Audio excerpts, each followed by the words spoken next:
ਵਾਹਿਗੁਰੂ ਜੀ ਕਾ ਖਾਲਸਾ, ਵਾਹਿਗੁਰੂ ਜੀ ਕੀ ਫਤਿਹ। ਸਾਡੇ ਲਈ ਕਿਹੜੇ ਬਣ ਗਈਆਂ ਸੜਕਾਂ ਨੇ ਪਾਤਸ਼ਾਹ।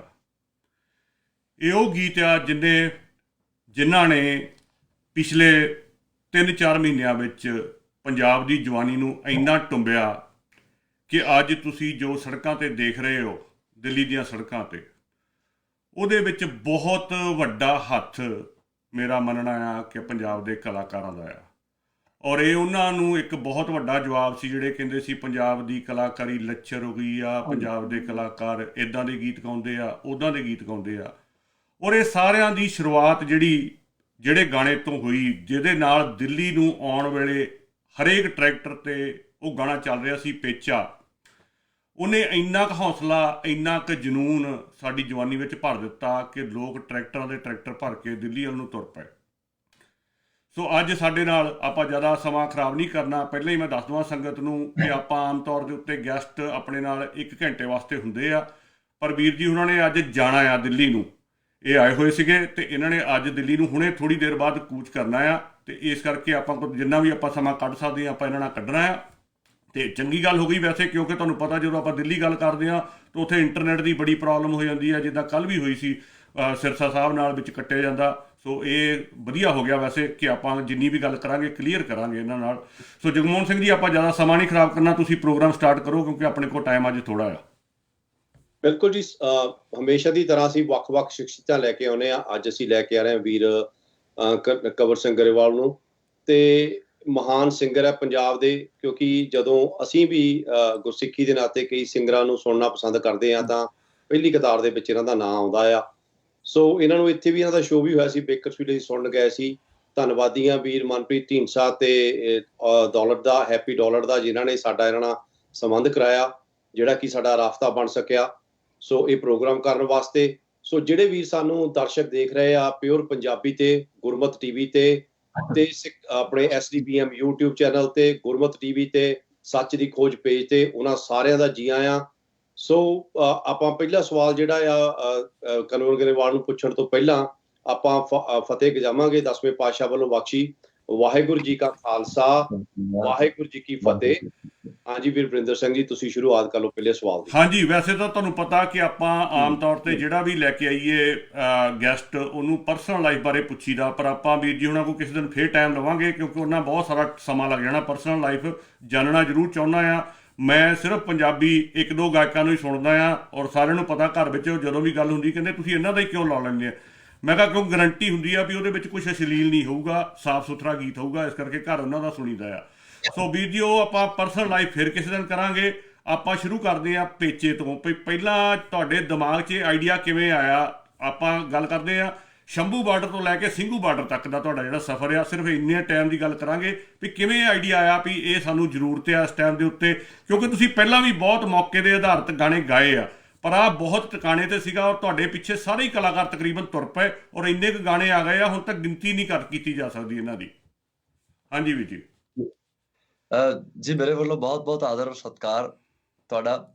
ਔਰ ਇਸ ਨੈਟਵਰਕ ਦੇ ਜ਼ਰੀਏ ਜਿੰਨੇ ਵੀ ਸਾਡੇ ਪਿਓ ਦਾਦੇ, ਸਾਡੀਆਂ ਮਾਵਾਂ ਭੈਣਾਂ, ਮੇਰੀਆਂ ਭਰਾ, ਮੇਰੇ ਛੋਟੇ ਬੱਚੇ ਜੋ ਵੀ ਸੁਣ ਦੇਖ ਰਹੇ ਹੋ, ਤੁਹਾਡੇ ਲਈ ਵੀ ਬਹੁਤ ਬਹੁਤ ਆਦਰ ਸਤਿਕਾਰ ਮੇਰੇ ਵੱਲੋਂ। ਬਾਕੀ ਜਿੱਥੋਂ ਤੱਕ ਵੱਡੇ ਬਾਈ ਜੀ ਹੋਰਾਂ ਦਾ ਸਵਾਲ ਹੈ, ਤਾਂ ਇਹ ਪਹਿਲੀ ਵਾਰੀ ਸੀ ਜੀ ਕਿ ਏਦਾਂ ਸਿਸਟਮ ਦੇ ਨਾਲ ਕਿੱਦਾਂ ਲੜਿਆ ਜਾਂਦਾ ਹੈ, ਕਿੱਦਾਂ ਸਰਕਾਰਾਂ ਫਤਵੇ ਲੈ ਕੇ ਆਉਂਦੀਆਂ ਤੇ ਲੋਕ ਆਵਾਜ਼ ਉਠਾਉਂਦੇ ਆ। ਤਾਂ ਮੈਂ 35 ਦਾ ਹੋ ਗਿਆ ਜੀ, ਮੈਂ ਪਹਿਲੀ ਵਾਰੀ ਦੇਖਿਆ ਕਿ ਪੰਜਾਬ ਏਦਾਂ ਉੱਠਿਆ।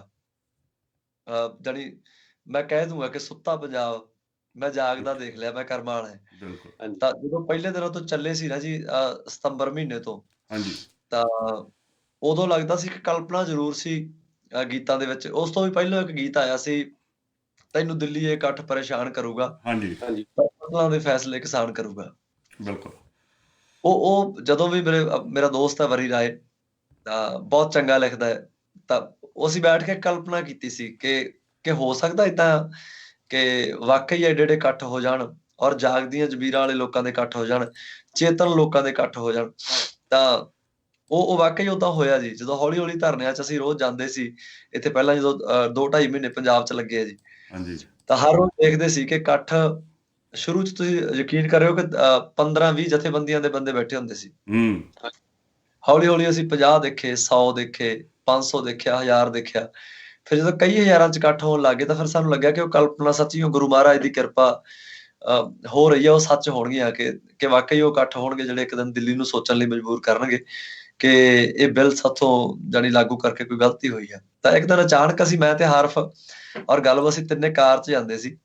ਤਾਂ ਮੇਰੇ ਯਾਦ ਆ ਅਸੀਂ ਅੰਬਾਲੇ ਆਪਣਾ ਰੇਲਵੇ ਟਰੈਕ ਤੇ ਉੱਥੇ ਧਰਨਾ ਲਾਇਆ ਹੋਇਆ ਸੀ ਬਾਪੂ ਜੀ ਹੋਰਾਂ ਨੇ, ਉੱਥੇ ਜਾ ਰਹੇ ਸੀ। ਤਾਂ ਮੈਨੂੰ ਹਰਫ਼ ਕਹਿੰਦਾ ਬਾਈ, ਕਹਿੰਦਾ ਯਾਰ ਹੁਣ ਤਾਂ ਨਾ 2 ਮਹੀਨੇ ਹੋ ਗਏ ਆਪਾਂ ਨੂੰ ਵੀ ਆਪਾਂ ਏਦਾਂ ਰੋਜ਼ ਜਾਂਦੇ ਆ ਤੇ ਸੱਚੀ ਕਹਿੰਦਾ ਅੰਦਰ ਜੇ ਲੱਗੀ ਜਾਂਦਾ ਵੀ ਯਾਰ ਜਿਵੇਂ ਵੀ ਪੇਚਾ ਜਿਹਾ ਨਾ ਪੈ ਗਿਆ ਹੁਣ ਆਪਣਾ। ਹੂੰ ਹਾਂ, ਵੀ ਹੁਣ ਲੱਗਦਾ ਕਿ ਪੇਚਾ ਪੈ ਗਿਆ ਹੁਣ ਯਾਰ। ਔਰ ਜਿਵੇਂ ਕਹਿੰਦਾ ਲੋਕ ਉੱਠ ਰਹੇ ਆ ਪੰਜਾਬ ਹਰਿਆਣੇ ਦੇ, ਤੇ ਵਾਕਈ ਲੱਗਦਾ ਕਿ ਕੋਈ ਲਹਿਰ ਬਣੂਗੀ। ਤਾਂ ਉਸੇ ਤਹਿਤ ਹੀ ਬਸ ਉਹਦੇ ਮਨ 'ਚ ਜਾਂਦਿਆਂ ਦੇ ਖਿਆਲ ਆਇਆ, ਕਹਿੰਦਾ ਯਾਰ ਏਦਾਂ ਦਾ ਗੀਤ ਨਾ ਗਾਈਏ ਪੇਚਾ ਪੈ ਗਿਆ ਸੈਂਟਰ ਨਾਲ। ਹੂੰ ਸਾਨੂੰ ਨਹੀਂ ਪਤਾ ਸੀ ਉਸ ਵੇਲੇ ਜੀ ਕਿ 26 ਤਰੀਕ ਨੂੰ ਵੀ ਦਿੱਲੀ ਨੂੰ ਜਾਣ ਦੀਆਂ ਤਿਆਰੀਆਂ। ਤਾਂ ਬਸ ਉਹ ਸੁਭਾਵਕ ਸੀ। ਤਾਂ ਹਾਰਫ ਨੇ ਗੀਤ ਲਿਖ ਲਿਆ ਜੀ ਉਹ ਸਾਰਾ 1-2 ਦਿਨਾਂ ਦੇ ਵਿੱਚ। ਅਸੀਂ ਉਹ ਰਿਲੀਜ਼ ਕਰਤਾ, 21 ਤਰੀਕ ਨੂੰ ਰਿਲੀਜ਼ ਹੋ ਗਿਆ ਗਾਣਾ ਉਹ। ਤੇ ਸਾਨੂੰ ਵੀ ਉਸ ਦਿਨ ਪਤਾ ਲੱਗਿਆ ਜਦੋਂ ਅਸੀਂ 26 ਤਰੀਕ ਨੂੰ ਨਾ ਜੀ ਖਨੌਰੀ ਵਾਲੇ ਬਾਰਡਰ ਤੇ ਸੀ ਅਸੀਂ। ਹਾਂਜੀ ਉਧਰ ਅਗਰਾਹਾਂ ਜਥੇਬੰਦੀ ਵਾਲੇ ਬਾਪੂ ਜੋਗਿੰਦਰ ਸਿੰਘ ਹੋਰੀ, ਉਹਨਾਂ ਨੇ ਉੱਥੇ ਬੈਰੀਗੇਡ ਦੇ ਪੂਰਾ ਇਕੱਠ ਕੀਤਾ ਸੀ ਤੇ ਕਮਿਟਮੈਂਟ ਇਹ ਹੋਈ ਸੀ ਕਿ ਬੈਰੀਗੇਡ ਤੋੜਨੇ ਨਹੀਂ ਹੈਗੇ। ਹੂੰ ਉਹ ਤਾਂ ਚਲੋ ਵੱਖਰੀ ਗੱਲ ਹੈ ਜਦੋਂ ਇੱਧਰੋਂ ਸ਼ੰਭੂ ਵਾਲੇ ਪਾਸਿਓਂ ਮੁੰਡੇ ਬੈਰੀਗੇਡ ਤੋੜ ਕੇ ਗਾਂ ਨੂੰ ਲੰਘ ਗਏ ਤੇ ਉਹ ਫਿਰ ਸਾਰਿਆਂ ਨੂੰ ਸਵਾਲ ਪੈਦਾ ਹੋਣ ਲੱਗੇ ਵੀ ਤੁਸੀਂ ਕਿਉਂ ਬੈਠੇ ਹੋ ਇੱਥੇ ਭਾਈ, ਤੁਸੀਂ ਵੀ ਆਓ, ਵੀ ਤੁਸੀਂ ਵੀ ਬੈਰੀਗੇਡ ਤੋੜੋ। ਪਰ ਉਹ ਉਹਦੇ ਜਦੋਂ ਮੈਂ ਜਾ ਕੇ ਉੱਥੇ ਦੇਖਿਆ 26 ਤਰੀਕ ਨੂੰ, ਮੈਂ ਕਿਹਾ ਯਾਰ ਹਰ ਟਰੈਕਟਰ ਤੇ ਇਹ ਗਾਣਾ ਚੱਲੀ ਜਾਂਦਾ ਹੈ। ਤਾਂ ਉਹ ਫਿਰ ਜਦੋਂ 26-27 ਨੂੰ ਸਾਰੇ ਕਾਫਲੇ ਦਿੱਲੀ ਨੂੰ ਚੱਲੇ ਜੀ, ਤਾਂ ਉਸ ਦਿਨ ਫਿਰ ਮੈਂ ਦੇਖਿਆ, ਮੈਂ ਕਿਹਾ ਵੀ ਹਾਂ ਵੀ ਇਸ ਗੀਤ ਨੂੰ ਦਿਲ ਤੇ ਲਾ ਗਏ ਸਾਡੇ ਭਰਾ, ਕਿਸਾਨ ਭਰਾ ਸਾਰੇ। ਤੇ ਉਹ ਵਾਕਈ ਮੈਂ ਦੇਖਿਆ ਕਿ ਜਨੂੰਨ, ਇੱਕ ਜਜ਼ਬਾ ਜਦੋਂ ਉਹ ਗੀਤ ਚੱਲਦਾ ਸੀ ਤੇ ਲੋਕਾਂ ਦੇ ਵਿੱਚ ਇੱਕ ਰੌਹ ਸੀ। ਤੇ ਹਾਲਾਂਕਿ ਖੁਸ਼ੀ ਵੀ ਸੀ ਕਿਉਂਕਿ ਆਪਣੀ ਕੌਮ ਤੁਸੀਂ ਤਾਂ ਸਾਥੋਂ ਵੱਧ ਜਾਣਦੇ ਹੋ ਜੀ ਕਿ ਆਪਾਂ ਜੇ ਲੜਦੇ ਵੀ ਆ ਤਾਂ ਚੜ੍ਹਦੀ ਕਲਾ ਨਾਲ ਹੀ ਲੜਦੇ ਆ ਜੀ। ਬਿਲਕੁਲ ਆਪਾਂ ਤਾਂ ਹੱਸ-ਹੱਸ ਕੇ, ਵਾਰਾਂ ਗਾ-ਗਾ ਕੇ, ਨੱਚ-ਨੱਚ ਕੇ ਖੰਡੇ ਦੀਆਂ ਧਾਰਾਂ ਤੇ ਆਪਾਂ ਜੰਗਾਂ ਲੜਦੇ।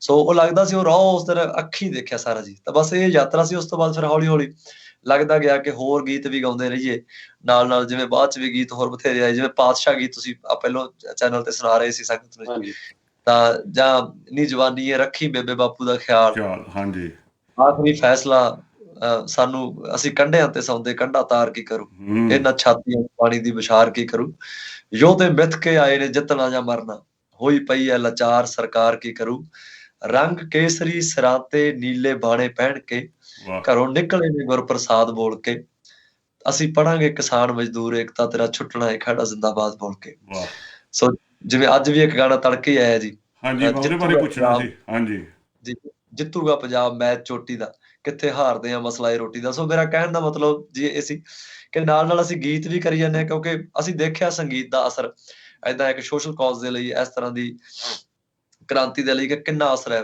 ਹੋਰ ਬਾਕੀ ਮੈਂ ਬਾਕੀ ਭਰਾਵਾਂ ਬਾਰੇ ਵੀ ਜ਼ਰੂਰ ਕਹੂੰਗਾ ਜੀ ਕਿ ਸਾਡੇ ਭੈਣ ਭਰਾ ਜਿੰਨੇ ਵੀ ਇੰਡਸਟਰੀ 'ਚ ਹੈਗੇ ਆ, ਮੈਥੋਂ ਸੀਨੀਅਰ ਨੇ ਜਾਂ ਮੇਰੇ ਹਾਥ ਦੇ ਜਾਂ ਮੈਥੋਂ ਛੋਟੇ ਆ ਕਈ ਉਮਰਾਂ 'ਚ, ਉਹਨਾਂ ਨੇ ਬਹੁਤ ਬਹੁਤ ਵੱਡੀ ਪਾਰਟਿਸਿਪੇਸ਼ਨ ਦਿੱਤੀ ਹੈ ਜੀ ਇਸ ਵਾਰੀ। ਹੂੰ ਸਾਰੇ ਭਰਾਵਾਂ ਦਾ ਰਲ ਕੇ ਅਸਰ ਹੈ ਤੇ ਮੇਰੇ ਖਿਆਲ 'ਚ ਜੇ ਗਿਣਤੀ ਕਰੀਏ ਤਾਂ 125 ਪਲੱਸ ਗੀਤ ਹੋ ਗਿਆ ਜੀ ਵਾਹ 4 ਮਹੀਨਿਆਂ 'ਚ।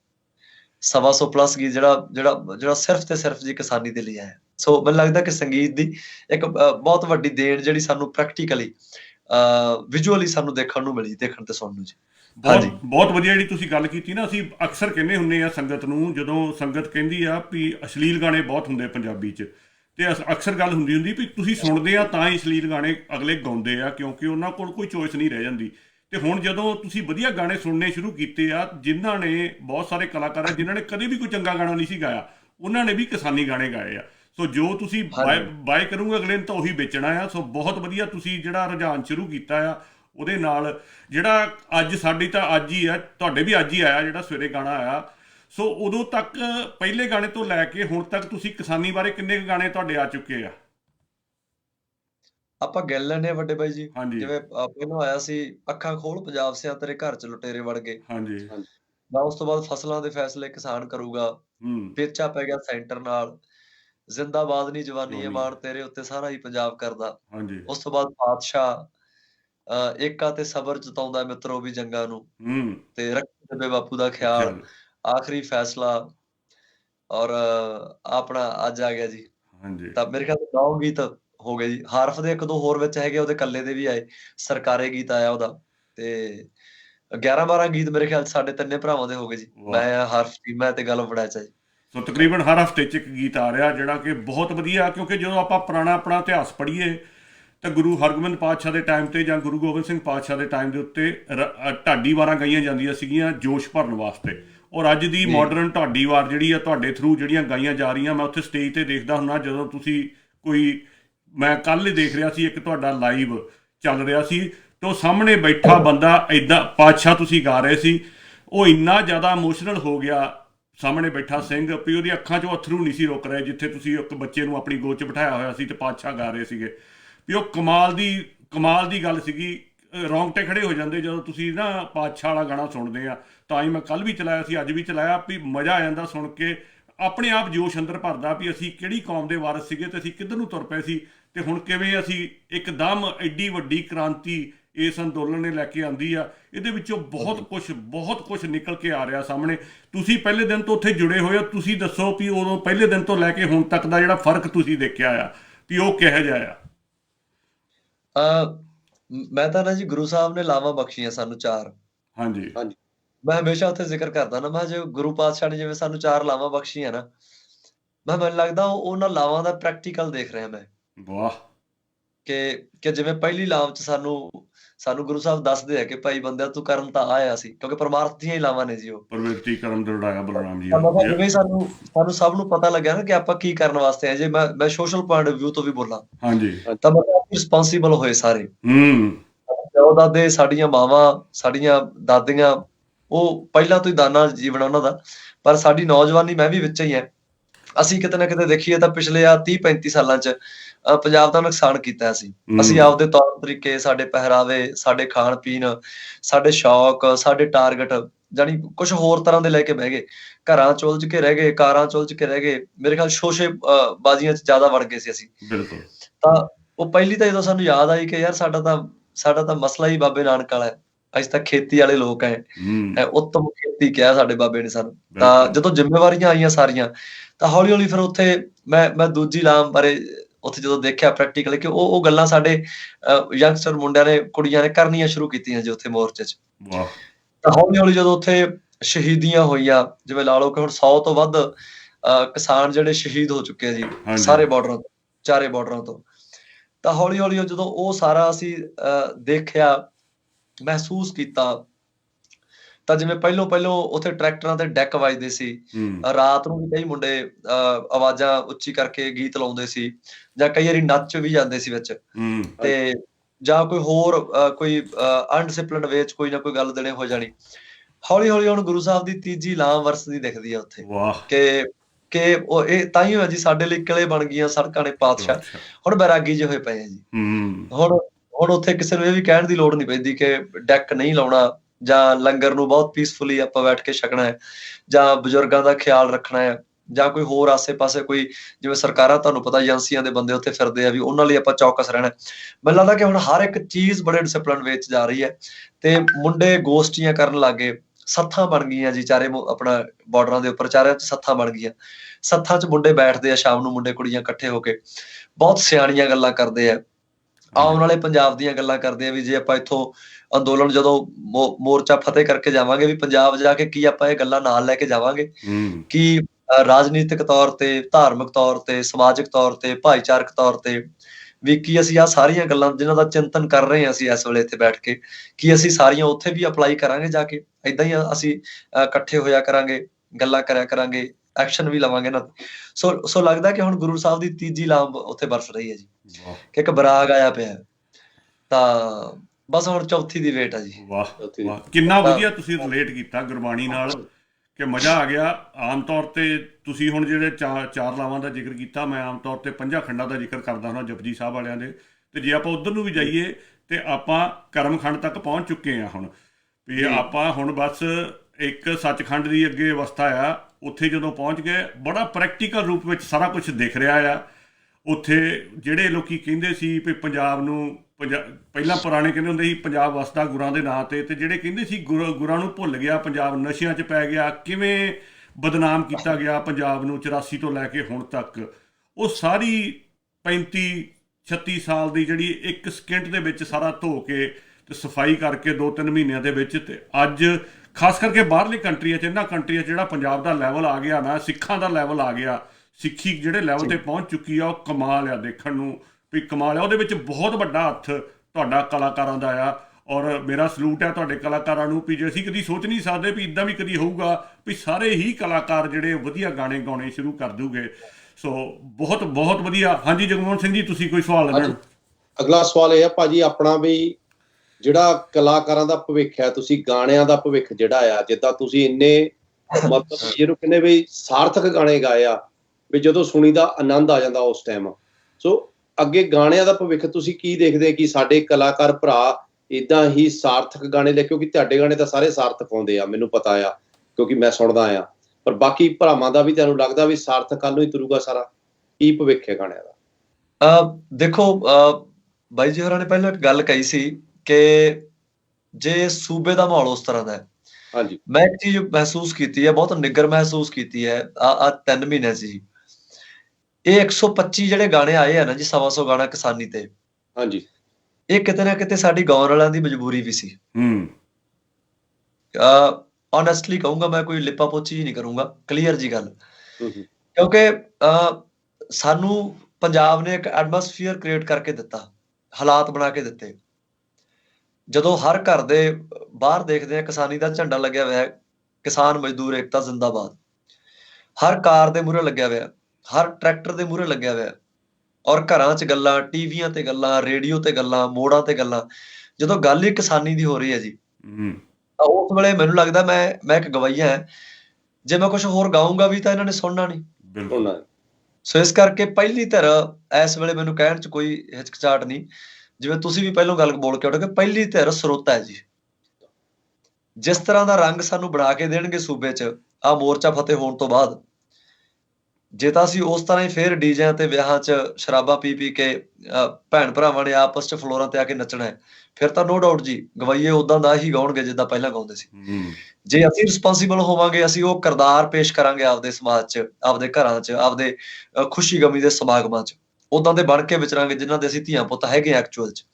ਜੇ ਲੱਗੂਗਾ ਕਿ ਆ ਭਾਈ ਗੁਰੂ ਗੋਬਿੰਦ ਸਿੰਘ ਦੇ ਪੁੱਤ ਦਾ ਵਿਆਹ, ਉਹ ਉਸ ਮਰਿਆਦਾ ਨਾਲ ਜਾਣੀ ਸਾਰਾ ਕੁਝ ਕਰੂਗਾ, ਤਾਂ ਫਿਰ ਮੈਨੂੰ ਲੱਗਦਾ ਕਿ ਫਿਰ ਸਾਡੇ ਕੋਲੇ ਹੋਰ ਕੁਝ ਜੋ ਅਸੀਂ ਊਟ ਪਟਾਂਗ ਗਾਉਣੇ ਆ, ਉਹ ਗਾਉਣ ਦੀ ਆਪਸ਼ਨ ਹੀ ਨਹੀਂ ਰਹਿ ਜਾਣੀ। ਸੋ ਸੂਬੇ ਦੇ ਰੰਗ ਤੇ ਹੈ ਜੀ ਕਿ ਦਿੱਲੀੋਂ ਮੁੜਦੇ ਆ ਅਸੀਂ, ਤਾਂ ਅਸੀਂ ਇੱਕ ਗੀਤ ਵੀ ਕਰ ਰਹੇ ਹਾਂ ਮੈਂ ਤੇ ਹਰ ਆਉਣ ਵਾਲੇ ਦਿਨਾਂ 'ਚ, ਕਿ ਜਦੋਂ ਮੁੜਾਂਗੇ ਪੰਜਾਬ ਨੂੰ, ਉਹਦੇ 'ਚ ਸਵਾਲ ਹੀ ਸਾਰੇ ਹੋਣਗੇ ਕਿ ਕੀ ਤੁਸੀਂ ਉੱਥੇ ਟਰਾਲੀਆਂ ਜਿਹੜੀਆਂ ਤਰਪਾਲਾਂ ਲਾ ਕੇ ਆ 50-60 ਦਿਨ ਦੀ ਜ਼ਿੰਦਗੀ ਬਸਰ ਕੀਤੀ ਹੈ ਜਾਂ ਅੱਗੇ ਕਰਨੀ ਹੈ, ਜਿੱਦਾਂ ਤੁਸੀਂ ਉੱਥੇ ਆਪਦੇ ਘਰਾਂ ਦੀਆਂ ਲੜਾਈਆਂ ਨੂੰ ਭੁੱਲ ਕੇ ਉੱਥੇ ਇੱਕ ਵੱਡੀ ਜੰਗ ਦੇ ਵਿੱਚ ਇੱਕ ਭਾਈਚਾਰਾ ਬਣਾ ਕੇ ਪਾਰਟਿਸਿਪੇਟ ਕਰ ਰਹੇ ਹੋ, ਉੱਥੇ ਤੁਸੀਂ ਆਪਦੀਆਂ ਆਸ਼ਾਵਾਂ ਨੂੰ ਪਾਸੇ ਰੱਖ ਕੇ ਜਿੱਦਾਂ ਵੀ ਐਡਜਸਟ ਹੁੰਦਾ, ਤੁਸੀਂ ਬਾਥਰੂਮ ਜਿੱਦਾਂ ਦੇ ਤੁਹਾਨੂੰ ਮਿਲੇ ਹੈ, ਜਿੱਦਾਂ ਦਾ ਖਾਣਾ ਪਾਣੀ ਮਿਲਿਆ ਹੈ, ਜਿੱਦਾਂ ਦਾ ਰਹਿਣ ਸਹਿਣ ਮਿਲਿਆ, ਅਕੋਮੋਡੇਸ਼ਨ ਮਿਲੀ ਹੈ, ਤੁਸੀਂ ਉਹਦੇ 'ਚ ਢਲ ਗਏ ਹੋ, ਸਾਧੂਆਂ ਵਰਗੀ ਜ਼ਿੰਦਗੀ ਹੈ। ਕੀ ਇਹ ਸਾਰਾ ਕੁਝ ਜੋ ਨੇਕੀ ਹੈ ਤੁਹਾਡੇ ਚਿਹਰਿਆਂ ਤੇ ਦਿਖਦੀ ਹੈ ਅੱਜ ਕੱਲ੍ਹ? ਔਰ ਇੱਕ ਉਹ ਜਿਵੇਂ ਹੈ ਨਾ ਕਿ ਦਇਆ ਸਿੰਘ, ਧਰਮ ਸਿੰਘ, ਹਿੰਮਤ ਸਿੰਘ, ਬਾਬਾ ਮੋਹਕਮ ਸਿੰਘ ਤੇ ਬਾਬਾ ਸਾਹਿਬ ਸਿੰਘ, ਉਹ ਪੰਜੇ ਬਾਬੇ ਵੀ ਚੇਤੇ ਆਉਂਦੇ ਆ ਕਿ ਉਹ ਜੋ ਸਾਰੇ ਗੁਣ ਸਾਡੇ ਵਿੱਚ ਹੁਣ ਇਸ ਵੇਲੇ ਮੋਰਚੇ 'ਚ ਸਾਨੂੰ ਦਿੰਦੇ ਆ ਇੱਕ ਜੇ, ਕੀ ਅਸੀਂ ਪੰਜਾਬ ਲੈ ਕੇ ਜਾਵਾਂਗੇ? ਜੇ ਅਸੀਂ ਵੱਡੇ ਭਾਈ ਉਹ ਪੰਜਾਬ ਲਿਆਉਣ 'ਚ ਸਫਲ ਹੋ ਗਏ, ਸਾਡੀਆਂ ਗੱਲਾਂ ਇੱਥੇ ਆ ਕਿ ਵੀ ਹੋ ਰਹੀਆਂ, ਤਾਂ ਫਿਰ ਤੁਸੀਂ ਇਕੱਲਾ ਗਾਇਕੀ ਨੂੰ ਨਹੀਂ ਕਹਿ ਸਕਦੇ, ਫਿਰ ਸਾਡੀਆਂ ਫਿਲਮਾਂ ਵੀ ਨੋ ਡਾਊਟ ਕੰਟੀਨਿਊ ਚੰਗੀਆਂ ਆਉਣਗੀਆਂ, ਫਿਰ ਸਾਡੇ ਲੀਡਰ ਵੀ ਉਹਨਾਂ ਨੂੰ ਪਤਾ ਲੱਗ ਜਾਣਾ ਕਿ ਸਾਡੇ ਕੋਲੇ ਭਾਈ ਸਾਨੂੰ ਸਵਾਲ ਪੁੱਛਣੇ ਆ, ਉਹ ਵੀ ਫਿਰ ਪੰਜਾਬ ਦੇ ਹਿੱਤ ਤੋਂ ਬਾਹਰ ਹੋ ਕੇ ਗੱਲ ਨਹੀਂ ਕਰਨਗੇ। ਜਿੱਦਾਂ ਸਾਡੇ ਧਰਮ ਦੇ ਵਿੱਚ ਜਾਣੀ ਕਾਵਾਰੋਲੀ ਪਈ ਵੀ ਹੈ, ਜਿਵੇਂ ਸਾਰੇ ਧਰਮਾਂ ਦੀ ਗੱਲ ਤਾਂ ਛੱਡੋ, ਜੇ ਮੈਂ ਸਿੱਖ ਧਰਮ ਦੀ ਉਹ ਗੱਲ ਕਰਾਂ ਤਾਂ ਬਹੁਤ ਕਾਰੋ ਕਲੇਸ਼ ਚੱਲੀ ਜਾਂਦੇ ਆ। ਤਾਂ ਲੱਗਦਾ ਕਿ ਜੇ ਅਸੀਂ ਸਾਰੀਆਂ ਗੱਲਾਂ ਉੱਥੋਂ ਏਦਾਂ ਹੀ ਲੈ ਕੇ ਆ ਗਏ ਨਾਲ, ਤਾਂ ਮੈਨੂੰ ਲੱਗਦਾ ਕਿ ਹਰ ਇੱਕ ਜਥੇਬੰਦੀ, ਹਰ ਇੱਕ ਵਰਗ ਦੇ ਵਿੱਚ ਇੱਕ ਸਵਾਲ ਹੋਣਗੇ ਤੇ ਲੋਕਾਂ ਨੂੰ ਮੇਰੇ ਖਿਆਲ 'ਚ ਸਿੱਧੇ ਪਾਸੇ ਆਉਣਾ ਪੈਣਾ। ਉਹ ਭਾਵੇਂ ਕੋਈ ਗਵਈਆ ਹੋਵੇ, ਭਾਵੇਂ ਕੋਈ ਗੁਰੂ ਘਰ 'ਚ ਬੈਠਾ ਕੋਈ ਬਾਬਾ ਹੋਵੇ, ਤੇ ਭਾਵੇਂ ਕੋਈ ਪੋਲਿਟਿਕਸ ਦੇ ਵਿੱਚ ਕੋਈ ਨੇਤਾ ਹੋਵੇ। ਤਾਂ ਮੈਨੂੰ ਲੱਗਦਾ ਕਿ ਇਹੀ 3-4 ਤਰ੍ਹਾਂ ਨੇ ਜਿਨ੍ਹਾਂ ਨਾਲ ਇੱਕ ਸੂਬੇ ਦਾ ਮੁੱਢ ਵੱਜਦਾ। ਸੋ ਮੇਰੇ ਖਿਆਲ 'ਚ ਰਿਸਪੋਂਸੀਬਲ ਪਹਿਲੇ ਨੰਬਰ ਤੇ ਸਾਡੇ ਲੋਕ ਹੋਣਗੇ ਜੀ। ਜਿੱਦਾਂ ਦਾ ਬਣਾ ਕੇ ਦੇਣਗੇ ਮਾਹੌਲ, ਅਸੀਂ ਉਹਨਾਂ ਚਾਦਰਾਂ 'ਚ ਉਦਾਂ ਦੇ ਰੰਗ ਭਰਾਂਗੇ ਜੀ।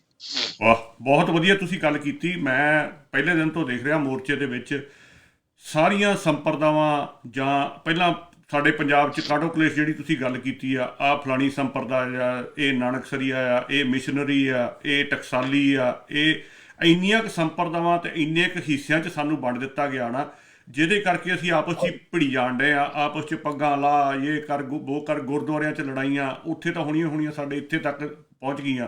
ਪਰ ਜਿੱਦਣ ਦਾ ਮੋਰਚਾ ਲੱਗਾ ਉੱਥੇ ਕੋਈ ਨਹੀਂ ਦੇਖਿਆ ਵੀ ਕੋਈ ਮਿਸ਼ਨਰੀ ਟਕਸਾਲੀ ਨੂੰ ਕਹਿੰਦਾ ਹੋਵੇ ਜਾਂ ਟਕਸਾਲੀ ਮਿਸ਼ਨਰੀ ਨੂੰ ਕਹਿੰਦਾ ਹੋਵੇ ਜਾਂ ਕੋਈ ਹੋਰ ਸੰਪਰਦਾਵਾਂ ਵਾਲਾ ਕਿ ਉਹਨਾਂ ਨੂੰ ਕਹਿੰਦਾ ਹੋਵੇ। ਉੱਥੇ ਸਾਰੇ ਇਕੱਠੇ ਚੱਲ ਰਹੇ ਆ। ਮੈਂ ਕੱਲ ਇੰਟਰਵਿਊ ਸੁਣ ਰਿਹਾ ਸੀ ਸਰਬਜੀਤ ਸਿੰਘ ਧੁੰਦੇ ਦੀ, ਮਿਸ਼ਨਰੀ ਕਾਲਜ ਦੇ ਆ, ਤੇ ਉਹ ਕਹਿੰਦੇ ਵੀ ਸਾਡੇ ਨਾਲ ਇੱਥੇ ਟਕਸਾਲੀ ਵੀਰ ਬੈਠੇ ਆ, ਨਿਹੰਗ ਵੀਰ ਬੈਠੇ ਆ, ਉਹ ਸਾਡੇ ਕੋਲੋਂ ਆ ਕੇ ਪੱਗਾਂ ਦਮਾਲੇ ਲੈ ਕੇ ਜਾ ਰਹੇ ਆ, ਉਹ ਉੱਥੇ ਦਮਾਲਿਆਂ ਦੀ ਸੇਵਾ ਕਰ ਰਹੇ ਆ, ਤੇ ਅਸੀਂ ਉਹਨਾਂ ਕੋਲ ਜਾ ਕੇ ਕੋਈ ਚੀਜ਼ ਦੀ ਜ਼ਰੂਰਤ ਹੁੰਦੀ ਲੈ ਕੇ ਆਉਂਦੇ ਆ। ਵੀ ਇੱਥੇ ਕੋਈ ਇਹੋ ਜਿਹੀ ਗੱਲ ਹੀ ਹੈ ਨਹੀਂ ਗੀ। ਉਹ ਜਿਹੜਾ ਸਾਰਾ, ਸੋ ਜੇ ਅਸੀਂ ਇੰਨਾ ਕੁਛ ਹੀ ਲੈ ਕੇ ਆ ਗਏ ਨਾ, ਤੇ ਉਹ ਇੱਕ ਬਹੁਤ ਵੱਡੀ ਜਿੱਤ ਹੋਊਗੀ ਸਾਡੇ ਵਾਸਤੇ।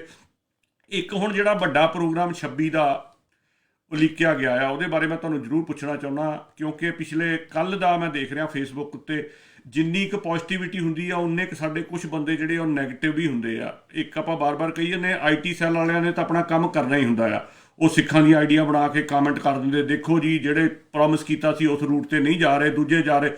ਸਾਡੇ ਵਾਲੇ ਵਿਚਾਰੇ ਇੰਨੇ ਭੋਲੇ ਆ, ਉਹ ਅੱਗੋਂ ਸ਼ੇਅਰ ਕਰਨ ਲੱਗ ਪੈਂਦੇ ਆ, ਤੇ ਉਹੀ ਪੋਸਟਾਂ ਚੱਕ ਕੇ ਅੱਗੋਂ, ਦੇਖੋ ਜੀ ਇਹ ਤਾਂ ਹਾਰ ਆ ਜੀ, ਇਹ ਬਾਰ-ਬਾਰ ਹੀ ਘੁੰਮ ਕੇ ਆ ਰਹੇ ਆ। ਸੋ ਤੁਹਾਡੀ, ਕਿਉਂਕਿ ਤੁਸੀਂ ਉੱਥੇ ਹੋ, ਕਦੇ ਵੀ ਜਦੋਂ ਤੁਸੀਂ ਕੁਝ ਲੈਣਾ ਹੁੰਦਾ ਸਰਕਾਰ ਤੋਂ ਤਾਂ ਹਮੇਸ਼ਾ ਵੱਡਾ ਮੰਗਿਆ ਜਾਂਦਾ। ਤੁਹਾਨੂੰ ਪਤਾ ਹੁੰਦਾ ਵੀ ਇਹ ਉਹਨਾਂ ਨੇ ਨਹੀਂ ਮੰਨਣਾ, ਪਰ ਜੇ ਵੱਡਾ ਮੰਗਾਂਗੇ ਛੋਟਾ ਤਾਂ ਸਾਨੂੰ ਦਊਗੇ ਹੀ ਦਊਗੇ।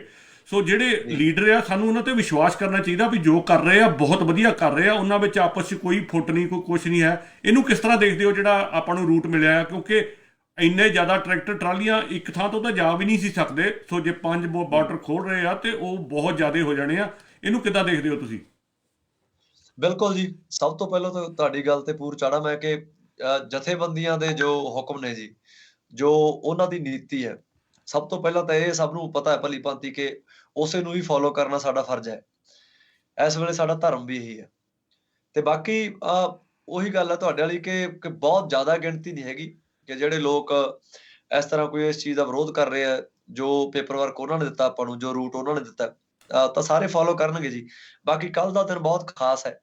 ਮੈਂ ਹੁਣ ਇੰਟਰਵਿਊ ਤੋਂ ਬਾਅਦ ਮੈਂ ਮੋਹਾਲੀ ਬੈਠਾ ਜੀ ਇਸ ਵੇਲੇ, ਹਾਂਜੀ, ਤਾਂ ਇੰਟਰਵਿਊ ਤੋਂ ਬਾਅਦ ਹੀ ਹੁਣ ਮੈਂ ਦਿੱਲੀ ਨੂੰ ਚੱਲਾ। ਤਾਂ ਕੱਲ ਨੂੰ ਸਾਡਾ ਸਾਰਾ ਦਿਨ ਇਸੇ ਕੰਮ ਤੇ ਰਹਿਣਾ ਜੀ। ਅਸੀਂ ਉੱਥੇ ਜੀਪਾਂ ਦੇ ਉੱਪਰ ਸਪੀਕਰ ਲਾ ਲੈਣੇ ਤੇ ਸਾਰੇ ਮੋਰਚੇ ਦੇ, ਭਾਵੇਂ ਸਿੰਘੂ ਵਾਲਾ ਪਾਸਾ ਤੇ ਭਾਵੇਂ ਟਿੱਕਰੀ ਵਾਲਾ ਪਾਸਾ, ਸਾਰਾ ਦਿਨ ਅਸੀਂ, ਮੇਰੇ ਵਰਗੇ ਹੋਰ ਬਹੁਤ ਸਾਰੇ ਭਰਾ ਹੋਣਗੇ ਜਿਹੜੇ ਵੱਖ-ਵੱਖ ਥਾਵਾਂ ਤੇ ਜਾ ਕੇ, ਸਾਨੂੰ ਟਰਾਲੀਆਂ 'ਚ ਵੀ ਪਰਸਨਲੀ, ਭਾਵੇਂ ਟਰਾਲੀ ਟੂ ਟਰਾਲੀ ਵੀ ਜਾਣਾ ਪੈ ਗਿਆ ਤੇ ਉੱਥੇ ਜਾ ਕੇ ਵੀ ਆਵਾਜ਼ਾਂ ਦੇਣੀਆਂ ਪਈਆਂ, ਤਾਂ ਅਸੀਂ ਕਵਾਂਗੇ।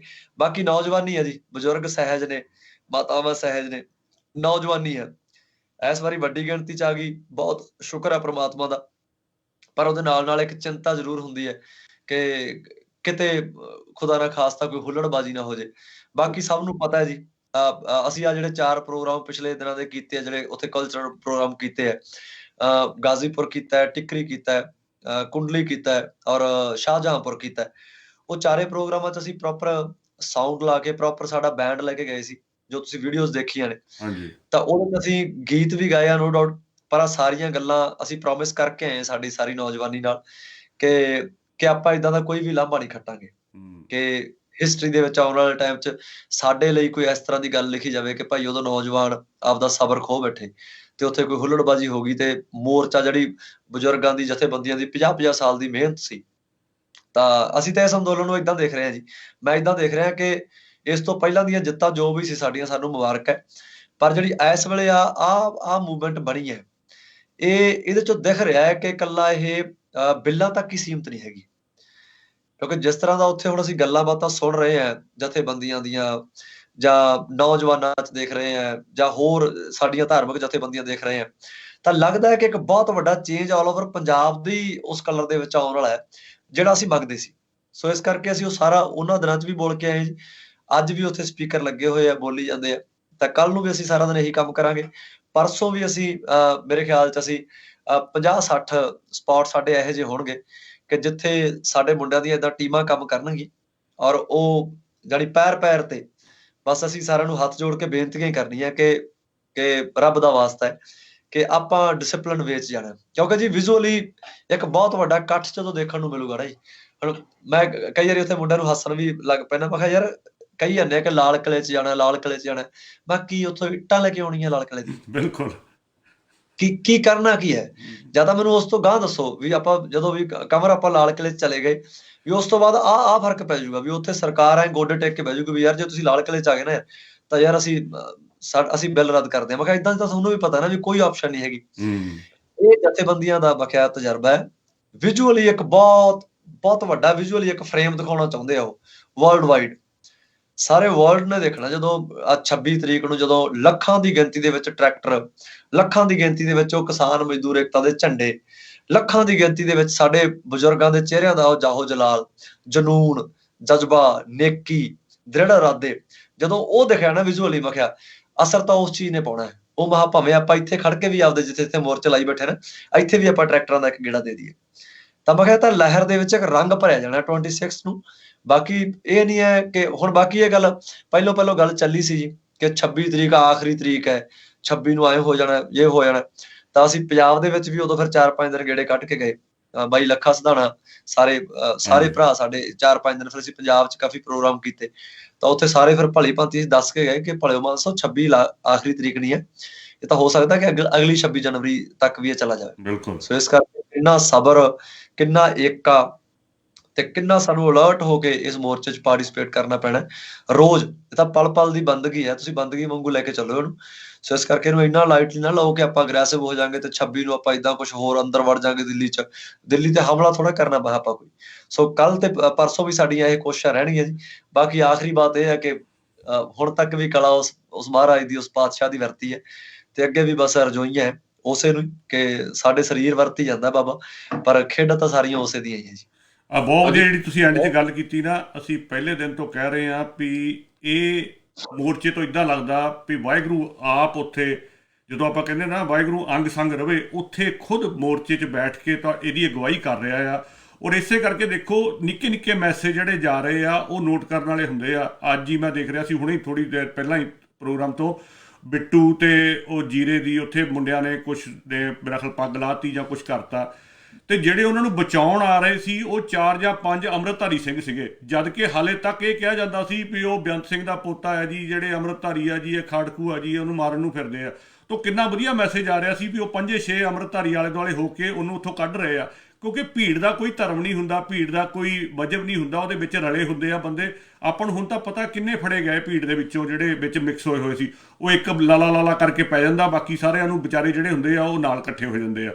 ਸੋ ਐਂਡ ਦੇ ਵਿੱਚ ਤੁਸੀਂ ਕੋਈ ਵੀ ਆਪਣੇ ਵੱਲੋਂ ਮੈਸੇਜ ਦੇਣਾ ਚਾਹੋ ਉਹ ਤੁਸੀਂ ਸੰਗਤ ਨਾਲ ਮੈਸੇਜ ਸਾਂਝਾ ਕਰ ਦਿਓ। ਆਪਣਾ ਪ੍ਰੋਗਰਾਮ ਸਾਰੇ ਵਰਲਡ 'ਚ ਚੱਲ ਰਿਹਾ ਆ, 3 ਡਿਫਰੈਂਟ TV ਚੈਨਲਾਂ 'ਤੇ ਚੱਲ ਰਿਹਾ ਤੇ ਸੋਸ਼ਲ ਮੀਡੀਆ ਚੱਲ ਰਿਹਾ। ਕੋਈ ਆਪਣੇ ਵੱਲੋਂ ਮੈਸੇਜ ਸੰਗਤ ਨਾਲ ਸਾਂਝਾ ਕਰਨਾ ਚਾਹੋ।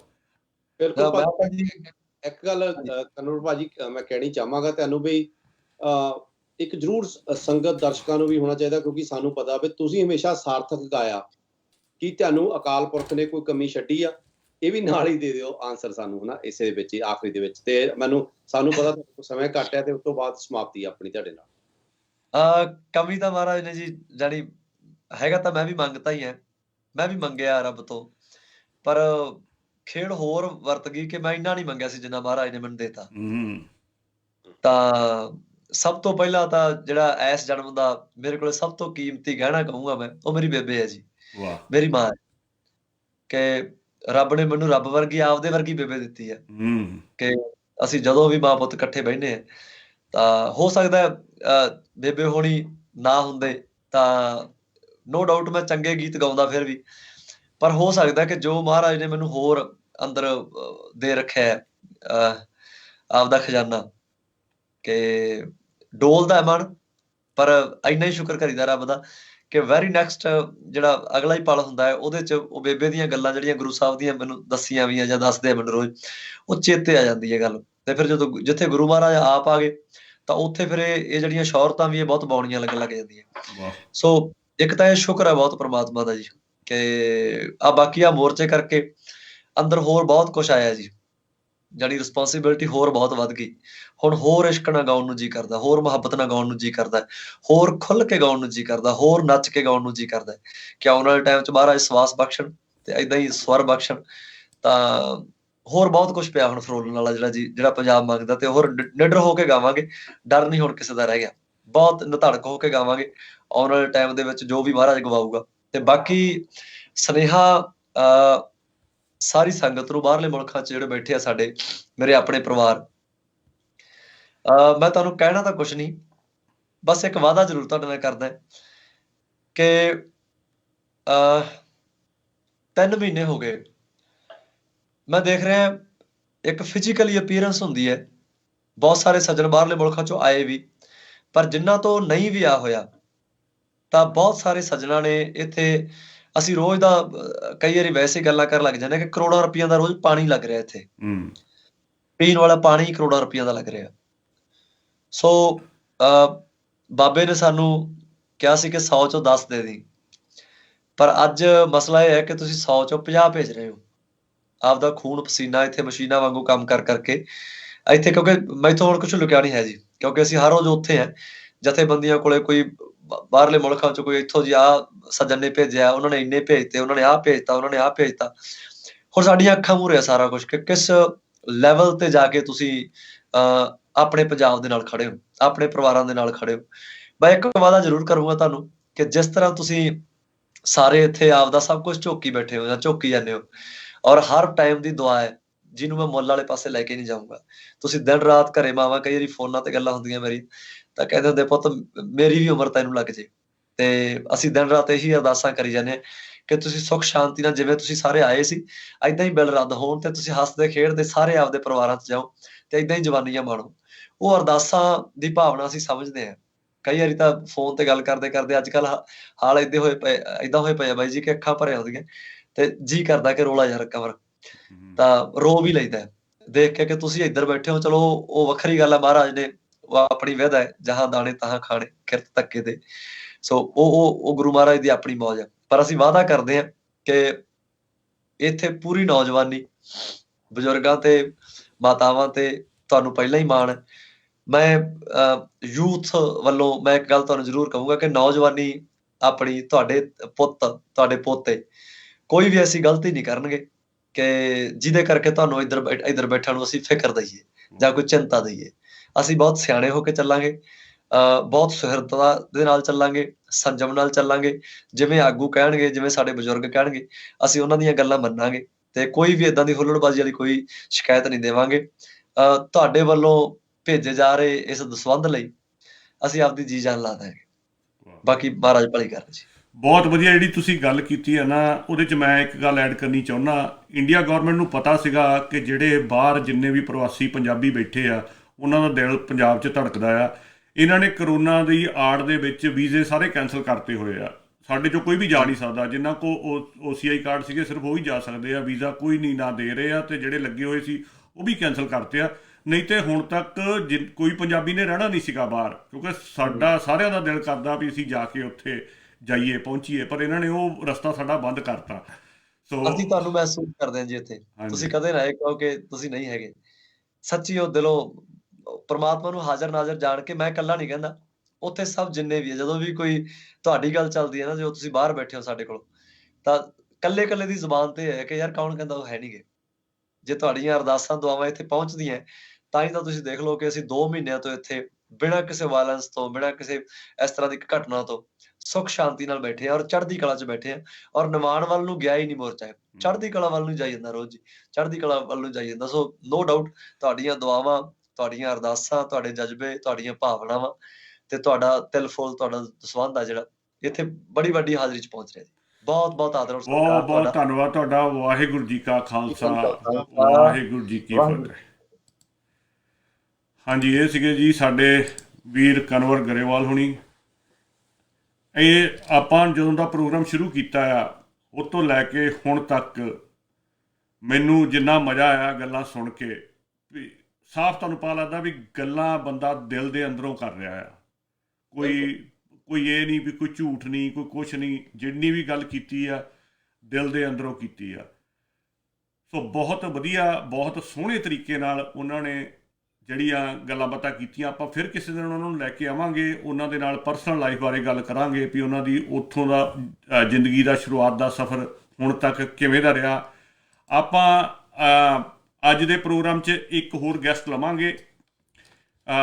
ਮੈਂ ਕੋਸ਼ਿਸ਼ ਕਰਦਾ ਹਾਂ ਉੱਥੋਂ ਮੋਰਚੇ ਤੋਂ ਕਿਸੇ ਨੂੰ ਨਾਲ ਲੈਣ ਦੀ, ਭਾਵੇਂ ਫੋਨ 'ਤੇ ਲੈ ਲਈਏ, ਤਾਂ ਕਿ ਆਪਾਂ ਨੂੰ ਇਹ ਜਾਣਕਾਰੀ ਮਿਲ ਸਕੇ ਵੀ ਉੱਥੇ ਹੁਣ ਕੱਲ੍ਹ ਰਾਤ ਦੀਆਂ ਮੈਨੂੰ ਪਤਾ ਲੱਗਾ ਵੀ ਲਗਾਤਾਰ ਟਰੈਕਟਰ ਟਰਾਲੀਆਂ ਆ ਰਹੀਆਂ ਆ, ਪੂਰੀ ਰਾਤ ਆਉਂਦੀਆਂ ਰਹੀਆਂ ਆ, ਸਾਰਾ ਦਿਨ ਆਉਂਦੀਆਂ ਰਹੀਆਂ ਆ। ਅਤੇ ਹੁਣ ਉੱਥੇ ਇਸ ਟਾਈਮ ਰਾਤ ਫਿਰ ਦੁਬਾਰਾ ਹੋ ਗਈ ਆ ਤੇ ਉਹਨਾਂ ਨੂੰ ਗੱਲਬਾਤ ਕਰਕੇ ਦੇਖਦੇ ਆ ਵੀ ਕਿੰਨੇ ਕੁ ਲੋਕੀ ਉੱਥੇ ਪਹੁੰਚ ਚੁੱਕੇ ਆ ਤੇ ਉੱਥੇ ਦੇ ਹਾਲਾਤ ਕੀ ਆ। ਉਹਨਾਂ 'ਚ ਤੁਸੀਂ ਜਗਮੋਹਨ ਸਿੰਘ ਜੀ ਗੱਲਬਾਤ ਕਰੋ। ਜਿਹੜੇ ਤੁਹਾਡੇ ਬਾਕੀ ਸਵਾਲ ਆ ਉਹ ਆਪਾਂ ਬਾਅਦ 'ਚ ਕਰਾਂਗੇ। ਪਹਿਲਾਂ ਆਪਾਂ ਉੱਥੋਂ ਇੰਡੀਆ ਤੋਂ ਜਾਣਕਾਰੀ ਲੈ ਲਈਏ ਮੋਰਚੇ ਤੋਂ। ਹਾਂਜੀ, ਪਹਿਲਾਂ ਜੀ ਇਹ ਗੱਲ ਕਰੂੰਗਾ ਮੈਂ ਵੀ ਕਨਵਰ ਗਰੇਵਾਲ ਹੁਣਾਂ ਕੋਲ ਟਾਈਮ ਜਿਹੜਾ ਬਹੁਤ ਘੱਟ ਸੀ, ਕਿਉਂਕਿ ਉਹਨਾਂ ਕੋਲ ਸਿਰਫ 15 ਮਿੰਟ ਹੀ ਸੀਗੇ। ਪਰ ਫਿਰ ਵੀ ਆਪਾਂ ਉਸ ਵੀਰ ਦੇ ਬਹੁਤ ਬਹੁਤ ਧੰਨਵਾਦੀ ਹਾਂ ਜਿਹੜਾ ਐਟਲੀਸਟ ਅੱਧਾ ਘੰਟਾ ਸਾਡੇ ਨਾਲ ਉਹ ਟਾਈਮ ਦੇ ਕੇ ਗਏ ਆਪਣਾ, ਕਿਉਂਕਿ ਤੁਹਾਨੂੰ ਪਤਾ ਇਹਨਾਂ ਦਾ ਟਾਈਮ ਵੀ ਕੀਮਤੀ, ਔਰ ਪਲੱਸ ਇਹਨਾਂ ਨੇ ਅੱਜ ਸਭ ਤੋਂ ਵੱਧ ਵੱਡੀ ਗੱਲ ਇਹ ਸੀ ਕਿ ਇਹਨਾਂ ਨੇ ਦਿੱਲੀ ਨੂੰ ਕੂਚ ਕਰਨਾ ਹੁਣ ਇਸ ਵੇਲੇ। ਹਾਂਜੀ ਵੀਰ ਜੀ, ਵਾਹਿਗੁਰੂ ਜੀ ਕਾ ਖਾਲਸਾ, ਵਾਹਿਗੁਰੂ ਜੀ ਕੀ ਫਤਿਹ। ਹਾਂਜੀ, ਹੁਣ ਨਛੱਤਰ ਸਿੰਘ ਭਾਂਬੜੀ ਹੁਣੀ ਆ ਗਏ ਆ ਤੇ ਆਪਾਂ ਗਾਂ ਦਾ ਹਾਲ ਚਾਲ ਜਿਹੜਾ ਆ ਉਹ ਆਪਾਂ ਨਛੱਤਰ ਸਿੰਘ ਹੁਣਾਂ ਤੋਂ ਪੁੱਛਾਂਗੇ। ਪਹਿਲਾ ਸਵਾਲ ਮੈਂ ਕਰੂੰਗਾ ਨਛੱਤਰ ਵੀਰ ਜੀ, ਪਹਿਲਾਂ ਤਾਂ ਫਤਿਹ ਕਾਰਜ ਕਰਦੇ ਨੇ। ਵਾਹਿਗੁਰੂ ਜੀ ਕਾ ਖਾਲਸਾ, ਵਾਹਿਗੁਰੂ ਜੀ ਕੀ ਫਤਿਹ। ਖਾਲਸਾ, ਵਾਹਿਗੁਰੂ ਜੀ ਕੀ ਫਤਿਹ ਵੀਰ ਜੀ। ਹਾਂਜੀ ਨਛੱਤਰ ਸਿੰਘ ਜੀ, ਹੁਣ ਤੁਸੀਂ ਸਾਨੂੰ ਥੋੜਾ ਜਿਹਾ ਪਹਿਲੀ ਸਵਾਲ ਇਹ ਆ ਵੀ ਇਸ ਟਾਈਮ ਮਾਹੌਲ ਕਿੱਦਾਂ ਦਾ ਆ, ਕੀ ਚੱਲ ਰਿਹਾ ਆ, ਕੀ ਤੁਹਾਡੇ ਆਲੇ ਦੁਆਲੇ ਹੋ ਰਿਹਾ ਆ, ਉਹਦੇ ਬਾਰੇ ਥੋੜੀ ਜਿਹੀ ਜਾਣਕਾਰੀ ਪਹਿਲਾਂ ਤੁਸੀਂ ਸਾਨੂੰ ਦੱਸੋ। ਧੰਨਵਾਦ ਵੀਰ ਜੀ। ਪਹਿਲਾਂ ਤਾਂ ਸਾਰੇ ਹੀ ਜਿੰਨੇ ਵੀ ਵੀਰ ਭੈਣਾਂ ਇਸ ਮਾਧਿਅਮ ਦੇ ਰਾਹੀਂ, ਸੋਸ਼ਲ ਮੀਡੀਆ ਦੇ ਰਾਹੀਂ ਜੁੜੇ ਹੋਏ ਆ, ਟੀਵੀ ਚੈਨਲਾਂ ਦੇ ਰਾਹੀਂ ਜਿਸ ਤਰ੍ਹਾਂ ਵੀ ਇਹਦੇ ਨਾਲ ਸਾਂਝ ਬਣਾ ਰਹੇ ਆ, ਤੇ ਤੁਹਾਡਾ ਦੋਵਾਂ ਵੀਰਾਂ ਦਾ ਧੰਨਵਾਦ ਕਿ ਤੁਸੀਂ ਇੱਥੇ ਬਹਿ ਕੇ ਆਪਣੀ ਸੇਵਾ ਜਿਹੜੀ ਹੈ ਇਸ ਰੂਪ ਵਿੱਚ ਨਿਭਾ ਰਹੇ ਹੋ ਵੀ ਅਸੀਂ ਉੱਥੋਂ ਦੀ ਜਾਣਕਾਰੀ ਜਾਂ ਉੱਥੋਂ ਦੀ ਗੱਲਬਾਤ ਉਹਨਾਂ ਸਰੋਤਿਆਂ ਤੱਕ ਪਹੁੰਚਾਈਏ ਜਿਹੜੇ ਆਪਣੇ ਘਰਾਂ 'ਚ ਬਹਿ ਕੇ ਇੰਤਜ਼ਾਰ ਕਰਦੇ ਰਹਿੰਦੇ ਆ ਇਹਦੇ। ਤਾਂ ਗੱਲ ਏਦਾਂ ਤੁਸੀਂ ਵੇਖ ਸਕਦੇ ਹੋ ਜੀ, ਮੇਰੇ ਆਲੇ ਦੁਆਲੇ ਆਵਾਜ਼ਾਂ ਤੁਹਾਡੇ ਆ ਰਹੀਆਂ ਹੋਣਗੀਆਂ। ਬਿਲਕੁਲ ਆ ਰਹੀ ਹੈ ਜੀ, ਬਿਲਕੁਲ ਜਿੰਦਾਬਾਦੀ ਵਾਲਾ ਮਾਹੌਲ ਆ। ਤੇ ਲਗਾਤਾਰ ਹੀ ਕੱਲ ਤੋਂ ਹੀ ਜਿਵੇਂ ਗੋਲਡੀ ਵੀਰ ਜੀ ਹੁਣੀ ਦੱਸ ਰਹੇ ਸੀ ਵੀ ਕੱਲ ਤੋਂ ਟਰੈਕਟਰ ਟਰਾਲੀਆਂ ਏਦਾਂ ਹੀ ਆ ਜੀ। ਕੱਲ ਸਵੇਰ ਤੋਂ ਹੀ ਸ਼ੁਰੂ ਹੋ ਗਈਆਂ ਤੇ ਰਾਤ 12, 1, 2, 3, 4 ਤੇ ਦਿਨ ਚੜ ਗਿਆ। ਤੇ ਏਦਾਂ ਹੀ ਬੜੀ ਚੜ੍ਹਦੀ ਕਲਾ ਵਾਲਾ ਮਾਹੌਲ ਆ। ਬੜੇ ਬੁਲੰਦ ਹੌਸਲੇ 'ਚ ਆ ਸਾਰੇ ਵੀਰ ਭੈਣਾਂ, ਬੱਚੇ ਬਜ਼ੁਰਗ, ਨਿੱਕੇ ਨਿੱਕੇ ਬੱਚੇ। ਤੇ ਮਤਲਬ ਐ ਲੱਗ ਰਿਹਾ ਵੀ ਜਿਵੇਂ ਇੱਕ ਨਵਾਂ ਇਤਿਹਾਸ ਸਿਰਜਣ ਜਾ ਰਿਹਾ ਏ ਕਿਸਾਨੀ ਸੰਘਰਸ਼ ਦੇ ਨਾਂ ਹੇਠ। ਬਹੁਤ ਸੋਹਣਾ ਮਾਹੌਲ ਆ, ਬਹੁਤ ਚੜ੍ਹਦੀ ਕਲਾ ਵਾਲਾ ਮਾਹੌਲ ਆ। ਤੇ ਤੁਸੀਂ ਸਟਾਲ ਦੇ ਉੱਤੇ ਦੱਸੋ ਵੀ ਸਮਾਨ ਤੁਹਾਡੇ ਕੋਲ ਪੂਰਾ ਆ ਪਿੱਛੋਂ, ਕਿਉਂਕਿ ਹੁਣ ਕਾਫੀ ਦੂਰ ਤੱਕ ਮੈਂ ਸੁਣਿਆ ਆ ਕਿ ਜਾਮ ਲੱਗਾ ਹੋਇਆ, ਮੁਰਥਲ ਤੱਕ ਜਾਮ ਲੱਗਾ ਹੋਇਆ ਆ, ਉਧਰੋਂ ਕੋਈ ਵੀ ਚੀਜ਼ ਨਹੀਂ ਆ ਰਹੀ। ਇੱਥੋਂ ਤੱਕ ਕਿ ਰਾਸ਼ਨ ਵਗੈਰਾ ਦੀ ਸਪਲਾਈ ਵੀ ਸਟਕ ਹੋਈ ਪਈ ਆ। ਉਹ ਕਹਿ ਰਹੇ ਸੀ ਵੀ ਕਿਸੇ ਤਰੀਕੇ ਨਾਲ ਟਰੈਕਟਰ ਟਰਾਲੀਆਂ ਪਰੇ ਕਰਕੇ ਆਪਾਂ ਰਸਤਾ ਬਣਾਈਏ। ਸੋ ਤੁਹਾਡੇ ਕੋਲ ਇੱਥੇ ਸਮਾਨ ਪੂਰਾ ਆ ਜਿਹੜਾ ਤੁਸੀਂ ਸੰਗਤ ਨੂੰ ਦੇ ਰਹੇ ਸੀ, ਜਾਂ ਹੋਰ ਉਹ 'ਚ ਤਾਂ ਨਹੀਂ ਕੋਈ ਕਮੀ ਆਈ? ਹਾਂਜੀ ਵੀਰ ਜੀ, ਸਾਨੂੰ ਸੀਗਾ ਪਹਿਲਾਂ ਤੋਂ ਹੀ ਥੋੜਾ ਜਿਹਾ ਇਸ ਤਰ੍ਹਾਂ ਦਾ ਲੱਗਦਾ ਸੀਗਾ ਵੀ ਜਿਹੜੀ 23-24 ਤਰੀਕ ਹੋਊਗੀ ਜਾਂ 25 ਤਰੀਕ ਹੋਊਗੀ ਵੀ ਇੱਥੇ ਇਸ ਤਰ੍ਹਾਂ ਦਾ ਜਾਮ ਲੱਗ ਜਾਣਾ ਆ। ਤਾਂ ਸਾਡੇ ਕੋਲ ਲਗਭਗ ਸਮਾਨ ਜਿੰਨਾ ਵੀ ਹੈਗਾ ਆ ਉਹ ਪੂਰਾ ਆ। ਜੇ ਅਸੀਂ ਵੇਖੀਏ ਤਾਂ ਪੂਰੀ ਲੋੜੀਂਦੀਆਂ ਚੀਜ਼ਾਂ ਸਾਡੇ ਕੋਲ ਹੈਗੀਆਂ ਆ, ਜਾਂ ਅਸੀਂ ਪ੍ਰਬੰਧ ਕਰ ਲਿਆ ਸੀਗਾ ਪਹਿਲਾਂ ਹੀ। ਸਾਨੂੰ ਲੱਗਦਾ ਸੀਗਾ ਵੀ ਇਸ ਤਰ੍ਹਾਂ ਦਾ ਮਾਹੌਲ ਬਣੂਗਾ, ਉਹਦੇ ਤੋਂ ਪਹਿਲਾਂ ਪੂਰਾ ਪ੍ਰਬੰਧ ਜਿਹੜਾ ਉਹ ਕਰ ਲਿਆ ਸੀਗਾ। ਤੇ ਬਾਕੀ ਮੁਸ਼ਕਲ ਇਹ ਅੱਜ ਜ਼ਰੂਰ ਆਈ ਆ ਕਿਉਂਕਿ ਰਸਤਾ ਬਲੌਕ ਹੋਣ ਕਰਕੇ, ਜਿਵੇਂ ਲੰਗਰਾਂ 'ਚ ਦੁੱਧ ਨਹੀਂ ਪਹੁੰਚਿਆ ਕਿਉਂਕਿ ਦੁੱਧ ਡੇਲੀ ਆਉਂਦਾ ਸੀਗਾ। ਹਾਂਜੀ। ਤੇ ਪਾਣੀ ਵਗੈਰਾ ਦਾ ਪ੍ਰਬੰਧ ਪਹਿਲਾਂ ਹੀ ਕਰ ਲਿਆ ਸੀ। ਖਾਲਸਾ ਏਡ ਨੇ ਇੱਕ ਹੋਰ ਨਵਾਂ ਪ੍ਰਬੰਧ ਕਰਤਾ ਸੀ, ਇੱਥੇ ਫਿਲਟਰ ਲਾਤੇ ਉਹਨਾਂ ਨੇ। ਠੀਕ ਹੈ। ਤੇ ਹਜ਼ਾਰਾਂ ਹੀ ਲੀਟਰ ਦੇ ਹਿਸਾਬ ਨਾਲ ਪਾਣੀ ਡੇਲੀ ਫਿਲਟਰ ਹੋ ਰਿਹਾ ਆ। ਉੱਥੋਂ ਭਰ ਕੇ ਵੀ ਜਿਹੜੇ ਵੀਰ ਭੈਣਾਂ ਆ ਉਹਨੂੰ ਵਰਤ ਰਹੇ ਆ, ਲਿਆ ਸਕਦੇ ਆ। ਤੇ ਸਾਡੇ ਕੋਲ ਹੈਗਾ ਆ ਸਮਾਨ, ਲਗਭਗ ਪ੍ਰਬੰਧ ਕਰ ਲਿਆ ਸੀਗਾ ਪਹਿਲਾਂ ਤੋਂ ਹੀ। ਠੀਕ ਹੈ। ਤੇ ਹਾਂਜੀ ਨਛੱਤਰ ਜੀ, ਇੱਕ ਸਵਾਲ ਹੋਰ ਮੈਂ ਕਰੂੰਗਾ। ਜਿਹੜਾ ਤੁਸੀਂ ਲਿਟਰੇਚਰ ਬਣ ਰਹੇ ਸੀਗੇ ਇੱਥੇ, ਕਿਤਾਬਾਂ ਵੀ ਬਣ ਰਹੇ ਆਪਾਂ ਗੁਰਮਤ ਦੇ ਆਧਾਰਿਤ, ਉਹਦੇ ਬਾਰੇ ਥੋੜੀ ਜਿਹੀ ਜਾਣਕਾਰੀ ਸੰਗਤ ਨੂੰ ਜ਼ਰੂਰ ਦਿਓ ਵੀ ਲਿਟਰੇਚਰ ਆਪਣੇ ਵੀਰ ਕਿਤਾਬਾਂ ਕਿੰਨੇ ਵੀਰ ਕਿਤਾਬਾਂ ਲੈ ਕੇ ਜਾਂਦੇ ਆ, ਜਾਂ ਕਿੰਨਾ ਕੁ ਨੌਜਵਾਨ ਜਾਂ ਬਜ਼ੁਰਗ ਕਿੰਨਾ ਕੁ ਇੰਟਰਸਟ ਸ਼ੋਅ ਕਰਦੇ ਆ ਪੜ੍ਹਾਈ ਦੇ ਵਿੱਚ, ਕਿਉਂਕਿ ਆਪਾਂ ਨੂੰ ਪਤਾ ਵੀ ਹੌਲੀ ਹੌਲੀ ਲੋਕਾਂ ਦਾ ਪੜ੍ਹਨ ਤੋਂ ਜਿਹੜਾ ਆ ਉਹ ਮਨ ਜਿਹਾ ਉੱਠਿਆ ਹੋਇਆ ਆ, ਸੁਣਨਾ ਹੀ ਪਸੰਦ ਕਰਦੇ ਆ। ਉਹਦੇ ਬਾਰੇ ਵੀ ਜ਼ਰੂਰ ਜਾਣਕਾਰੀ ਦਿਓ। ਨਹੀਂ, ਉਹਦੇ 'ਚ ਨਾ ਦੋ ਚੀਜ਼ਾਂ ਆ ਜੀ। ਪਹਿਲਾਂ ਤਾਂ ਇਹ ਆ ਵੀ ਗਰਾਊਂਡ ਸਥਿਤੀ ਏਦਾਂ ਦੀ ਆ ਵੀ ਜਦੋਂ ਇੱਥੇ ਆਏ ਨਾ ਵੀਰ ਭੈਣਾਂ ਸਾਰੇ, ਸੰਘਰਸ਼ ਸ਼ੁਰੂ ਹੋਇਆ ਦਿੱਲੀ 'ਚ, ਤੇ ਪਹਿਲਾਂ ਲੋਕਾਂ ਨੂੰ ਐਂ ਲੱਗਦਾ ਸੀ ਸਾਰਿਆਂ ਨੂੰ ਵੀ ਜਿਵੇਂ ਨਾ ਇਹ ਲੋਕ ਸੜਕ ਜਾਮ ਕਰਤੀ ਆ, ਇੱਥੇ ਬਹਿ ਜਾਣਗੇ, ਆਲੇ ਦੁਆਲੇ ਲੋਕ ਦੁਖੀ ਹੋਣਗੇ, ਪਰੇਸ਼ਾਨ ਹੋਣਗੇ। ਪਰ ਜਿੱਦਾਂ ਦਾ ਮਨਾਂ ਵਿੱਚ ਲੋਕਾਂ ਦੇ ਡਰ ਸੀ, ਪਰ ਉਹ ਜਿਵੇਂ ਜਿਵੇਂ ਇੱਥੇ ਸੰਘਰਸ਼ ਸ਼ੁਰੂ ਹੋਇਆ ਉਹਨਾਂ ਨੂੰ ਸੁਵਿਧਾਵਾਂ ਮਿਲੀਆਂ ਜਾਂ ਉਹਨਾਂ ਨੂੰ ਸਹੂਲਤਾਂ ਮਿਲੀਆਂ ਤੇ ਉਹਨਾਂ ਦਾ ਨਾ ਰੂਪ ਰੰਗ ਬਦਲ ਗਿਆ, ਜਿਵੇਂ ਸਾਰੇ ਬਦਲੇ। ਉਹ ਤਾਂ ਹੁਣ ਸਗੋਂ ਏਦਾਂ ਸੋਚਦੇ ਹੋਣਗੇ ਵੀ ਅੰਦੋਲਨ ਕਦੀ ਵੀ ਖਤਮ ਨਾ ਹੋਵੇ। ਜਿਹੜੇ ਲੋਕਲ ਲੋਕ ਹੈ ਇੱਥੋਂ ਦੇ ਆਲੇ ਦੁਆਲੇ ਦੇ, ਹਾਂਜੀ ਵੀ ਉਹ ਤਸਵੀਰ ਉਹਨਾਂ ਦੇ ਦਿਮਾਗ ਵਿੱਚ ਜਿਹੜੀ ਇੱਕ ਫਿੱਟ ਕੀਤੀ ਗਈ ਸੀ ਮੀਡੀਆ ਵੱਲੋਂ ਜਾਂ ਲੰਮੇ ਸਮੇਂ ਤੋਂ ਇੱਕ ਤਸਵੀਰ ਬਣਾਈ ਗਈ ਸੀਗੀ ਵੀ ਇਦਾਂ ਦੇ ਆਏ ਬੰਦੇ, ਉਹ ਤਸਵੀਰ ਚੇਂਜ ਹੋ ਗਈ।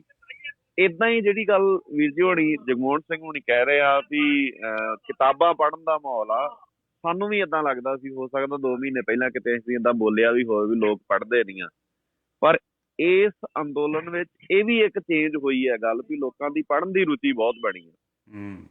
ਔਰ ਸਭ ਤੋਂ ਵੱਧ ਖੁਸ਼ੀ ਵਾਲੀ ਗੱਲ ਇਹ ਆ ਵੀ ਅਸੀਂ ਨਾ ਇੱਥੇ ਸੋਹਣ ਸਿੰਘ ਸੀਤਲ ਹੋਣਾ ਦੀਆਂ ਕਿਤਾਬਾਂ ਬਹੁਤ ਸਾਰੀਆਂ ਰੱਖੀਆਂ ਤੇ ਉਹਨਾਂ 'ਚ ਜਿਵੇਂ ਸਿੱਖ ਰਾਜ ਕਿਵੇਂ ਗਿਆ ਤੇ ਕਿਵੇਂ ਬਣਿਆ, ਹਾਂਜੀ, ਉਹਦੇ 'ਚ ਨਾ ਤੁਸੀਂ ਵੇਖੋ ਬੜੀ ਇੱਕ ਇੰਟਰਸਟਿੰਗ ਗੱਲ ਆ ਵੀ ਜਦੋਂ ਇੱਕ ਰਾਜ ਜਿਹੜਾ ਅਸੀਂ ਹੁਣ ਹੰਢਾ ਰਹੇ ਹਾਂ, ਜਿਹਦਾ ਸੰਤਾਪ ਅਸੀਂ ਚੱਲ ਰਹੇ ਹਾਂ ਜਿਸ ਰਾਜ ਦਾ, ਉਹਦੇ ਉਲਟ ਜਦੋਂ ਮਹਾਰਾਜਾ ਰਣਜੀਤ ਸਿੰਘ ਦੀਆਂ ਗੱਲਾਂ ਚੱਲਦੀਆਂ ਜਾਂ ਮਹਾਰਾਜਾ ਰਣਜੀਤ ਸਿੰਘ ਦੇ ਰਾਜ ਦੀ ਗੱਲ ਚੱਲਦੀ ਆ ਤਾਂ ਉਹ ਬਹੁਤ ਲੋਕ ਜਾਣਨਾ ਚਾਹੁੰਦੇ ਆ, ਬਹੁਤ ਲੋਕ ਪੜ੍ਹਨਾ ਚਾਹੁੰਦੇ ਆ ਵੀ ਉਹ ਕਿਹੋ ਜਿਹਾ ਰਾਜ ਸੀ। ਤੇ ਬਹੁਤ ਇੰਟਰਸਟ ਆ ਲੋਕਾਂ ਦਾ ਪੜ੍ਹਨ ਦਾ। ਤੇ ਸੋਹਣ ਸਿੰਘ ਸੀਤਲ ਹੁਣਾਂ ਦੀਆਂ ਕਿਤਾਬਾਂ ਬਹੁਤ ਜ਼ਿਆਦਾ ਲੋਕ ਉਹ ਲੈ ਕੇ ਜਾਂਦੇ ਆ ਵੀ ਸਿੱਖ ਰਾਜ ਕਿਵੇਂ ਬਣਿਆ ਜਾਂ ਸਿੱਖ ਰਾਜ ਕਿਵੇਂ ਗਿਆ। ਤੇ ਪੜ੍ਹਨ ਦਾ ਕਰੇਜ਼ ਵੀ ਆ, ਜਵਾਨੀ ਆ, ਭਾਵੇਂ ਬੱਚੇ ਆ, ਭਾਵੇਂ ਬਜ਼ੁਰਗ ਆ। ਤੁਸੀਂ ਵੇਖੋ ਨਾ ਸਾਰੀ, ਜਿਵੇਂ ਮੈਂ ਪਹਿਲਾਂ ਹੀ ਪ੍ਰੋਗਰਾਮ ਸੁਣ ਰਿਹਾ ਸੀਗਾ ਤੇ ਤੁਹਾਡੇ ਨਾਲ ਗੱਲ ਕਰ ਰਹੇ ਸੀਗੇ ਕਨਵਰ ਗਰੇਵਾਲ ਵੀਰ ਜੀ ਹੋਣੀ, ਹੁਣ ਵੇਖੋ ਬਦਲ ਗਈ ਨਾ ਸਾਰੀ ਚੀਜ਼ ਹੀ। ਬਿਲਕੁਲ, ਲਿਖਣ ਵਾਲਿਆਂ ਦੀਆਂ ਕਲਮਾਂ ਬਦਲ ਗਈਆਂ, ਗਾਉਣ ਵਾਲਿਆਂ ਦੇ ਗਲੇ ਜਿਹੜੇ ਆ ਉਹ ਹੋਰ ਗਾਉਣ ਲੱਗ ਪਏ, ਆਵਾਜ਼ ਬਦਲ ਗਈ, ਸਾਰੀ ਰੂਪ ਰੇਖਾ ਬਦਲ ਗਈ। ਆਪਸੀ ਸਾਂਝ ਵੱਧ ਗਈ, ਭਾਈਚਾਰਕ ਸਾਂਝ ਵੱਧ ਗਈ। ਜਿਹੜਾ ਵਿਤਕਰਾ ਆ, ਜਿਹੜਾ ਇੱਕ ਇੰਡੀਅਨ ਗੌਰਮੈਂਟ ਨੇ ਖਾਸ ਕਰਕੇ ਜਦੋਂ ਦੀ ਇਹ ਗੌਰਮੈਂਟ ਆਈ ਸੀ ਤੇ ਇਹਨਾਂ ਨੇ ਹਿੰਦੂ ਮੁਸਲਿਮ, ਹਿੰਦੂ ਸਿੱਖ, ਜਾਤਵਾਦ, ਇਹਦਾ ਬਹੁਤ ਜ਼ਿਆਦਾ ਬੋਲਬਾਲਾ ਪ੍ਰਚਲਿਤ ਕੀਤਾ ਸੀ, ਉਹ ਸਾਰਾ ਧੋ ਦਿੱਤਾ ਗਿਆ, ਖਤਮ ਹੋ ਗਿਆ ਸਾਰਾ। ਇੱਥੇ ਮੁਸਲਮਾਨ ਵੀਰ ਦੇ ਲਾਗੇ ਹਿੰਦੂ ਵੀਰ ਬਹਿ ਕੇ ਪ੍ਰਸ਼ਾਦਾ ਛਕ ਰਿਹਾ ਆ, ਈਵਨ ਮੁਸਲਮਾਨ ਦੇ ਹੱਥੋਂ ਛਕ ਰਿਹਾ ਆ, ਤੇ ਮੁਸਲਮਾਨ ਜਿਹੜਾ ਆ ਉਹ ਹਿੰਦੂ ਵੀਰ ਦੇ ਲਾਗੇ ਬਹਿ ਕੇ ਪ੍ਰਸ਼ਾਦਾ ਛਕ ਰਿਹਾ ਆ। ਸਿੱਖ ਦੀ ਲਾਗੇ ਬਹਿ ਕੇ ਮੁਸਲਮਾਨ ਛਕ ਰਿਹਾ ਆ, ਹਿੰਦੂ ਛਕ ਰਿਹਾ ਆ। ਤੇ ਉਹ ਜਿਹੜੀ ਇੱਕ ਸਥਿਤੀ ਸੀਗੀ, ਇੱਕ ਜਿਹੜਾ ਸਮੀਕਰਨ ਸੀ, ਉਹ ਵੀ ਬਦਲਿਆ ਆ। ਉੱਥੇ ਪੜ੍ਹਨ ਦਾ ਵੀ ਬਦਲਿਆ, ਉੱਥੇ ਗਾਉਣ ਦਾ ਵੀ ਬਦਲਿਆ, ਉੱਥੇ ਲਿਖਣ ਦਾ ਵੀ ਬਦਲਿਆ, ਔਰ ਆਉਣ ਵਾਲੇ ਸਮੇਂ 'ਚ ਬਹੁਤ ਸਾਰੀਆਂ ਚੀਜ਼ਾਂ ਹੋਰ ਬਦਲਣਗੀਆਂ। ਮਤਲਬ ਇੱਕ ਨਵੀਂ ਏਦਾਂ ਕਹਿ ਸਕਦੇ ਆ ਵੀ ਜਿੱਥੇ 26 ਤਰੀਕ ਦੀ ਇੱਕ ਪਰੇਡ ਦਾ ਇੰਤਜ਼ਾਰ ਆ ਨਾ ਲੋਕਾਂ ਨੂੰ ਵੀ ਇੱਕ ਨਵੀਂ ਤਰ੍ਹਾਂ ਦੀ ਪਰੇਡ ਹੋਣੀ ਆ ਜਦੋਂ ਦਾ ਮੁਲਕ ਆਜ਼ਾਦ ਹੋਇਆ, ਪਹਿਲੀ ਵਾਰ ਮੁਲਕ ਦੇ ਮਾਲਕਾਂ ਨੇ ਆਪ ਦਿੱਲੀ 'ਚ ਪਰੇਡ ਕਰਨੀ ਹੈ।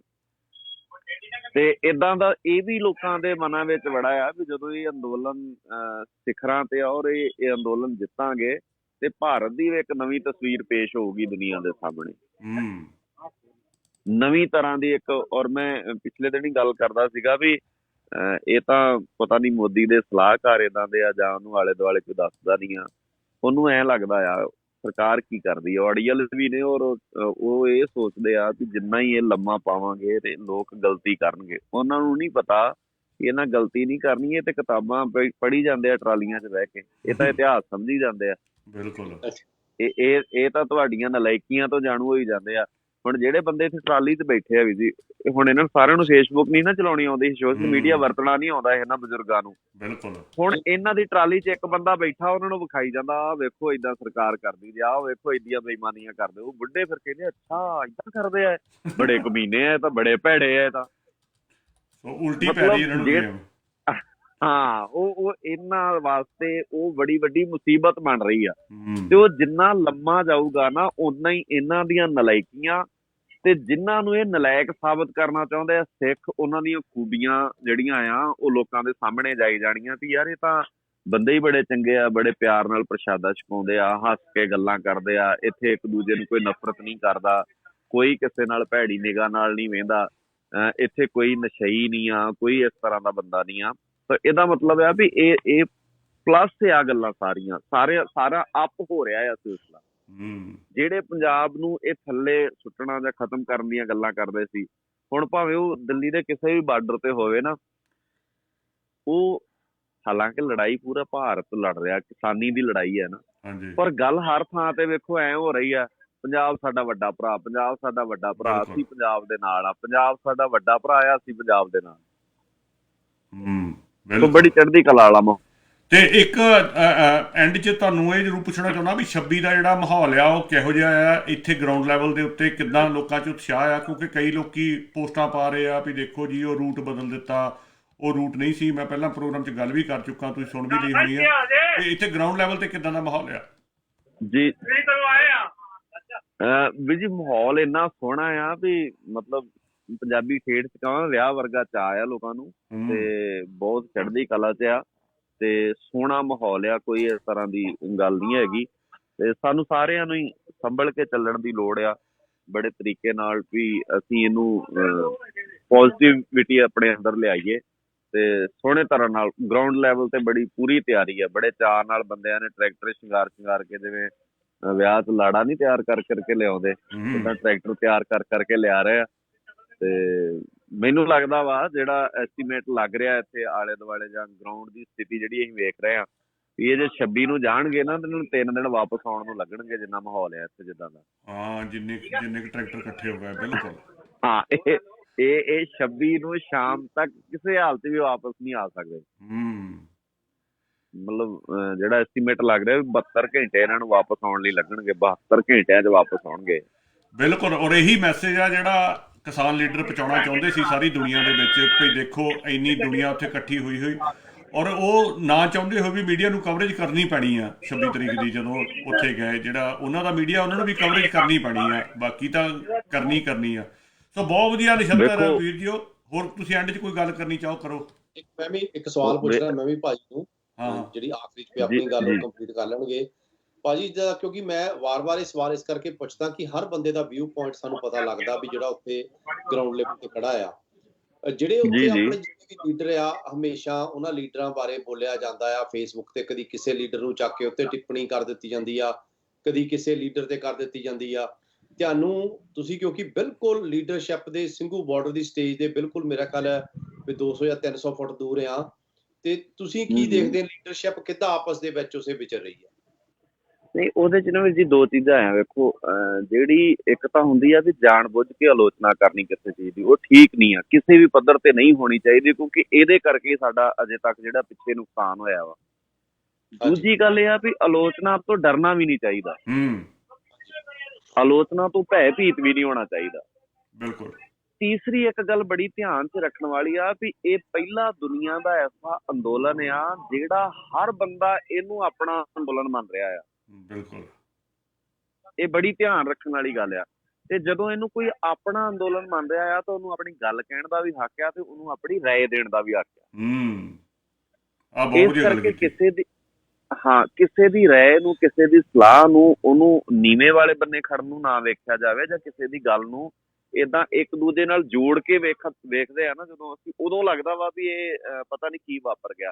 ਪਰ ਜਦੋਂ ਅਸੀਂ ਇੱਕ ਪਰਿਵਾਰ ਵਾਂਗੂ, ਇੱਕ ਯੂਨਿਟੀ ਵਾਂਗੂ ਵੇਖਦੇ ਆ, ਤਾਂ ਫਿਰ ਉਹ ਇੱਕ ਪਰਿਵਾਰ ਵਰਗਾ ਹੀ ਮਾਹੌਲ ਆ, ਬਹੁਤ ਸੋਹਣਾ ਆ ਔਰ ਬੜੀ ਚੜ੍ਹਦੀ ਕਲਾ ਵਾਲਾ ਆ।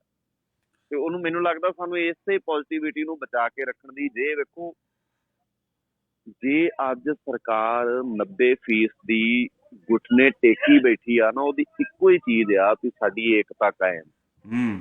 ਤੇ ਏਕਤਾ ਇਹ ਪਤਾ ਕਿਉਂ ਕਾਇਮ ਆ ਵੀਰ ਜੀ? ਮੈਨੂੰ ਮਿਸਲਾਂ ਦਾ ਵੇਲਾ ਯਾਦ ਆ ਰਿਹਾ। ਬੰਦੇ ਭਾਵੇਂ ਕਿਤੇ ਕਿਸੇ ਰੂਪ ਚ ਵੀ ਬੈਠੇ ਆ ਇੱਥੇ, ਪਰ ਦਿਮਾਗ 'ਚ ਇੱਕੋ ਗੱਲ ਲੈ ਕੇ ਬੈਠੇ ਆ ਵੀ ਯਾਰ ਇਹ ਸਰਕਾਰ ਦੀਆਂ ਗੋਜਣੀਆਂ ਲਵਾਉਣੀਆਂ ਵਾ, ਇਹਨਾਂ ਨੂੰ ਹਰਾਉਣਾ ਵਾ। ਇਹ ਬੜੇ ਜਿੱਦੀ ਬੰਦੇ ਆ, ਗਲਤ ਕਾਨੂੰਨ ਇਹਨਾਂ ਨੇ ਬਣਾ ਲਿਆ, ਇਹ ਕਾਨੂੰਨ ਵਾਪਸ ਹੋਣੇ ਚਾਹੀਦੇ ਆ। ਸੋ ਉਹ ਅਲੱਗ-ਅਲੱਗ ਰੰਗ ਨੇ ਇਸ ਅੰਦੋਲਨ ਦੇ, ਤੇ ਬੜੀ ਚੜ੍ਹਦੀ ਕਲਾ ਵਾਲੇ ਨੇ, ਤੇ ਉਹ ਬੜੇ ਸੋਹਣੇ ਸੁਹਿਰਦਤਾ ਵਾਲੇ ਆ। ਲੀਡਰ ਜਿਹੜੇ ਆ ਸਾਡੇ, ਉਹ ਵੀ ਬੜੇ ਤਰੀਕੇ ਨਾਲ ਚੱਲ ਰਹੇ ਆ, ਲੋਕਾਂ ਦੀ ਭਾਵਨਾ ਦੀ ਤਰਜਮਾਨੀ ਕਰਕੇ ਚੱਲ ਰਹੇ ਆ। ਔਰ ਚੱਲਣਾ ਹੀ ਪੈਣਾ ਆ। ਜੇ ਲੋਕਾਂ ਦੀ ਭਾਵਨਾ ਦੀ ਤਰਜਮਾਨੀ ਨਹੀਂ ਕਰਨਗੇ ਲੀਡਰ, ਤਾਂ ਉਹ ਬਾਕੀ ਲੀਡਰਾਂ ਵਾਂਗ ਜਿਹੜੇ ਆ ਉਹ ਫੇਲ ਹੋ ਜਾਣਗੇ। ਇਸ ਕਰਕੇ ਭਾਵਨਾ ਦੀ ਤਰਜਮਾਨੀ ਹੋ ਰਹੀ ਆ, ਸੰਗਤ ਦੇ ਰਾਏ ਨਾਲ ਚੱਲਿਆ ਜਾ ਰਿਹਾ ਆ, ਲੋਕਾਂ ਦੀ ਰਾਏ ਨੂੰ ਧਿਆਨ ਵਿੱਚ ਰੱਖਿਆ ਜਾ ਰਿਹਾ ਆ, ਤੇ ਉਹਦੇ ਵਿੱਚ ਹੀ ਸਾਰੇ ਫੈਸਲੇ ਜਿਹੜੇ ਆ ਉਹ ਸਾਡੇ ਸੁਹਿਰਦ ਆਗੂ ਅੱਗੇ ਲੱਗੇ ਜਿਹੜੇ ਉਹ ਲੈ ਰਹੇ। ਬਹੁਤ ਬਹੁਤ ਧੰਨਵਾਦ ਤੁਹਾਡਾ ਨਛੱਤਰ ਸਿੰਘ ਜੀ। ਤੁਹਾਡੇ ਟਾਈਮ ਵੀ ਕਾਫੀ ਹੋ ਗਿਆ ਆ ਤੇ ਸਵੇਰ ਨੂੰ ਤੁਸੀਂ ਫਿਰ ਤਿਆਰੀਆਂ ਕਰਨੀਆਂ ਹੁੰਦੀਆਂ, ਉੱਠ ਕੇ ਸਭ ਕੁਝ ਕਰਨਾ ਹੁੰਦਾ। ਸੋ ਬਹੁਤ ਬਹੁਤ ਧੰਨਵਾਦ ਤੁਹਾਡਾ ਸਾਨੂੰ ਗਰਾਊਂਡ ਲੈਵਲ ਬਾਰੇ ਦੱਸਣ ਦਾ। ਤੁਹਾਡਾ ਪੂਰੇ ਇਸ ਮਾਧਿਅਮ ਦੇ ਰਾਹੀਂ ਲੋਕਾਂ ਤੱਕ ਸੁਨੇਹਾ ਦੇਣ ਦਾ, ਦੋਵਾਂ ਵੀਰਾਂ ਦਾ ਧੰਨਵਾਦ, ਸਾਰੇ ਸਰੋਤਿਆਂ ਦਾ ਧੰਨਵਾਦ ਜੀ। ਵਾਹਿਗੁਰੂ ਜੀ ਕਾ ਖਾਲਸਾ, ਵਾਹਿਗੁਰੂ ਜੀ ਕੀ ਫਤਿਹ। ਹਾਂਜੀ, ਜਗਮੋਹਨ ਸਿੰਘ ਜੀ ਇਹ ਸੀਗੇ ਸਾਡੇ ਵੀਰ ਨਛੱਤਰ ਸਿੰਘ ਭਾਂਬੜੀ ਹੁਣੀ, ਗੁਰਮਤਿ ਗਿਆਨ ਮਿਸ਼ਨਰੀ ਕਾਲਜ ਤੋਂ। ਉਹਨਾਂ ਨੇ ਤੁਹਾਨੂੰ ਗਰਾਊਂਡ ਲੈਵਲ ਬਾਰੇ ਦੱਸਿਆ ਆ ਵੀ ਉੱਥੇ ਗਰਾਊਂਡ ਲੈਵਲ 'ਤੇ ਕੀ ਚੱਲ ਰਿਹਾ ਆ। ਹੁਣ ਆਪਾਂ ਆਪਣੇ ਪ੍ਰੋਗਰਾਮ 'ਤੇ ਜਿਹੜੇ ਕੋਈ ਹੋਰ ਸਵਾਲ ਸੀਗੇ ਤੁਹਾਡੇ, ਆਪਾਂ ਉਹਨਾਂ 'ਤੇ ਆ ਜਾਂਦੇ ਹਾਂ। ਜਿਹੜੇ ਆਪਾਂ ਕਰਮਰ ਗਰੇਵਾਲ ਤੋਂ ਪੁੱਛਣੇ ਸੀਗੇ ਜਾਂ ਗੱਲਬਾਤ ਕਰਨੀ ਸੀ, ਜੇ ਤੁਹਾਡਾ ਕੋਈ ਸਵਾਲ ਆ ਤਾਂ ਆਪਾਂ ਕੋਸ਼ਿਸ਼ ਕਰਦੇ ਹਾਂ ਵੀ ਆਪਾਂ ਆਪਣੇ ਤੌਰ 'ਤੇ ਜਵਾਬ ਦੇ ਸਕੀਏ। ਅਤੇ ਕਾਲਾਂ ਖੁੱਲ੍ਹੀਆਂ ਆ, ਜੇ ਕਿਸੇ ਨੇ ਕਾਲ ਕਰਨੀ ਹੋਈ ਕਾਲ ਕਰ ਲਓ। ਮੇਰਾ ਪਹਿਲਾ ਸਵਾਲ ਤਾਂ ਇਹੀ ਆ, ਜਿਹੜੀ ਆਪਾਂ ਕੱਲ ਦੀ ਘਟਨਾ ਆ, ਜਿਹੜੀ ਉੱਥੇ ਬਿੱਟੂ ਤੇ ਜੀਰੇ ਦੀ ਕੁੱਟਮਾਰ ਹੋਈ ਗਈ ਆ, ਉਹਨੂੰ ਕਿਸ ਪ੍ਰਤੀਕਰਮ ਨਾਲ ਤੁਸੀਂ ਦੇਖਦੇ ਆ, ਕਿਸ ਐਂਗਲ ਤੋਂ ਦੇਖਦੇ ਆ?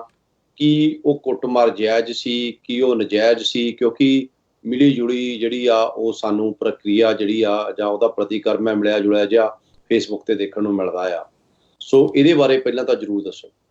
ਬਿਲਕੁਲ ਜੀ, ਦੇਖੋ ਜਿਹੜੀਆਂ ਇਹ ਘਟਨਾਵਾਂ ਹੁੰਦੀਆਂ ਆ, ਪਹਿਲੀ ਗੱਲ ਤਾਂ ਇਹ ਆ, ਮੈਂ ਆਪਣਾ ਨਜ਼ਰੀਆ ਦੇ ਸਕਦਾ ਹਾਂ ਕਿ ਮੈਂ ਉਹਨੂੰ ਕਿੱਦਾਂ ਦੇਖਦਾ। ਮੈਂ ਇਹ ਨਹੀਂ ਕਹਿ ਰਿਹਾ ਵੀ ਹਰੇਕ ਬੰਦਾ ਉਹਦੇ ਨਾਲ ਸਹਿਮਤ ਹੋਵੇ ਜਾਂ ਨਾ ਹੋਵੇ। ਜਦੋਂ ਐਡਾ ਵੱਡਾ ਮੋਰਚਾ ਲੱਗਾ ਆ, ਐਡੀ ਪਤਾ ਆ ਵੀ ਉੱਥੇ ਹਰ ਤਰ੍ਹਾਂ ਦਾ ਬੰਦਾ ਪਹੁੰਚਿਆ ਹੋਇਆ, ਸਭ ਤੋਂ ਵੱਡੀ ਗਲਤੀ ਉਹਨਾਂ ਦੀ ਆ ਔਰ ਜਾਣਬੁੱਝ ਕੇ ਉਹਨਾਂ ਨੇ ਕੀਤੀ ਆ। ਬਿੱਟੂ ਤੇ ਜੀਰੋ ਉਹਨਾਂ ਨੂੰ ਉੱਥੇ ਜਾਣਾ ਹੀ ਨਹੀਂ ਚਾਹੀਦਾ। ਜੇ ਤੁਸੀਂ ਜੰਤਰ ਮੰਤਰ 'ਚ ਬੈਠੇ ਆ ਤਾਂ ਉੱਥੇ ਬੈਠੇ ਰਹੋ, ਕਿਸੇ ਨੂੰ ਕੋਈ ਪ੍ਰੋਬਲਮ ਨਹੀਂ। ਉੱਥੇ ਤਾਂ ਕੋਈ ਨਹੀਂ ਗਿਆ ਨਾ ਤੁਹਾਨੂੰ ਮਾਰਨ ਕੁੱਟਣ ਵਾਸਤੇ। ਜੰਤਰ ਮੰਤਰ 'ਚ ਕੋਈ ਬਹੁਤੀ ਦੂਰ ਨਹੀਂ ਹੈਗਾ, ਉਹ ਸਿਰਫ ਬੈਰੀਅਰ ਲਾ ਕੇ ਲੋਕਾਂ ਨੂੰ ਤਾਂ ਨਹੀਂ ਰੋਕ ਰਹੇ। ਕਿਤੇ ਵੀ ਜਾ ਸਕਦੇ ਸੀ, ਜੇ ਕਿਸੇ ਨੇ ਮਾਰਨਾ ਕੁੱਟਣਾ ਹੁੰਦਾ ਤੁਹਾਨੂੰ ਤੇ ਉਹ ਜੰਤਰ ਮੰਤਰ ਜਾ ਸਕਦੇ ਸੀ। ਪਰ ਹੁਣ ਤੁਸੀਂ ਇਸ ਮੋਰਚੇ 'ਤੇ ਕੀ ਲੈਣ ਆਏ ਆ? ਪਹਿਲੀ ਗੱਲ ਤਾਂ ਇਹ ਹੈ ਵੀ ਇਹਨਾਂ ਦਾ ਉੱਥੇ ਜਾਣਾ ਬਣਦਾ ਹੀ ਨਹੀਂ ਸੀ ਤੁਸੀਂ, ਕਿਉਂਕਿ ਤੁਹਾਨੂੰ ਪਤਾ ਆ ਵੀ ਇਸ ਟਾਈਮ ਜਿਹੜੀਆਂ ਲੋਕਾਂ ਦੀਆਂ ਭਾਵਨਾਵਾਂ ਸਰਕਾਰ ਦੇ ਅਗੇਂਸਟ ਆ। ਉਹ ਚਾਹੇ ਕੈਪਟਨ ਸਰਕਾਰ ਹੋਵੇ, ਚਾਹੇ ਬਾਦਲ ਸਰਕਾਰ ਹੋਵੇ, ਕੱਲ੍ਹ ਨੂੰ ਸੁਖਬੀਰ ਬਾਦਲ ਆ ਜਾਵੇ, ਉਹਦੇ ਨਾਲ ਵੀ ਆਹੀ ਕੁਛ ਹੋਊਗਾ। ਕੋਈ ਵੀ ਅਕਾਲੀ ਲੀਡਰ ਆ ਜਾਵੇ, ਉਹਦੇ ਨਾਲ ਵੀ ਆਹੀ ਕੁਛ ਹੋਊਗਾ। ਕਿਉਂਕਿ ਭੀੜ ਜਿਹੜੀ ਆ ਉਹਦੇ ਵਿੱਚ ਇੱਕ ਦੋ ਜੇ ਸ਼ਰਾਰਤੀ ਅਨਸਰ ਵੀ ਆ ਜਾਂਦੇ ਆ, ਜਾਂ ਇੱਕ ਦੋ ਬੰਦੇ ਦੀ ਭਾਵਨਾ ਭੜਕ ਜਾਂਦੀ ਆ। ਉਹ ਜਦੋਂ ਹੱਥ ਚੱਕਦਾ ਆ ਤਾਂ ਫਿਰ ਕੰਟਰੋਲ ਕਰਨਾ ਔਖਾ ਹੋ ਜਾਂਦਾ। ਪਰ ਜਿਹੜੀ ਮੈਂ ਗੱਲ ਪਹਿਲਾਂ ਵੀ ਕਰ ਚੁੱਕਾ ਆ, ਉਹ ਦੇਖੋ ਤੁਸੀਂ, ਮੈਂ ਵੀਡੀਓ ਦੇਖੀ ਆ, ਉਹ ਬਚਾਉਣ ਵਾਲੇ ਜਿੰਨੇ ਸਿੰਘ ਸੀਗੇ ਸਾਰੇ ਅੰਮ੍ਰਿਤਧਾਰੀ ਸਿੰਘ ਸੀਗੇ। ਉਹ ਸਾਰੇ ਅੰਮ੍ਰਿਤਧਾਰੀ ਸਿੰਘ ਉਹਨੂੰ ਉੱਥੋਂ ਕੱਢ ਕੇ ਲੈ ਕੇ ਗਏ ਆ। ਤੇ ਹਾਲਾਂਕਿ ਉਹਨਾਂ ਤੇ ਇਲਜ਼ਾਮ ਲੱਗਦਾ ਰਿਹਾ ਹਾਲੇ ਤੱਕ ਵੀ ਇਹ ਬੇਅੰਤ ਸਿੰਘ ਦੇ ਜੀ ਕੱਟੜ ਆ, ਇਹ ਤਾਂ ਜਿਹੜੇ ਅੰਮ੍ਰਿਤਧਾਰੀ ਹੁੰਦੇ ਆ ਇਹ ਤਾਂ ਅੱਤਵਾਦੀ ਹੁੰਦੇ ਆ, ਇਹ ਤਾਂ ਬਿੱਟੂ ਨੂੰ ਮਾਰਨਾ ਚਾਹੁੰਦੇ ਆ। ਹਾਲੇ ਤੱਕ ਹੁਣ ਬਿੱਟੂ ਨੂੰ ਕਮ ਸੇ ਕਮ ਇੰਨੀ ਸਮਝ ਆ ਜਾਣੀ ਚਾਹੀਦੀ ਆ ਵੀ ਜਿਹੜਾ ਅੰਮ੍ਰਿਤਧਾਰੀ ਆ ਉਹ ਨਿਰਵੈਰ ਤੇ ਨਿਰਭਉ ਹੁੰਦਾ ਆ। ਜੇ ਨਿਰਭਉ ਆ ਤਾਂ ਨਿਰਵੈਰ ਵੀ ਹੁੰਦਾ ਆ। ਉਹ ਕਿਸੇ ਦਾ ਬਿਆਰ ਅੰਦਰੋਂ ਦਿਲ ਚੋਂ ਨਹੀਂ ਰੱਖਦਾ, ਕਿ ਜੇ ਉਹ ਸੱਚਾ ਗੁਰੂ ਦਾ ਸਿੱਖ ਆ ਤਾਂ। ਉੱਥੇ ਤੁਹਾਨੂੰ ਭੀੜ ਚੋਂ ਬਚਾਇਆ ਵੀ ਉਹਨਾਂ ਨੇ ਹੀ ਆ। ਤੁਸੀਂ ਜਿਹੜਾ ਡਰਾਮਾ ਕਰਨਾ ਸੀ ਉਹ ਤਾਂ ਤੁਸੀਂ ਕਰ ਲਿਆ। ਸੋ ਮੇਰੇ ਹਿਸਾਬ ਨਾਲ ਕਿਸੇ ਵੀ ਰਾਜਨੀਤਿਕ ਲੀਡਰ ਨੂੰ ਜੇ ਉਹਨਾਂ ਨੇ ਪਹਿਲੇ ਦਿਨ ਤੋਂ ਐਲਾਨ ਕੀਤਾ ਹੋਇਆ ਵੀ ਅਸੀਂ ਸਟੇਜਾਂ ਤੋਂ ਨਹੀਂ ਚੜ੍ਹਨ ਦਿਆਂਗੇ, ਤਾਂ ਫਿਰ ਉੱਥੇ ਲੈਣ ਕੀ ਜਾਂਦੇ ਆ? ਉੱਥੇ ਕੋਈ ਮਤਲਬ ਨਹੀਂ ਹੈ ਤੁਹਾਡਾ ਜਾਣ ਦਾ। ਸੋ ਇਹਨਾਂ ਨੂੰ ਜਾਣਾ ਹੀ ਨਹੀਂ ਚਾਹੀਦਾ। ਔਰ ਜੇ ਗਏ ਆ ਤਾਂ ਇਹੋ ਜਿਹੀਆਂ ਘਟਨਾ ਜਿਹੜੀਆਂ ਵਾਪਰਨੀਆਂ ਉਹ ਬੜੀ ਸੁਭਾਵਿਕ ਜੀ ਗੱਲ ਆ, ਉਹਦੇ ਉੱਤੇ ਕੰਟਰੋਲ ਨਹੀਂ ਕੀਤਾ ਜਾ ਸਕਦਾ। ਕਿਉਂਕਿ ਜਦੋਂ ਲੱਖਾਂ ਦੀ ਭੀੜ ਹੋਵੇ ਇੱਕ ਥਾਂ ਦੇ ਉੱਤੇ, ਉੱਥੇ ਕੋਈ 2-4 ਬੰਦੇ ਕੰਟਰੋਲ ਨਹੀਂ ਕਰ ਸਕਦੇ। ਸ਼ੁਕਰ ਕਰੋ ਵੀ ਇਹਨਾਂ ਦਾ ਜ਼ਿਆਦਾ ਨੁਕਸਾਨ ਨਹੀਂ ਹੋਇਆ। ਹਾਂਜੀ, ਮੈਂ ਵੀ ਇਹੀ ਗੱਲ ਹੀ ਕਹਿਣੀ ਚਾਹੂੰਗਾ। ਜਦੋਂ ਪਤਾ ਹੁੰਦਾ ਸਾਨੂੰ ਬਈ ਇਸ ਜਗ੍ਹਾ ਤੇ ਜਾ ਕੇ ਸਾਡਾ ਨੁਕਸਾਨ ਹੋ ਸਕਦਾ ਤੇ ਸਾਨੂੰ ਉੱਥੇ ਨਹੀਂ ਜਾਣਾ ਚਾਹੀਦਾ, ਅਵੋਇਡ ਕਰਨਾ ਚਾਹੀਦਾ। ਕਿਉਂਕਿ ਇਹ ਦੋ ਹੀ ਜਿਹੜੇ ਉੱਥੇ ਗਏ ਆ ਕਾਂਗਰਸ ਦੇ। ਇਸ ਤੋਂ ਪਹਿਲਾਂ ਕੁਲਦੀਪ ਸਿੰਘ ਬਟਾਲੇ ਦਾ ਮੁੰਡਾ ਵੀ ਗਿਆ ਸੀਗਾ ਤੇ ਉਹਨੂੰ ਵੀ ਉੱਥੋਂ ਉਹਨਾਂ ਨੇ ਜਿੱਦਾਂ ਧੱਕੇ ਮਾਰ ਕੇ ਉਹਨਾਂ ਨੇ ਭਜਾਇਆ ਉਹਨੂੰ, ਤੇ ਉਹਨੂੰ ਬੋਲਣ ਨਹੀਂ ਦਿੱਤਾ ਗਿਆ ਉੱਥੇ। ਸੋ ਇਹਨਾਂ ਨੂੰ ਸਮਝਣਾ ਚਾਹੀਦਾ ਆ, ਕਿਉਂਕਿ ਇਹਨਾਂ ਦੀ ਪ੍ਰੋਬਲਮ ਇਹ ਬਣ ਜਾਂਦੀ ਆ ਕਿ ਅਕਾਲੀਆਂ ਦੀ ਵੀ ਇਹ ਪ੍ਰੋਬਲਮ ਸੀ। ਉਹਨਾਂ ਦੀ ਹਾਈ ਕਮਾਂਡ ਫੋਨ ਕਰਦੀ ਵੀ ਜਾਓ ਤੁਸੀਂ ਆਪਣੇ ਪਿੰਡ ਦੇ ਬੰਦੇ ਨਾਲ ਲੈ ਕੇ ਜਾਓ, ਆਪਣੇ ਚੇਲੇ ਚਪਟੇ ਨਾਲ ਲੈ ਕੇ ਜਾਓ, ਉੱਥੇ ਜਾ ਕੇ ਕੋਸ਼ਿਸ਼ ਕਰੋ ਆਪਣੀ ਪ੍ਰੈਜ਼ੈਂਸ ਦਿਖਾਉਣ ਦੀ ਕਿ ਹਾਂ ਅਕਾਲੀ ਦਲ ਵੀ ਇੱਥੇ ਹੈਗਾ ਆ। ਇਹੀ ਕੋਸ਼ਿਸ਼ ਮੇਰਾ ਖਿਆਲ ਬਿੱਟੂ ਹੁਣਾਂ ਨੇ ਕੀਤੀ ਵੀ ਅਸੀਂ ਕੋਸ਼ਿਸ਼ ਕਰਾਂਗੇ, ਲੋਕਾਂ ਨੂੰ ਦੱਸਾਂਗੇ ਹਾਂ ਵੀ ਕਾਂਗਰਸ ਵੀ ਤੁਹਾਡੇ ਨਾਲ ਆ। ਪਰ ਗੱਲ ਇੱਥੇ ਆ ਜਾਂਦੀ ਆ ਤੁਹਾਡੇ ਪਰਸਨਲ ਕਿਰਦਾਰ ਤੇ। ਹੁਣ ਸਰਦਾਰ ਖਹਿਰਾ ਸਾਹਿਬ ਵੀ ਉੱਥੇ ਬੈਠੇ ਆ ਤੇ ਮੇਰਾ ਖਿਆਲ ਹੈ ਵੀ ਉਹ ਨਾ ਉਹਨਾਂ ਨੇ ਉਹਨਾਂ ਕੋਲ ਟਾਈਮ ਮੰਗਿਆ, ਉੱਥੇ ਜਾਂਦੇ ਵੀ ਆ, ਉਹਨਾਂ ਦੇ ਨਾਲ ਕਿਸੇ ਨੇ ਬਦਤਮੀਜ਼ੀ ਵੀ ਨਹੀਂ ਕੀਤੀ। ਤੁਹਾਡਾ ਪਰਸਨਲ ਕਿਰਦਾਰ ਮੇਰਾ ਖਿਆਲ ਜਿੱਥੇ ਤੱਕ ਹੈ ਉਹ ਵੀ ਬਹੁਤ ਮਾਇਨਾ ਰਖਾਉਂਦਾ ਵੀ ਤੁਸੀਂ ਅੱਗੇ ਲੋਕਾਂ ਵਾਸਤੇ, ਪੰਜਾਬ ਵਾਸਤੇ ਕੀ ਤੁਸੀਂ ਆਵਾਜ਼ ਬੁਲੰਦ ਕਰਦੇ ਆਏ ਆ। ਕਿਉਂਕਿ ਬਿੱਟੂ ਦਾ ਤਾਂ ਇਹ ਰੈਕਡ ਰਿਹਾ ਕਿ ਇਹਨੇ ਹਰ ਟਾਈਮ ਸਿੱਖਾਂ ਨੂੰ, ਜੇ ਜੈਜੀ ਬੈਂਸ ਨੇ ਵੀ ਗਾਣਾ ਗਾਤਾ ਤੇ ਉੱਤੇ ਵੀ ਇਹਨੇ ਕੇਸ ਠੋਕਣ ਦੀ ਟਰਾਈ ਕੀਤੀ। ਜੇ ਦਲਜੀਤ ਦੋਸਾਂਝ ਨੇ ਗਾਣਾ ਗਾਇਆ ਸੀਗਾ ਜਿਹੜਾ 1984 ਫਿਲਮ ਬਣੀ ਸੀਗੀ ਹਨਾ, ਮੈਂ ਸਵਾਹ ਬਣ ਕੇ ਆਵਾਂਗਾ, ਜਿਹੜਾ ਬਹੁਤ ਕੁਝ ਵਧੀਆ ਚਾਹਾਂਗਾ ਸਵਾਹ ਬਣ ਕੇ, ਉਹਦੇ ਉੱਪਰ ਵੀ ਇਹਨੇ, ਜਦਕਿ ਉਹ ਫਿਲਮ ਨੂੰ ਅਵਾਰਡ ਮਿਲਿਆ ਸੀ, ਪਰ ਇਹਨੇ ਉੱਤੇ ਵੀ ਕਿਹਾ ਵੀ ਦੇਖੋ ਜੀ ਇਹਨੇ ਆਹ ਗਾਣਾ ਗਾ ਦਿੱਤਾ। ਸੋ ਗੱਲ ਇਹਦੀ ਆ, ਹਰ ਟਾਈਮ ਕਿਤੇ ਨਾ ਕਿਤੇ ਸਿੱਖ ਸੈਂਟੀਮੈਂਟ ਨੂੰ ਜਦੋਂ ਤੁਸੀਂ ਹਰਟ ਕਰੋਗੇ, ਹਰ ਬੰਦਾ ਜਿਹੜਾ ਹੁੰਦਾ ਉਹ ਸਹਿਣਸ਼ੀਲ ਨਹੀਂ ਹੁੰਦਾ। ਜਦਕਿ ਸਾਡੇ ਲੀਡਰ ਬਲਵੀਰ ਸਿੰਘ ਰਾਜੇਵਾਲ ਹੁਣੀ ਸਟੇਜ ਤੋਂ ਬਾਰ-ਬਾਰ ਇਸੇ ਕਰਕੇ ਹੀ ਕਹਿ ਰਹੇ ਆ ਵੀ ਸ਼ਾਂਤੀ ਬਣਾਈ ਰੱਖੋ, ਕਿਉਂਕਿ ਇੱਕ ਵਾਰ ਵਾਇਲੈਂਸ ਸ਼ੁਰੂ ਹੋ ਗਿਆ, ਕੁੱਟਮਾਰ ਸ਼ੁਰੂ ਹੋ ਗਈ, ਕੱਲ ਨੂੰ ਕੋਈ ਮਰ ਗਿਆ, ਉੱਥੇ ਜ਼ਿਆਦਾ ਉਹਦਾ ਜਿਹੜਾ ਆ ਵੀ ਗੋਦੀ ਮੀਡੀਆ ਨੇ ਵੀ ਉਹੀ ਹਰ ਮੋਹਰੇ ਪ੍ਰੈਜ਼ੈਂਟ ਹੀ ਹੋ ਕਰਨਾ। ਸੋ ਉਸ ਤੋਂ ਬਾਅਦ ਦੇਖੋ ਇਹ ਜਿੱਦਾਂ ਹੁੰਦਾ ਵੀ ਜਾਣ ਕੇ ਆ ਕੇ ਕੁੱਟ ਖਾ ਕੇ ਮੁੜ ਕੇ ਕੱਲੇ ਟੀਵੀ ਮੋਹਰੇ ਜਾ ਕੇ ਇੰਟਰਵਿਊ ਦੇ ਰਹੇ ਆ ਜੀ ਸਾਡੇ ਨਾਲ ਕੀ ਹੋਇਆ, ਜਦ ਤੁਸੀਂ ਪਹਿਲਾਂ ਵੀ ਆਪਣੇ ਸ਼ਬਦਾਂ 'ਚ ਕਹਿ ਚੁੱਕੇ ਆ ਵੀ ਇੱਥੇ ਗੁੰਡੇ ਲੋਕ ਬੈਠੇ ਆ। ਇਹ ਰਵਨੀਤ ਸਿੰਘ ਬਿੱਟੂ ਦੀਆਂ ਸਟੇਟਮੈਂਟਾਂ ਆ ਵੀ ਉੱਥੇ ਗੁੰਡੇ ਲੋਕ ਬੈਠੇ ਆ, ਸਟੇਜ ਤੇ ਗੁੰਡੇ ਲੋਕ ਕੰਟਰੋਲ ਕਰ ਰਹੇ ਆ, ਇਹ ਕੋਈ ਕਿਸਾਨ ਨਹੀਂ ਆ। ਇੱਦਾਂ ਦੀਆਂ ਜਦੋਂ ਸਟੇਟਮੈਂਟਾਂ ਤੁਸੀਂ ਦਿੰਦੇ ਆ, ਉਹਦੇ ਬਾਅਦ ਫਿਰ ਤੁਸੀਂ ਜਾਣੇ, ਇਹਦਾ ਮਤਲਬ ਤੁਸੀਂ ਚਾਹੁੰਦੇ ਆ ਵੀ ਉੱਥੇ ਇੱਦਾਂ ਦਾ ਕੋਈ ਵਾਇਲੈਂਸ ਹੋਵੇ, ਅਸੀਂ ਫਿਰ ਸੁਰਖੀਆਂ ਚਾਹੀਏ, ਆਪਣੀਆਂ ਵੋਟਾਂ ਪੱਕੀਆਂ ਕਰੀਏ, ਅਸੀਂ ਕਹੀਏ ਦੇਖੋ ਜੀ ਇਹ ਤਾਂ ਸਾਡੇ ਨਾਲ ਇੱਦਾਂ ਕਰਦੇ ਆ। ਸੋ ਇਹ ਚੀਜ਼ਾਂ ਜਿਹੜੀਆਂ ਭਾਜੀ ਮੈਨੂੰ ਲੱਗਦਾ ਵੀ ਜਿੱਥੇ ਤੱਕ ਇਹ ਜਾਣ ਬੁੱਝ ਕੇ ਕੀਤਾ ਗਿਆ ਆ ਵੀ ਕੁਛ ਨਾ ਕੁਛ ਇਹਦੇ ਵਿੱਚੋਂ ਜਿਹੜਾ ਆ ਅੰਦੋਲਨ ਦੇ ਵਿੱਚ ਕੋਈ ਚਿਗਾਰੀ ਲਾਈ ਜਾਵੇ, ਕਿਉਂਕਿ ਇਹ ਵੀ ਅਕਸਰ ਏਜੰਸੀਆਂ ਦੇ ਬੰਦੇ ਆ, ਚਾਹੇ ਕਾਂਗਰਸ ਨੂੰ ਬਿਲੋਂਗ ਕਰਦੇ, ਪਰ ਕੰਮ ਤਾਂ ਉਹੀ ਕਰਦੇ ਜਿਹੜਾ ਇਹਨਾਂ ਨੂੰ ਪਿੱਛੋਂ ਹੁਕਮ ਆਉਂਦੇ ਆ। ਠੀਕ ਹੈ, ਬਿਲਕੁਲ। ਕਾਲਾਂ ਖੁੱਲੀਆਂ, ਜੇ ਕਿਸੇ ਨੇ ਕਾਲ ਕਰਨੀ ਹੋਵੇ ਕਾਲ ਕਰ ਸਕਦਾ। ਹੋਰ ਕੋਈ ਤੁਹਾਡਾ ਸਵਾਲ ਹੋਵੇ ਤਾਂ ਆਪਾਂ ਉਸ 'ਤੇ ਗੱਲਬਾਤ ਕਰ ਸਕਦੇ ਹਾਂ। ਅਤੇ ਬਾਕੀ ਮੈਂ ਗੱਲ ਇੱਥੇ 26 ਜਨਵਰੀ ਵਾਲੇ ਪ੍ਰੋਗਰਾਮ 'ਤੇ ਜ਼ਰੂਰ ਕਰਨੀ ਚਾਹੁੰਦਾ ਆ, ਜਿਹੜੀ ਰੂਟ ਬਾਰੇ ਕੱਲ੍ਹ ਦੀਆਂ ਬਹੁਤ ਸਾਰੀਆਂ ਡਿਫਰੈਂਟ ਪੋਸਟਾਂ ਪੈ ਰਹੀਆਂ।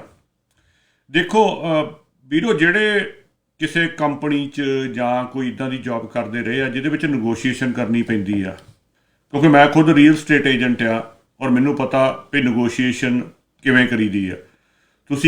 ਮੈਂ ਐਗਜ਼ਾਮਪਲ ਰੀਅਲ ਸਟੇਟ ਦੀ ਦੇ ਕੇ ਤੁਹਾਡੇ ਨਾਲ ਗੱਲ ਕਰਦਾ ਆ। ਮੰਨ ਲਓ ਘਰ ਕਿਸੇ ਨੇ ਮੈਨੂੰ ਵੇਚਣਾ ਲਾਇਆ, ਉਹ ਕਹਿੰਦਾ ਮੈਂ 6.5 ਤੱਕ ਵੇਚਣਾ ਆ, ਅਤੇ ਉਹ ਘਰ ਹਮੇਸ਼ਾ 7 ਦਾ ਲਾਇਆ ਜਾਂਦਾ ਆ, 7 ਲੱਖ ਦਾ ਘਰ ਲਾਇਆ ਜਾਂਦਾ ਆ। ਉਹ ਆਫਰ ਆਊਗੀ ਤੁਹਾਨੂੰ ਪਹਿਲਾਂ 6.40 ਦੀ ਜਾਂ 6.30 ਦੀ ਅਗਲਾ ਆਫਰ ਦੇਊਗਾ, ਤੁਸੀਂ ਫਿਰ ਉਹਨੂੰ ਘਟਾ ਕੇ ਕਹੋਗੇ ਵੀ 6.80 ਕਰਦਾ, ਅਤੇ ਉਹ ਹੋ ਸਕਦਾ ਤੁਸੀਂ 6.50 ਤੋਂ ਉੱਪਰ ਵੇਚ ਲਓ ਘਰ। ਉਹ ਫਿਰ ਡੀਲ ਬਣਦੀ 6.60 ਤੱਕ ਡੀਲ ਬਣ ਜਾਂਦੀ। ਅਤੇ ਜੇ ਮੈਂ ਪਹਿਲਾਂ ਹੀ 6.50 ਦਾ ਲਾਊਂਗਾ, ਇਹ ਕੁਦਰਤੀ ਇੱਕ ਹਿਊਮਨ ਨੇਚਰ ਆ ਵੀ ਅਗਲੇ ਨੇ ਉਨਾ ਨਹੀਂ ਦੇਣਾ ਹੁੰਦਾ, ਉਹਨੇ ਘਟਾ ਕੇ ਕਹਿਣਾ ਵੀ ਮੈਂ 6 ਦਾ ਲਊਂਗਾ ਜਾਂ 6.20 ਦਾ ਲਊਂਗਾ। ਇਹ ਆਮ ਜੀ ਗੱਲ ਆ। ਸੋ ਉਹ ਨਗੋਸ਼ੀਏਸ਼ਨ ਜਿਹੜੀ ਆ ਉਹ ਸਿਰਫ ਲੀਡਰਾਂ ਨੂੰ ਪਤਾ ਹੁੰਦਾ ਆ। ਜਿਹੜਾ ਉਹ ਬਾਰ-ਬਾਰ ਕਹਿ ਰਹੇ ਸੀਗੇ ਕਿ ਅਸੀਂ ਜਿਹੜੀ ਆਊਟਰ ਰਿੰਗ ਰੋਡ ਆ ਉਹਦੇ ਉੱਪਰ ਲੈ ਕੇ ਜਾਣਾ ਆ, ਉਹ ਇੱਕ ਨਗੋਸ਼ੀਏਸ਼ਨ ਦਾ ਟੂਲ ਸੀਗਾ ਜਿਹੜਾ ਉਹਨਾਂ ਨੇ ਵਰਤਿਆ ਸੀ। ਉਹਨਾਂ ਨੂੰ ਵੀ ਪਤਾ ਸੀ ਵੀ ਆਊਟਰ ਰਿੰਗ ਰੋਡ ਦੇ ਉੱਤੇ ਉਹਨਾਂ ਨੇ ਨਹੀਂ ਜਾਣ ਦੇਣਾ, ਕਿਉਂਕਿ ਜੇ ਆਊਟਰ ਰਿੰਗ ਰੋਡ ਦੇ ਉੱਪਰ ਜਾਣ ਦਿੰਦੇ ਆ ਤੇ ਇੰਨੇ ਟਰੈਕਟਰ ਟਰਾਲੀਆਂ ਹੈਗੀਆਂ ਆ ਜਿਹੜੀਆਂ ਸਾਰੀਆਂ ਉਹਨੂੰ ਆਊਟਰ ਰਿੰਗ ਰੋਡ ਨੂੰ ਆਲੇ ਦੁਆਲੇ ਉਹ ਘੇਰ ਕੇ ਤੇ ਦਿੱਲੀ ਨੂੰ ਅੰਦਰ ਘੇਰ ਸਕਦੀਆਂ ਸੀ, ਕਿ ਦਿੱਲੀ 'ਚੋਂ ਕੋਈ ਬਾਹਰ ਹੀ ਨਹੀਂ ਨਿਕਲ ਸਕਦਾ, ਕਿਉਂਕਿ ਆਊਟਰ ਰਿੰਗ ਰੋਡ ਜਿਹੜੀ ਆਲੇ ਦੁਆਲੇ ਦਿੱਲੀ ਦੇ ਚਾਰੇ ਪਾਸੇ ਘੁੰਮ ਜਾਂਦੀ ਆ। ਸੋ ਪਹਿਲਾਂ ਹੀ ਪਤਾ ਸੀ ਕਿਸਾਨ ਲੀਡਰਾਂ ਨੂੰ ਵੀ ਉਹ ਨਹੀਂ ਮਿਲਣਾ, ਪਰ ਜੇ ਅਸੀਂ ਉਹ ਮੰਗਾਂਗੇ ਤਾਂ ਸਾਨੂੰ ਦਿੱਲੀ ਵਿੱਚ ਜਾਣ ਦੀ ਇਜਾਜ਼ਤ ਮਿਲ ਜੂਗੀ। ਸੋ ਹੁਣ ਹਰ ਪਾਸਿਓਂ 50 ਬਾਰਡਰਾਂ ਤੋਂ ਦਿੱਲੀ ਵਿੱਚ 40-50 ਕਿਲੋਮੀਟਰ ਅੰਦਰ ਤੱਕ ਜਾਣ ਦੀ ਇਜਾਜ਼ਤ ਆ। ਮੇਨ ਮਕਸਦ ਸੀਗਾ ਮੈਸੇਜ ਦੇਣਾ, ਜਿਹੜਾ ਬਾਰ-ਬਾਰ ਸਾਰੇ ਵੀਰ ਗੱਲ ਕਰ ਰਹੇ ਆ ਵੀ ਮੈਸੇਜ ਦੇਣਾ ਸੀ ਵੀ ਕਿੰਨੇ ਟਰੈਕਟਰ ਤੇ ਕਿੰਨੇ ਟਰਾਲੀਆਂ ਦਿੱਲੀ ਦੇ ਅੰਦਰ ਆ ਕੇ ਉਹ ਤੁਹਾਨੂੰ 26 ਜਨਵਰੀ ਨੂੰ, ਤਾਂ ਕਿ ਲੋਕੀ ਉਹਨਾਂ ਦੀ ਪਰੇਡ ਛੱਡ ਕੇ ਤੁਹਾਡੀ ਪਰੇਡ ਦੇਖਣ, ਉਹ ਕਿੰਨੇ ਆ ਰਹੇ ਆ ਅੰਦਰ। ਸੋ ਉਹ ਜਿਹੜਾ ਆ ਉਹ 'ਚ ਉਹਨਾਂ ਨੂੰ ਕਾਮਯਾਬੀ ਮਿਲੀ ਆ। ਅਤੇ ਜੇ ਸਰਕਾਰ ਇਹ ਵੀ ਕਹਿ ਦਿੰਦੀ ਵੀ ਨਹੀਂ ਫਿਰ ਵੀ ਤਾਂ ਬੈਰੀਅਰ ਤੋੜ ਕੇ ਜਾਂਦੇ, ਕੋਈ ਨੁਕਸਾਨ ਹੁੰਦਾ, ਫਿਰ ਵੀ ਆਪਾਂ ਕਿੱਥੋਂ ਤੱਕ ਜਾ ਸਕਦੇ ਸੀ, ਫਿਰ ਵੀ ਗਾਂਹ ਤੱਕ ਨਹੀਂ ਜਾ ਸਕਦੇ। ਹੁਣ ਆਪ ਬੈਰੀਅਰ ਚੱਕ ਰਹੇ ਆ, ਤੁਸੀਂ ਅੰਦਰ ਤੱਕ ਜਾ ਸਕਦੇ ਆ। ਸੋ ਬਹੁਤ ਵਧੀਆ, ਜੋ ਜਿੱਥੇ ਤੱਕ ਜਿਹੜੇ ਕਿਸਾਨ ਲੀਡਰ ਆ ਉਹਨਾਂ 'ਤੇ ਭਰੋਸਾ ਰੱਖੀਏ। ਮੈਂ ਨਹੀਂ ਕਹਿੰਦਾ, ਮੈਂ ਬਾਰ-ਬਾਰ ਕਹਿੰਦਾ, ਮੈਂ ਨਹੀਂ ਕਹਿੰਦਾ ਵੀ ਉਹ ਸਾਰੇ ਦੁੱਧ ਧੋਤੇ ਆ, ਉਹਨਾਂ ਵਿੱਚ ਬਹੁਤ ਸਾਰੇ ਗਲਤ, ਬਹੁਤ ਸਾਰੇ ਹੋਰਾਂ ਪਾਰਟੀਆਂ ਨਾਲ ਸੰਬੰਧਿਤ, ਪਰ ਉਹਨਾਂ ਉੱਤੇ ਡਾਂਗ ਹੀ ਉਹਨਾਂ ਦੇ ਪਿੱਛੇ ਇਹੋ ਜਿਹੀ ਆ ਵੀ ਉਹ ਗਲਤ ਡਿਸੀਜ਼ਨ ਕਦੇ ਵੀ ਨਹੀਂ ਲਊਗੇ। ਸੋ ਸਾਨੂੰ ਚਾਹੀਦਾ ਵੀ ਜਿਹੜਾ ਡਿਸੀਜ਼ਨ ਲਿਆ ਆ ਉਹਨੂੰ ਨੈਗੇਟਿਵ ਪਾਸੇ, ਕਿਸੇ ਵੀ ਗੱਲ ਨੂੰ ਨੈਗੇਟਿਵ ਪਾਸੇ ਨਾ ਖਿੱਚੀਏ, ਕਿਉਂਕਿ ਜਿਹੜੀ ਨੈਗੇਟਿਵ ਐਨਰਜੀ ਹੁੰਦੀ ਆ ਉਹ ਮੋਰਚਿਆਂ ਨੂੰ ਖਰਾਬ ਕਰਦੀ ਆ। ਜੇ ਪੋਜ਼ਿਟਿਵ ਐਨਰਜੀ ਨਾਲ ਚੱਲਾਂਗੇ ਤੇ ਅਸੀਂ ਉਹਨੂੰ ਕਾਮਯਾਬ ਜ਼ਰੂਰ ਕਰਾਂਗੇ ਔਰ ਕਾਮਯਾਬੀ ਸਾਨੂੰ ਜ਼ਰੂਰ ਮਿਲੂਗੀ। ਹਾਂਜੀ ਜਗਮੋਹਨ ਸਿੰਘ ਜੀ। ਹਾਂਜੀ ਬਿਲਕੁਲ ਜੀ ਭਾਜੀ, ਜਿਹੜਾ ਵੀ ਰਾਊਟ ਤੈਅ ਹੁੰਦਾ ਆ ਜਾਂ ਉਹਦੇ ਉੱਪਰ ਅਸੀਂ ਆਪਣੀਆਂ ਪੋਸਟਾਂ, ਆਪਣੀਆਂ ਟਿੱਪਣੀਆਂ ਦਿੰਦੇ ਆ, ਮੈਂ ਕਹਿੰਦਾ ਕਿ ਹਰ ਬੰਦੇ ਨੂੰ ਅਧਿਕਾਰ ਹੈ ਆਪਣੀ ਸੋਚ ਰੱਖਣ ਦਾ। ਫੇਸਬੁੱਕ ਸੋਸ਼ਲ ਮੀਡੀਆ ਇਸ ਕਰਕੇ ਹੀ ਹੈ ਕਿ ਅਸੀਂ ਆਪਣੀ ਸੋਚ ਜਿਹੜੀ ਆ ਜਾਂ ਆਪਣੀ ਸਲਾਹ ਦਿੱਤੀ ਜਾਵੇ। ਪਰ ਬਿਲਕੁਲ ਤੁਹਾਡੇ ਕਹਿਣ ਮੁਤਾਬਕ ਜਿਹੜੇ ਭਰਾ ਇਸ ਟਾਈਮ ਗੱਲਬਾਤ ਕਰ ਰਿਹਾ ਉੱਥੇ ਮੋਰੇ ਸਾਡੇ ਲੀਡਰ ਆ, ਉਹ ਸਾਡੇ ਤੋਂ ਵੀ ਵੱਧ ਸੋਚ ਰੱਖ ਰਿਹਾ, ਕਿਉਂਕਿ ਉਹ ਇਸ ਟਾਈਮ ਗਰਾਊਂਡ ਦੇ ਵਿੱਚ ਬੈਠੇ ਆ। ਉਹ ਸਟੇਟ ਨਾਲ, ਇੱਕ ਪੂਰੀ ਕੰਟਰੀ ਦੀ ਸਟੇਟ ਦੀ ਗਵਰਨਮੈਂਟ ਨਾਲ ਜਿਹੜਾ ਆ ਉਹ ਡੀਲ ਕਰ ਰਿਹਾ। ਸੋ ਇਹ ਬਹੁਤ ਮਹੱਤਵਪੂਰਨ ਆ ਵੀ ਜਦੋਂ ਉਹ ਸਟੇਟ ਨਾਲ ਡੀਲ ਕਰ ਰਿਹਾ, ਉਹਨਾਂ ਨੇ ਸਾਰੇ ਪੱਖ ਜਿਹੜੇ ਆ, ਚਾਹੇ ਉਹ ਰਾਈਟ ਵਾਲੇ ਆ ਚਾਹੇ ਉਹ ਲੈਫਟ ਵਾਲੇ ਆ, ਕਿਹੜੀਆਂ ਆਪਸ਼ਨਾਂ ਆ, ਕੀ ਕਰ ਸਕਦੇ ਆ, ਉਹਨਾਂ ਨੇ ਸੇਫਟੀ ਦਾ ਵੀ ਖਿਆਲ ਰੱਖਣਾ ਆ ਸਾਰਿਆਂ ਦਾ।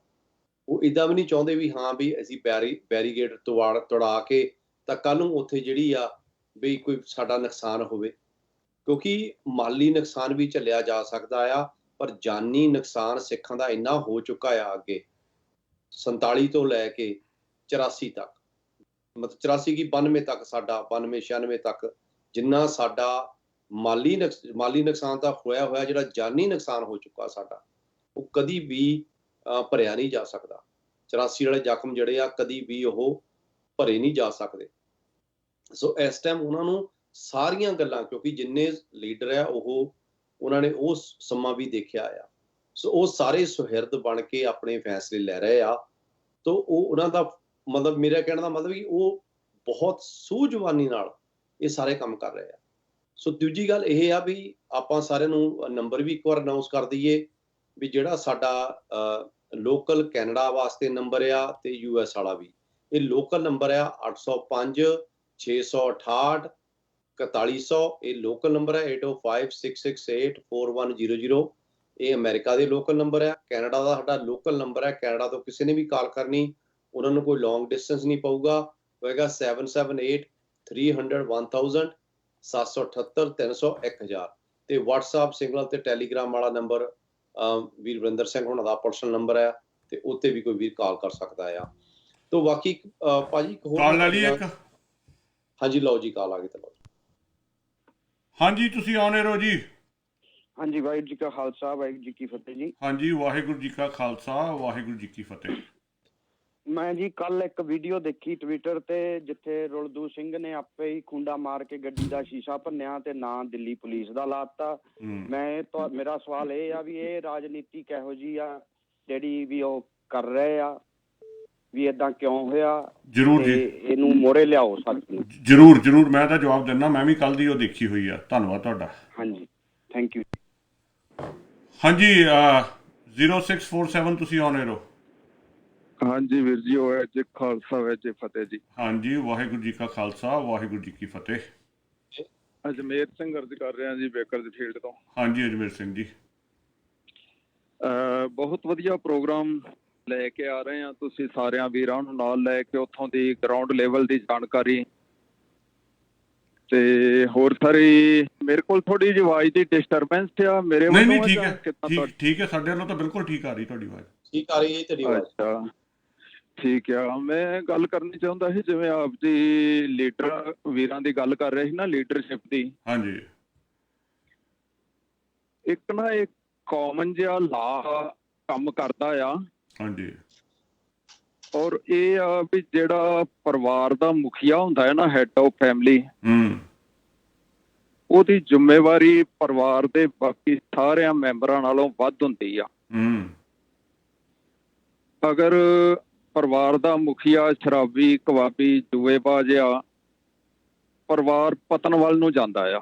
ਹਾਂਜੀ, ਉਨਾ ਚਿਰ ਨਹੀਂ ਉੱਠ ਸਕਦਾ ਜਿੰਨਾ ਚਿਰ ਬੱਚੇ ਖੁਦ ਸੰਭਲ ਨਾ ਜਾਣ ਜਵਾਨੀ ਜਾ ਕੇ। ਹਾਂਜੀ, ਜਿਹੜੇ ਅਸੀਂ ਕਾਉਂਸਲਰ ਚੁਣਨੇ ਆ ਜਾਂ ਪਿੰਡਾਂ ਦੇ ਸਰਪੰਚ ਆਪਾਂ ਵੋਟਾਂ ਦੇ ਕੇ ਚੁਣ ਕੇ ਅੱਗੇ ਲਿਆਉਣੇ ਆ ਨਾ, ਉਹਨਾਂ ਨੂੰ ਇਸੇ ਕਰਕੇ ਲਿਆਈਦਾ ਹੈ ਵੀ ਉਹਨਾਂ ਦੀ ਜਿਹੜੀ ਜ਼ਿੰਮੇਵਾਰੀ ਆ ਉਹ ਬਾਕੀ ਸ਼ਹਿਰ ਦੀਆਂ ਕਲੋਨੀਆਂ ਜਾਂ ਪਿੰਡ ਦੇ ਨਾਗਰਿਕਾਂ ਨਾਲੋਂ, ਵਸਨੀਕਾਂ ਨਾਲੋਂ ਵੱਧ ਆ ਉਹਨਾਂ ਦੀ। ਪਿੰਡ ਦਾ ਭਲਾ ਬੁਰਾ ਸੋਚਣਾ ਸਰਪੰਚ ਤੇ ਪੰਚ ਦੇ ਵੱਸ ਵਿੱਚ ਆ, ਜਿੰਨਾ ਜਾਂ ਉਹ ਬੁਰਾ ਕਰ ਸਕਦਾ ਹੈ, ਭਲਾ ਕਰ ਸਕਦਾ ਹੈ, ਇੰਨਾ ਆਮ ਲੋਕ ਦੇ ਵੱਸ ਵਿੱਚ ਨਹੀਂ। ਬਿਲਕੁਲ। ਤੀਜੀ ਬੇਨਤੀ ਇਹ ਆ ਵੀ ਜਦੋਂ ਆਪਾਂ MLA ਚੁਣਨੇ ਆ ਜਾਂ MP ਚੁਣਨੇ ਆ, CM ਚੁਣਨੇ ਆ, ਗੱਲ ਨੂੰ ਛੋਟੀ ਕਰ ਦਿੰਦਾ ਆ ਮੈਂ, ਉਹਨਾਂ ਦੀ ਜ਼ਿੰਮੇਵਾਰੀ ਸਟੇਟ ਦੇ ਬਾਕੀ ਨਾਗਰਿਕਾਂ ਨਾਲੋਂ ਵੱਧ ਜਾਂਦੀ ਆ। ਬਿਲਕੁਲ। ਸਾਰੇ ਸਟੇਟ ਦੇ ਲੋਕਾਂ ਨੇ ਵੋਟ ਪਾ ਕੇ ਉਹਨਾਂ ਨੂੰ ਤਾਂ ਚੁਣਿਆ ਵੀ ਤੁਸੀਂ ਸਾਡੀ ਸਟੇਟ ਦਾ ਕੁਝ ਭਲਾ ਸੋਚ ਸਕੋ। ਹਾਂਜੀ। ਇਹ ਜਿਹੜੇ ਦੇਸ਼ ਦੇ ਜ਼ਿੰਮੇਵਾਰ ਬੰਦੇ ਆ ਜਿੱਦਾਂ ਮੋਦੀ ਆ, ਇਹਨਾਂ ਦੀ ਜ਼ਿੰਮੇਵਾਰੀ ਦੇਸ਼ ਦੇ ਹਰ ਨਾਗਰਿਕ ਨਾਲੋਂ ਵੱਧ ਆ। ਅਗਰ ਇਹ ਧੱਕਣਾ ਚਾਹੁਣ ਤੇ ਦੇਸ਼ ਨੂੰ ਪੂਰੀ ਡੂੰਘੀ ਖੱਡ ਦੇ ਵਿੱਚ, ਪਤਨ ਵਾਲੀ ਖੱਡ ਦੇ ਵਿੱਚ ਧੱਕ ਸਕਦੇ ਆ ਔਰ ਧੱਕ ਹੀ ਰਹੇ ਆ। ਅਗਰ ਇਹ ਉੱਥੋਂ ਚੁੱਕ ਕੇ ਉਭਾਰਨਾ ਚਾਹੁਣ, ਉਹਨਾਂ ਨੂੰ ਸਿਖਰ ਤੇ ਲਿਆ ਕੇ ਖੜਾ ਕਰਨਾ ਚਾਹੁਣ ਤੇ ਉਹ ਵੀ ਕਰ ਸਕਦੇ ਆ। ਇਹਨਾਂ ਦੇ ਕੋਲ ਉਹੋ ਜਿਹੀ ਪਾਵਰ ਹੈਗੀ ਆ। ਅਗਰ ਇਹ ਯੂਜ਼ ਨਹੀਂ ਕਰਦੇ ਆਪਣੀ ਚੰਗੀ ਪਾਵਰ ਨੂੰ ਤੇ ਇਹਨਾਂ ਦਾ ਦੋਸ਼ ਆ। ਹਾਂਜੀ। ਕਿਸਾਨੀ ਲੀਡਰਾਂ ਦੀ ਗੱਲ ਮੈਂ ਕਰਨੀ ਚਾਹੁੰਦਾ ਸਾਂ, ਤਾਂ ਮੈਂ ਐਗਜ਼ਾਮਪਲ ਇਹ ਸੈੱਟ ਕੀਤੀ ਆ ਥੋੜੀ ਜੀ। ਜਿਹੜੇ ਕਿਸਾਨੀ ਲੀਡਰ ਨੇ ਨਾ, ਉਹਨਾਂ ਦੇ ਵਿੱਚ ਵਿਚਾਰਕ ਮਤਭੇਦ ਹੈਗਾ ਆ। ਬਿਲਕੁਲ।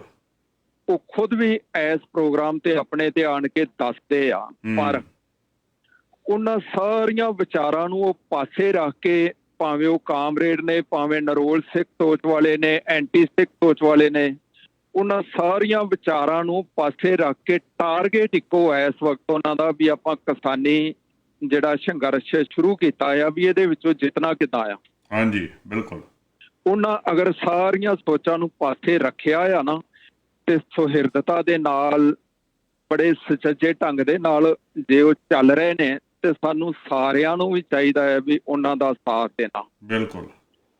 ਉਹਨਾਂ ਦੀ ਆਪਣੀ ਆਪਣੀ ਨਿੱਜੀ ਰਾਏ, ਨਿੱਜੀ ਸੋਚ, ਨਿੱਜੀ ਪਿਛਲੀ ਲਾਈਫ ਕੀ ਆ, ਮੈਨੂੰ ਲੱਗਦਾ ਉਹਦੇ ਵੱਲ ਸਾਨੂੰ ਸਾਰਿਆਂ ਨੂੰ, ਜਿੰਨੇ ਵੀ ਉੱਥੇ ਆ ਜਾਂ ਆਪਾਂ ਸਰੋਤੇ ਵੀ ਆ, ਧਿਆਨ ਨਹੀਂ ਦੇਣਾ ਚਾਹੀਦਾ। ਨਾ ਹੀ ਇਹ ਗੱਲ ਕਰਨੀ ਚਾਹੀਦੀ ਆ ਵੀ ਇਹ ਜੀ ਪਿੱਛੇ ਏਦਾਂ ਕਰਦਾ ਰਿਹਾ, ਇਹਦਾ ਪਿਛੋਕੜ ਏਦਾਂ ਦਾ ਆ। ਅੱਜ ਉਹ ਰੋਲ ਕੀ ਨਿਭਾ ਰਿਹਾ ਆ, ਮੇਨ ਗੱਲ ਇਹ ਆ। ਬਿਲਕੁਲ, ਬਿਲਕੁਲ।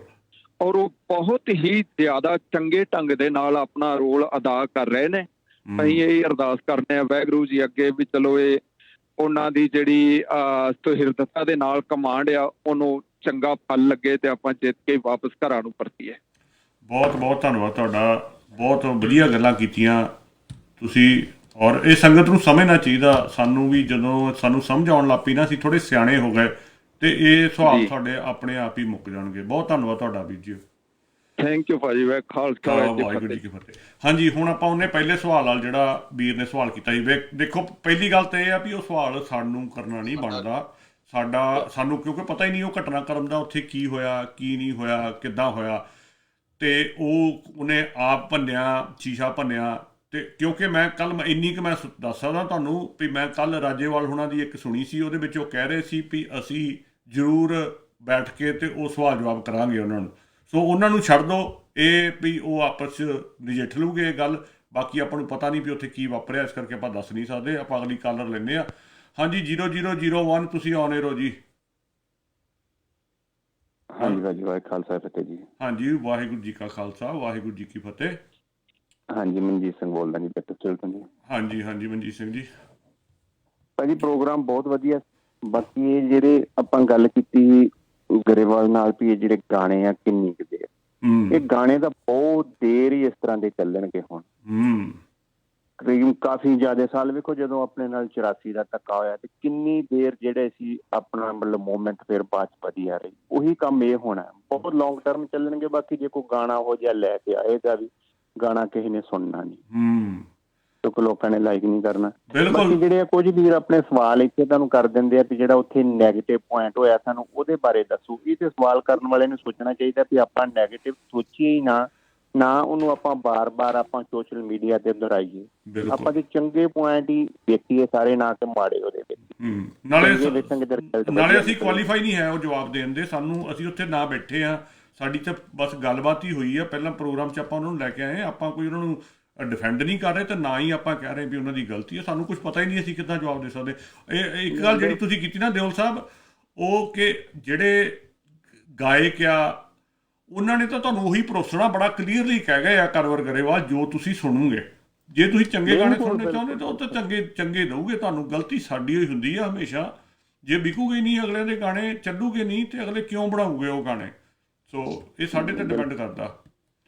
ਬਿਲਕੁਲ। ਬਾਕੀ ਆਪਣਾ ਤੁਹਾਡਾ ਪ੍ਰੋਗਰਾਮ ਬਹੁਤ ਵਧੀਆ, ਤੁਹਾਨੂੰ ਦੋਵਾਂ ਵੀਰਾਂ ਨੂੰ ਵਾਹਿਗੁਰੂ ਅਕਾਲ ਪੁਰਖ ਇਸੇ ਤਰ੍ਹਾਂ ਤੁਹਾਡੇ ਤੇ ਮਿਹਰ ਬਣਾਈ ਰੱਖੇ। ਬਸ ਤੁਹਾਡੇ ਵੀਰਾਂ ਦਾ ਹੱਥ ਚਾਹੀਦਾ ਸਿਰ ਤੇ। ਸਾਹਮਣੇ ਆਉਂਦੀ ਰਹੇ। ਤੁਸੀਂ ਹੀ ਸਾਨੂੰ ਬਸ ਦੇ ਕੇ ਹੌਸਲਾ ਖੜਾ ਕਰਤਾ ਵੀ ਕਰੋ ਕਰੋ ਕਰੋ, ਆਪਾਂ ਕਿਸੇ ਵੱਲ ਕਿਉਂ ਦੇਖਣਾ, ਆਪੇ ਸ਼ੁਰੂ ਕਰੀਏ। ਸੋ ਬਹੁਤ ਵਧੀਆ, ਤੁਹਾਡਾ ਵੀਰਾਂ ਦਾ ਸਾਥ ਚਾਹੀਦਾ। ਬਸ ਆਪਾਂ ਆਪਣੇ ਵੱਲੋਂ ਕੋਸ਼ਿਸ਼ ਕਰ ਰਹੇ ਹਾਂ ਵੀ ਨਿਰਪੱਖ ਹੋ ਕੇ ਗੱਲ ਕੀਤੀ ਜਾ ਸਕੇ। ਪਤਾ ਸਾਨੂੰ ਵੀ ਬਹੁਤ ਸਾਰਿਆਂ ਨੇ ਲੱਤਾਂ ਖਿੱਚਣੀਆਂ, ਬਹੁਤ ਸਾਰਿਆਂ ਨੇ ਕੋਸ਼ਿਸ਼ ਕਰਨੀ ਆ ਵੀ ਇਹ ਗੱਲ ਇੱਦਾਂ ਕਿਸੇ ਤਰੀਕੇ ਨਾਲ ਇਹਨੂੰ ਘੁਮਾਇਆ ਜਾ ਸਕੇ, ਇਹਨਾਂ ਨੂੰ ਉਲਝਾਇਆ ਜਾ ਸਕੇ ਕੰਟਰੋਵਰਸੀਆਂ 'ਚ ਜਾਂ ਹੋਰ। ਉਹ ਆਪਾਂ ਜਿੰਨਾ ਚਿਰ ਤੁਸੀਂ ਵੀਰ ਸਾਡੇ ਉੱਤੇ ਹੋ, ਜਿੱਦਾਂ ਆਪਾਂ ਕਹਿੰਦੇ ਨਾ ਵੀ ਉਹਨਾਂ ਕਿਸਾਨ ਲੀਡਰਾਂ ਉੱਤੇ ਲੋਕਾਂ ਦਾ ਡੰਡਾ ਆ, ਸਾਡੇ 'ਤੇ ਵੀ ਤੁਹਾਡਾ ਡੰਡਾ ਆ, ਅਤੇ ਜਿੰਨੇ ਸਾਡੇ ਵਰਲਡ ਸਿੱਖ ਫੈਡਰੇਸ਼ਨ ਦੇ ਵੀਰ ਆ ਉਹਨਾਂ ਦਾ ਡੰਡਾ ਆ। ਜਦੋਂ ਅਸੀਂ ਮਾੜੀ ਮੋਟੀ ਗਲਤੀ ਕਰਦੇ ਹਾਂ ਤੁਸੀਂ ਸਾਨੂੰ ਫੋਨ ਕਰਕੇ ਦੱਸ ਦਿੰਦੇ ਹੋ, ਅਤੇ ਉਹਨਾਂ ਚਿਰ ਅਸੀਂ ਕਿਸੇ ਪਾਸੇ ਨਹੀਂ ਜਾਂਦੇ, ਨਾ ਹੀ ਅਸੀਂ ਭਟਕਾਂਗੇ, ਇੰਨੀ ਅਸੀਂ ਗਰੰਟੀ ਦਿੰਦੇ ਹਾਂ। ਵਾਹਿਗੁਰੂ ਕਿਰਪਾ ਕਰੇਗਾ ਜੀ, ਲੋੜ ਪੈਣੀ ਨਹੀਂ। ਚਲੋ ਧੰਨਵਾਦ ਤੁਹਾਡਾ। ਓਕੇ ਜੀ, ਵਾਹਿਗੁਰੂ। ਹਾਂਜੀ ਜਗਮੋਹਨ ਸਿੰਘ ਜੀ। ਹਾਂਜੀ ਬਿਲਕੁਲ ਜੀ। ਗੱਲ ਤਾਂ ਵੀਰ ਵਰਿੰਦਰ ਸਿੰਘ ਜੀ, ਜਦੋਂ ਨਾ ਮੈਂ ਗੱਲ ਸੁਣਦਾ ਹੁੰਦਾ ਵੀ ਸ਼ੇਰ ਨੂੰ ਜੰਗਲ ਦਾ ਰਾਜਾ ਕਿਹਾ ਜਾਂਦਾ ਆ। ਹੁਣ ਜਦੋਂ ਕਿ ਸਪੀਡ ਜਿਹੜੀ ਆ, ਜੇ ਦੌੜ ਚੀਤਾ ਬਹੁਤ ਜ਼ਿਆਦਾ ਦੌੜਦਾ ਆ, ਤੇ ਜੇ ਸਰੀਰ ਦੇ ਹਿਸਾਬ ਨਾਲ ਆਪਾਂ ਦੇਖੀਏ ਤਾਂ ਹਾਥੀ ਜਿਹੜਾ ਆ ਉਹਦੀ ਬਣਾਵਟ ਏਡੀ ਵੱਡੀ ਆ ਕਿ ਹਾਥੀ ਜਿਹੜਾ ਆ ਉਹ ਕੁਝ ਵੀ ਇੱਧਰ ਉੱਧਰ ਕਰ ਸਕਦਾ ਆ। ਪਰ ਜਦੋਂ ਹਾਥੀ ਦੌੜਦਾ ਆ ਉਹ ਆਪਣੀ ਜਾਨ ਬਚਾਉਣ ਵਾਸਤੇ ਦੌੜਦਾ ਆ। ਪਰ ਜਦੋਂ ਸ਼ੇਰ ਆ, ਇੰਨੀ ਛੋਟੀ ਮਤਲਬ ਸਿਹਤ ਹੋਣ ਕਰਕੇ ਹਾਥੀ ਦੇ ਬਰਾਬਰ ਵੀ, ਪਰ ਜਦੋਂ ਉਹ ਦੌੜਦਾ ਆ, ਉਹ ਹਾਥੀ ਨੂੰ ਜਦੋਂ ਦੇਖਦਾ ਆ ਉਹ ਐਜ਼ ਉਹਨੂੰ ਫੂਡ ਦੇਖਦਾ ਆ। ਉਹ ਗੈਂਡੇ ਨੂੰ ਦੇਖਦਾ ਐਜ਼ ਏ ਫੂਡ ਦੇਖਦਾ ਆ, ਕਰੋਕੋਡਾਈਲ ਨੂੰ ਦੇਖਦਾ ਐਜ਼ ਏ ਪਲੇਟ 'ਚ ਫੂਡ ਪਿਆ ਦੇਖਦਾ ਆ। ਕਿ ਉਹਦੀ ਸੋਚ ਜਿਹੜੀ ਆ, ਉਹ ਸੋਚ ਜਿਹੜੀ ਸ਼ੇਰ ਦੀ ਆ ਉਹ ਸਿੱਧੀ ਫੂਡ ਆ, ਵੀ ਆਹ ਚੀਜ਼ ਦੇਖ ਲਈ ਤਾਂ ਇਹ ਮੇਰਾ ਫੂਡ ਆ। ਇਸੇ ਲਈ ਹੀ ਉਹ ਜਿਹੜਾ ਆ ਜੰਗਲ ਦਾ ਉਹਨੂੰ ਰਾਜਾ ਕਿਹਾ ਜਾਂਦਾ ਆ, ਕਿਉਂਕਿ ਭੱਜਣ ਨੂੰ ਤਾਂ ਚੀਤਾ ਵੀ ਬਹੁਤ ਤੇਜ਼ ਭੱਜਦਾ ਆ ਤੇ ਹੋਰ ਵੀ, ਪਰ ਸ਼ੇਰ ਨੂੰ ਇਸੇ ਲਈ ਬੱਬਰ ਸ਼ੇਰ ਨੂੰ ਜੰਗਲ ਦਾ ਰਾਜਾ ਕਿਹਾ ਜਾਂਦਾ ਵੀ ਜੇ ਉਹ ਹਾਥੀ ਨੂੰ ਦੇਖਦਾ, ਕਿਸੇ ਨੂੰ ਦੇਖਦਾ, ਉਹ ਕਹਿੰਦਾ ਇਹ ਮੇਰਾ ਫੂਡ ਆ। ਸੋ ਇਸ ਟਾਈਮ ਸਾਡੇ ਜਿਹੜੇ ਕਿਸਾਨ ਵੀਰ ਆ ਉਹਨਾਂ ਨੂੰ ਵੀ ਸ਼ੇਰ ਵਾਲੀ ਗਤੀ ਜਿਹੜੀ ਲੈ ਕੇ ਚੱਲ ਰਹੇ ਆ, ਉਹਨਾਂ ਨੂੰ ਟਾਰਗੇਟ ਸਿਰਫ 3 ਕਾਨੂੰਨ ਦਿਸ ਰਹੇ ਆ। ਤੇ ਸਿੱਖ ਵੀ ਹਮੇਸ਼ਾ, ਗੁਰੂ ਸਾਹਿਬ ਨੇ ਸਾਨੂੰ ਸਿੰਘ ਦਾ ਰੁਤਬਾ ਦਿੱਤਾ, ਸਾਨੂੰ ਕਿਹਾ ਤੁਸੀਂ ਸ਼ੇਰ ਹੋ, ਬੱਬਰ ਸ਼ੇਰ ਵਾਲੀ ਵਿਅਕਤੀ ਆ। ਵੀ ਹਮੇਸ਼ਾ ਜਿਹੜਾ ਟਾਰਗੇਟ ਆ ਸਾਡਾ, ਉਹ ਜਿਹੜਾ ਆ ਜਿਹੜੀ ਗਲਤ ਸਿਸਟਮ ਜਾਂ ਗਲਤ ਚੀਜ਼ ਹੈ ਉਹ ਟਾਰਗੇਟ ਹੋਣਾ ਚਾਹੀਦਾ ਹੈ। ਦੇਖੋ ਜੋ ਏਡੀ ਵੱਡੀ ਲਹਿਰ ਖੜੀ ਕਰ ਦਿੱਤੀ ਆ, ਜੋ ਮਰਜ਼ੀ ਆਪਾਂ ਕਹੀ ਜਾਈਏ, ਹੁਣ ਇਸ ਟਾਈਮ ਪੂਰੇ ਭਾਰਤ ਦੀ ਲਹਿਰ ਬਣ ਚੁੱਕੀ ਆ, ਪਰ ਸ਼ੁਰੂਆਤ ਜਿਹੜੀ ਆ ਇਹਦੀ ਪੰਜਾਬ ਦੇ ਵਿੱਚੋਂ ਹੋਈ ਆ। ਸੋ ਕਿਸੇ ਨੇ ਇੱਕ ਬਹੁਤ ਵਧੀਆ ਲਿਖਿਆ ਸੀ ਕਿਤੇ ਜਗ੍ਹਾ, ਕਹਿੰਦੇ ਜਦੋਂ ਮੋਦੀ ਵਰਗਿਆਂ ਨੇ, ਸ਼ਾਹ ਨੇ ਪੜ੍ਹਾਈ ਹਿੰਦੂ ਤੇ ਮੁਸਲਮਾਨ ਤੇ ਕੀਤੀ ਹੋਵੇ ਤਾਂ ਮੋਰੇ ਸਿਲੇਬਸ ਦੇ ਵਿੱਚ ਸਰਦਾਰ ਆ ਜਾਣ ਜਾਂ ਸਿੱਖ ਆ ਜਾਣ ਤੇ ਫਿਰ ਮੁਸ਼ਕਲ ਆ ਜਾਂਦੀ ਆ। ਬਿਲਕੁਲ। ਸਾਡੇ ਸਿੱਖਾਂ ਨੇ ਬੈਰੀਕੇਡ ਤੋੜ ਕੇ ਕਿੱਥੇ ਤੱਕ ਪਹੁੰਚ ਕੀਤੀ ਆ, ਹਰਿਆਣੇ ਦੇ ਵੀ ਸਿੱਖ ਮੋਹਰੇ ਆਏ। ਸੋ ਬੇਸਿਕਲੀ ਅੰਦੋਲਨ ਚਾਹੇ ਸਾਰੇ ਭਾਰਤ ਦਾ ਆ, ਪਰ ਉਹਦੇ ਵਿੱਚ ਬਹੁਤਾਤ ਜਿਹੜੀ ਪਹਿਲਾਂ ਸ਼ੁਰੂਆਤ ਹੈ ਉਹ ਸਿੱਖਾਂ ਨੇ ਕੀਤੀ ਆ। ਜੇ ਉੱਤਰਾਖੰਡ ਤੋਂ ਵੀ ਚੱਲਿਆ ਨਾਲ, ਕਿਉਂਕਿ ਤੁਹਾਨੂੰ ਪਤਾ ਆ ਵੀ ਜਦੋਂ ਗੌਰਮੈਂਟ ਦੇ ਸਟੇਟ ਦੇ ਮੂਹਰੇ ਖੜਨਾ ਹੁੰਦਾ ਆ, ਹਰ ਇੱਕ ਦੇ ਵੱਸ ਦੀ ਗੱਲ ਨਹੀਂ ਹੁੰਦੀ। ਯੂਪੀ, ਬਿਹਾਰ, ਉਧਰ ਲੋਕਾਂ ਨੂੰ ਇੰਨਾ ਦੱਬਿਆ ਹੋਇਆ ਆ, ਉਹਨਾਂ ਵਿਚਾਰਿਆਂ ਨੂੰ ਤਾਂ ਆਪਣੇ ਖੱਤਿਆਂ ਤੇ MSP ਡਾਊਨ ਹੋਣ ਕਰਕੇ ਕੋਈ ਖਰੀਦ ਨਹੀਂ। 7-7, 8-8 ਖੱਤਿਆਂ ਦੇ ਮਾਲਕ, 10-10 ਖੱਤਿਆਂ ਦੇ ਮਾਲਕ ਆ ਕੇ ਪੰਜਾਬ ਦੇ ਵਿੱਚ ਦਿਹਾੜੀ ਕਰਦੇ ਆ। ਇਹਦਾ ਮਤਲਬ ਕਿ ਉੱਥੇ ਸਿੱਖੀ ਦਾ ਜਿਹੜਾ ਭਵਿੱਖ ਹੈ ਇੰਨਾ ਨੀਵਾਂ ਆ, ਜਾਂ ਇੰਨਾ ਥੱਲੇ ਦਰਜੇ ਦਾ, ਜਿੱਥੇ ਜਿਹੜੀਆਂ ਸਟੇਟਾਂ ਦੇ ਐਗਜ਼ਾਮਪਲ ਦੇ ਰਹੇ ਆ, ਚਾਹੇ ਉਹ ਮੱਧ ਪ੍ਰਦੇਸ਼ ਹੈ। ਮੈਂ ਮਹਾਰਾਸ਼ਟਰ ਸਟੇਟ 'ਚ ਪੜ੍ਹਿਆ ਆ, ਅਸੀਂ ਮਹਾਰਾਸ਼ਟਰ ਸਟੇਟ 'ਚ ਵੀ ਕਿਸਾਨਾਂ ਦੇ ਹਾਲਾਤ ਦੇਖੇ ਆ। ਗੰਨੇ ਦੀਆਂ ਜਿਹੜਾ ਸਾਡੀਆਂ ਟਰਾਲੀਆਂ ਤੇ ਖੜੀਆਂ ਰਹਿੰਦੀਆਂ, ਗੰਨੇ ਦੀਆਂ ਟਰਾਲੀਆਂ ਆ ਕੇ 10-10, 12-12 ਦਿਨ ਵੀ ਖੜੀਆਂ ਰਹਿੰਦੀਆਂ ਖਾਲੀ ਹੋਣ ਤੋਂ ਹੀ, ਗੰਨਾ ਇੰਨਾ ਹੁੰਦਾ ਉੱਥੇ। ਸੋ ਇਹ ਗੱਲਾਂ ਜਿਹੜੀਆਂ ਆ, ਜਿਹੜੇ ਵੀਰ ਪੰਜਾਬ ਚੋਂ ਬਾਹਰ ਨਹੀਂ ਗਏ, ਉਹਨਾਂ ਕਈ ਵੀਰਾਂ ਨੂੰ ਨਹੀਂ ਇਹ ਗੱਲਾਂ ਪਤਾ ਹੁੰਦੀਆਂ ਕਿ ਬਾਹਰ ਵੀ ਕਿਸਾਨਾਂ ਦੀ ਹਾਲਾਤ ਜਿਹੜੇ ਆ ਉਹ ਚੰਗੇ ਨਹੀਂ ਆ, ਬਹੁਤ ਹੀ ਮਾੜੇ ਹਾਲਾਤ ਆ। ਦੂਜੀ ਗੱਲ ਜਿਹੜੀ ਆਪਣੇ ਨਿਸ਼ਾਨ ਸਿੰਘ ਢਿੱਲੋਂ ਹੋਣਾ ਨੇ ਟਿੱਪਣੀ ਕੀਤੀ ਸੀ, ਉਹ ਕਹਿੰਦੇ ਸੀ ਵੀ ਜਿਹੋ ਜਿਹੇ ਬਿਆਨ ਆਪਣਾ ਰਵਨੀਤ ਬਿੱਟੂ ਦੇ ਚੁੱਕਾ ਸੀ ਕਿਸਾਨ ਵਿਰੋਧੀ, ਉਸ ਤੋਂ ਬਾਅਦ ਤਾਂ ਉਹਨੂੰ ਉਦਾਂ ਹੀ ਕਿਸਾਨ ਅੰਦੋਲਨ ਦੇ ਕੋਲ ਲਾਗੇ ਛਾਗੇ ਵੀ ਨਹੀਂ ਜਾਣਾ ਚਾਹੀਦਾ ਸੀਗਾ। ਕਿ ਹੁਣ ਜਿੱਦਾਂ ਸੰਜੀਵ ਘਨੌਲੀ ਜਾਂ ਉਹ ਇਹ ਸੂਰੀ ਆ, ਜਿਹੜੇ ਸ਼ਿਵ ਸੈਨਾ ਦਾ ਬਣਿਆ, ਕੋਈ ਬਜਰੰਗ ਦਲ ਦਾ ਬਣਿਆ ਆ।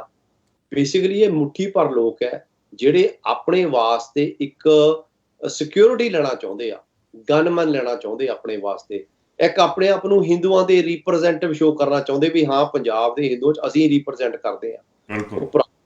ਜਿਹੜੇ ਲਾਲੇ ਆ, ਜਿਹੜੇ ਉੱਥੇ ਸੂਟਾਂ ਦੀਆਂ ਦੁਕਾਨਾਂ ਆ, ਜਿਹੜੇ ਕੱਪੜੇ ਦੀ ਦੁਕਾਨ ਆ, ਜਿੰਨਾ NRI ਬਾਹਰੋਂ ਜਾਂਦਾ ਤੇ ਇਹ NRI ਨੂੰ ਅੱਤਵਾਦੀ ਕਹਿੰਦੇ ਆ ਜੀ, ਇਹ ਅੱਤਵਾਦੀ ਆ, ਇਹ ਵੱਖਵਾਦੀ ਆ। ਇਹ NRI ਜਾ ਕੇ ਉਹਨਾਂ ਹਿੰਦੂ ਭਰਾਵਾਂ ਦੀਆਂ ਦੁਕਾਨਾਂ ਤੋਂ ਕੱਪੜਾ ਲੀੜਾ ਖਰੀਦਦੇ ਆ, ਠੀਕ ਨੇ। ਸੋ ਇਹ ਚੀਜ਼ਾਂ ਜਿਹੜੀਆਂ ਆ ਸਾਨੂੰ ਸਾਰੀਆਂ ਜ਼ਿਹਨ ਦੇ ਵਿੱਚ ਰੱਖਣੀਆਂ ਪੈਣੀਆਂ ਆ।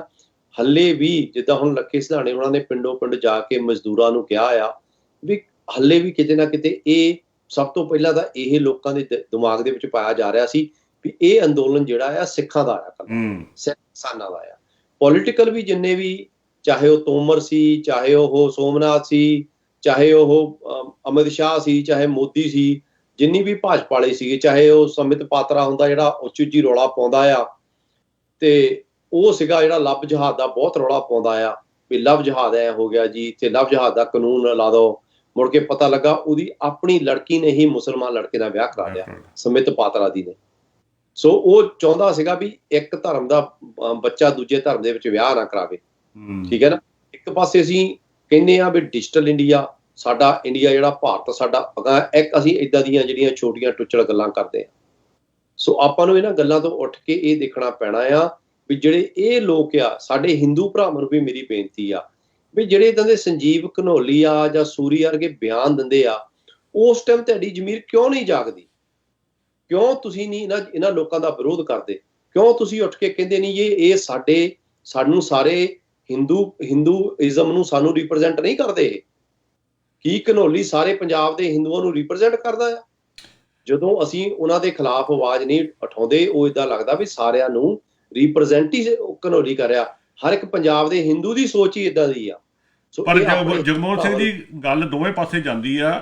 ਜਦੋਂ ਸਾਡੇ ਵਾਲੇ ਵੀ ਇਦਾਂ ਦੇ ਬਿਆਨ ਦਿੰਦੇ ਆ ਨਾ, ਜਿੱਦਾਂ ਇੱਥੋਂ ਵਾਲਾ ਗੁਰਪ੍ਰਵੰਤ ਸਿੰਘ ਪੰਨੂ ਹੋ ਗਿਆ, ਤੇ ਕੋਈ ਇੱਕਾ ਦੁੱਕਾ ਹੀ ਆ ਆਪਣੇ ਵਰਗੇ ਜਿਹੜੇ ਉਹਦੇ ਖਿਲਾਫ ਬਿਆਨ ਦਿੰਦੇ ਆ। ਸਾਡੇ ਵਾਲੇ ਵੀ ਨਹੀਂ ਦਿੰਦੇ ਬਿਆਨ ਉਹਦੇ ਖਿਲਾਫ ਵੀ ਸਾਡਾ ਇਹਨਾਂ ਨਾਲ ਕੋਈ ਸੰਬੰਧ ਨਹੀਂ। ਕੋਈ ਧਰਮ ਬੰਦੇ ਦੀ ਸੋਚ ਨਹੀਂ ਬਦਲਦਾ। ਬੰਦੇ ਦੀ ਸੋਚ ਜਿਹੜੀ ਹੁੰਦੀ ਆ ਉਹ ਭਾਵੇਂ ਕਿਸੇ ਵੀ ਧਰਮ ਦੇ ਵਿੱਚ ਹੋਵੇ, ਜੇ ਗੰਦੀ ਆ ਤਾਂ ਉਹ ਗੰਦੀ ਹੋਈ ਰਹਿੰਦੀ ਆ, ਤੇ ਜੇ ਚੰਗੀ ਆ ਤਾਂ ਚੰਗੀ ਰਹਿੰਦੀ ਆ। ਹਾਂ, ਇਹ ਜ਼ਰੂਰ ਆ ਵੀ ਜੇ ਤੁਸੀਂ ਗੁਰਬਾਣੀ ਨਾਲ ਜੁੜੇ ਹੋ ਜਾਂ ਸਿੱਖੀ ਸਿਧਾਂਤਾਂ ਨਾਲ ਜੁੜੇ ਹੋ ਜਾਂ ਗੁਰੂ ਨਾਨਕ ਦੀ ਸੋਚ ਨਾਲ ਜੁੜੇ ਹੋ, ਤਾਂ ਤੁਹਾਡੀ ਸੋਚ ਚੰਗੀ ਆਪਣੇ ਆਪ ਬਣ ਜਾਂਦੀ ਆ, ਕਿਉਂਕਿ ਗੁਰੂ ਤੁਹਾਡੀ ਸੋਚ ਘੜ ਦਿੰਦਾ ਆ। ਨਹੀਂ ਤਾਂ ਇਹ ਕੋਈ ਗੱਲ ਨਹੀਂ, ਤੁਸੀਂ ਕੋਈ ਗਰੰਟੀ ਨਹੀਂ ਦੇ ਸਕਦੇ ਵੀ ਮੈਂ ਅੰਮ੍ਰਿਤਧਾਰੀ ਹਾਂ, ਮੈਂ ਖੰਡੇ ਦੀ ਪੌੜ ਵੀ ਲਈ ਹੋਈ ਆ, ਮੈਂ ਕਿਰਪਾਨ ਵੀ ਪਾਈ ਹੈ, ਤਾਂ ਮੇਰੀ ਸੋਚ ਬੜੀ ਸੱਚੀ ਸੁੱਚੀ ਹੋਊਗੀ, ਤੇ ਜਾਂ ਉਹ ਬੰਦਾ ਹੈ ਉਹਦੀ ਸੋਚ ਮਾੜੀ ਹੋਊਗੀ। ਇੱਦਾਂ ਕਦੇ ਨਹੀਂ ਹੁੰਦਾ।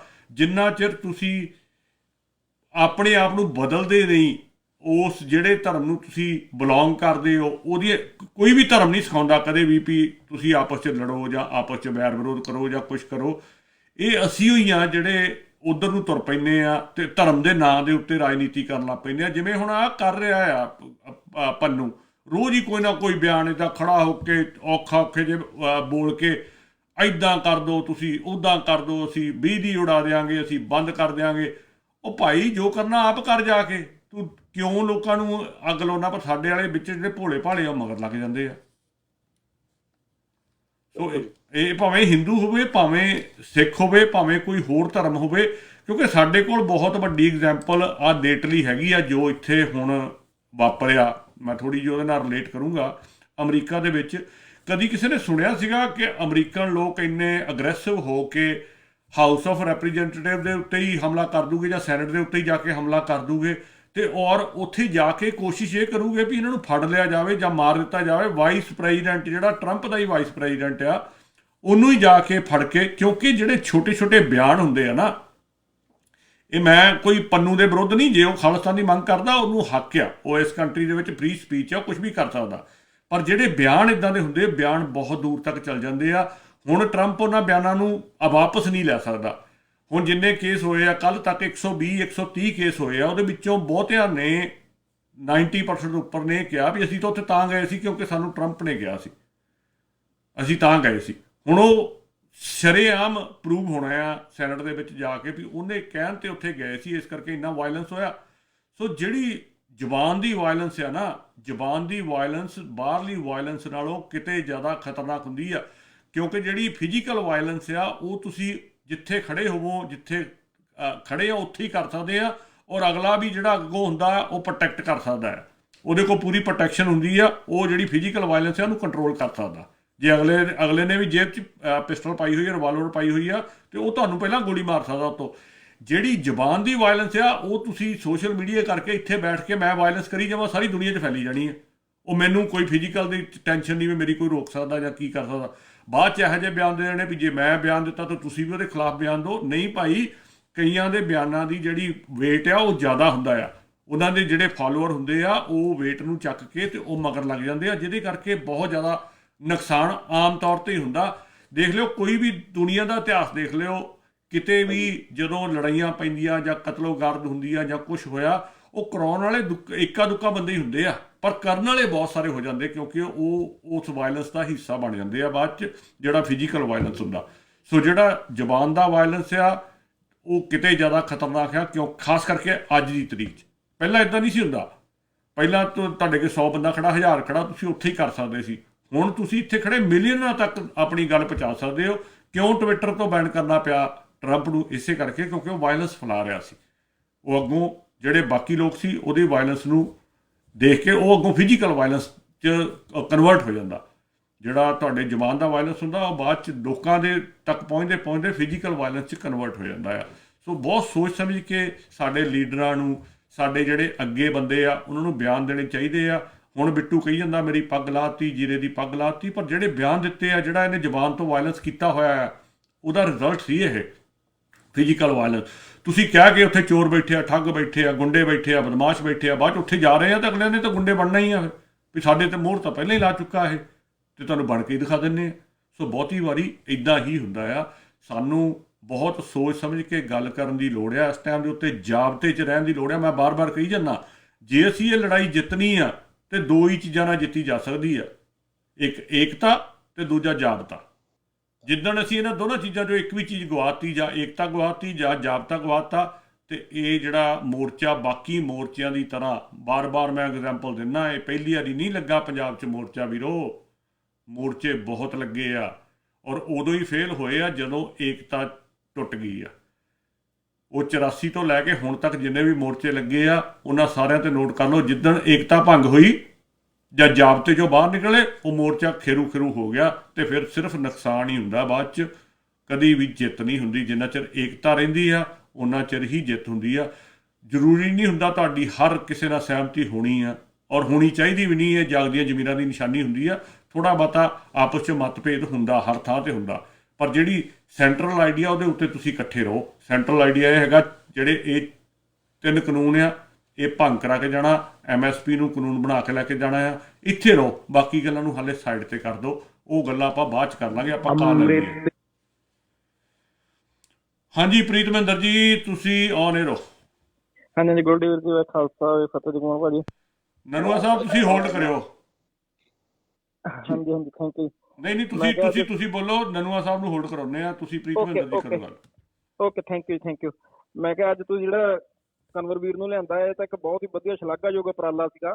ਹਾਂਜੀ, ਕਿਉਂਕਿ ਜਿਹੜਾ ਆਪਣਾ ਇਤਿਹਾਸ ਹੈ ਸ਼ੁਰੂ ਤੋਂ ਬਿਲਕੁਲ ਤੁਸੀਂ ਸਹੀ ਸੇਧ ਤੇ ਜਾ ਰਹੇ ਹੋ ਦੋਨੇ ਵੀਰ, ਸੋਚ ਸਮਝ ਕੇ ਵੀ ਇਹਦੇ ਵਿੱਚ ਸੰਗੀਤ ਦਾ ਬਹੁਤ ਮਹੱਤਵ ਆ। ਕਦੇ ਵੀ ਕਿਸੇ ਚਿੜੰਗ ਨੂੰ ਮਤਲਬ ਕਿ ਜਿਵੇਂ ਕਹਿੰਦੇ ਚੰਗਿਆੜੀ ਚਾਹੀਦੀ ਹੁੰਦੀ ਹੈ, ਜਦੋਂ ਆਪਾਂ ਕੋਈ, ਚਾਹੇ ਉਹ ਸੱਚ ਦੀ ਆਗੀ ਕਿਉਂ ਨਾ ਹੋਵੇ, ਉਹਨੂੰ ਤੇ ਸੱਚ ਦੀ ਚੰਗਿਆੜੀ ਹੀ ਚਾਹੀਦੀ ਹੁੰਦੀ ਹੈ। ਬਹੁਤ ਵਧੀਆ ਆ। ਤੇ ਮੇਰੇ ਦਿਲ 'ਚ ਇਹ ਸੀਗਾ, ਮੈਂ ਕਿਹਾ ਵੀ ਕੱਲ ਨੂੰ ਤਾਂ ਮੈਂ ਕਿਹਾ ਵੀਰ ਜੀ ਆ ਜਾਣਗੇ ਕਨਵਰ, ਤੇ ਮੈਂ ਇਹਨਾਂ ਨਾਲ ਕੋਈ ਗੱਲ ਸੁਣਾਂਗੇ ਖਾਣਾ ਕੋਈ, ਪਰ ਉਹਨਾਂ ਕੋਲ ਟਾਈਮ ਹੀ ਬਹੁਤ ਥੋੜਾ ਸੀ। ਮਿਹਰਬਾਨੀ। ਮੈਨੂੰ ਇਹ ਲੱਗਦਾ ਸੀ ਮੈਂ ਸ਼ਾਇਦ ਮੇਰੇ ਤੋਂ ਨਾ ਕੁਛ ਗਾਇਆ ਜਾਵੇ। ਮੈਂ ਕਿਹਾ ਵੀਰ ਦੇ ਸਾਹਮਣੇ ਤਾਂ ਜਿਵੇਂ ਕਹਿੰਦੇ ਸੂਰਜ ਨੂੰ ਦੀਵਾ ਦਿਖਾਉਣ ਵਾਲੀ ਗੱਲ ਹੀ ਹੈ ਸਾਡੀ, ਪਰ ਫਿਰ ਵੀ ਮੈਂ ਕੁਛ ਨਾ ਕੁਛ ਲਿਖਿਆ ਆ ਤੇ ਮੈਂ ਉਹ ਸੁਣਾਉਣਾ ਚਾਹੁੰਦਾ ਤੁਹਾਨੂੰ, ਜੇ ਤੁਸੀਂ ਹੁਕਮ ਕਰੋ ਤਾਂ। ਜ਼ਰੂਰ ਜੀ। ਹਾਂਜੀ, ਇਹ ਹੱਕਾਂ ਦੀ ਲੜਾਈ ਬਾਰੇ ਲਿਖਿਆ ਸੀ ਮੈਂ, ਇਹਦਾ ਨਾਮ ਰੱਖਿਆ ਹੱਕਾਂ ਦੀ ਲੜਾਈ। ਹਾਂਜੀ। ਇਹ ਲੜਾਈ ਹੈ ਹੱਕਾਂ ਦੀ, ਕੋਈ ਦਿੱਲੀ ਤੇ ਹਮਲਾ ਨਹੀਂ। ਇਹ ਲੜਾਈ ਹੈ ਹੱਕਾਂ ਦੀ, ਕੋਈ ਦਿੱਲੀ ਤੇ ਹਮਲਾ ਨਹੀਂ। ਸੂਰਾ ਹੈ ਜੱਟ ਕਿਸਾਨ, ਇਹ ਕੋਈ ਹਮਲਾ ਨਹੀਂ। ਕਿ ਕਿਲਾ ਹੈ ਗੁਰਾਂ ਬਣਾਇਆ, ਪੰਜਾਬ ਕੋਈ ਗਮਲਾ ਨਹੀਂ। ਲੈ ਜੂ ਕੋਈ ਲੁੱਟ ਪੁੱਟ ਕੇ, ਜਿਹਾ ਕੋਈ ਹਮਲਾ ਨਹੀਂ। ਲੜਾਈ ਹੈ ਹੱਕਾਂ ਦੀ ਏ, ਕੋਈ ਦਿੱਲੀ ਤੇ ਹਮਲਾ ਨਹੀਂ। ਜਿੱਤਣਾ ਹੈ ਆਦਤ ਸਾਡੀ, ਜਿਸਨੂੰ ਇਹ ਭੁੱਲ ਗਏ ਸੀ। ਭੁੱਲ ਗਏ ਸੀ ਪਾਤਸ਼ਾਹ ਨੂੰ, ਤਾਂ ਹੀ ਇਹ ਰੁਲ ਗਏ ਸੀ। ਜਿੱਤਣਾ ਹੈ ਆਦਤ ਸਾਡੀ, ਜਿਸਨੂੰ ਅਸੀਂ ਭੁੱਲ ਗਏ ਸੀ।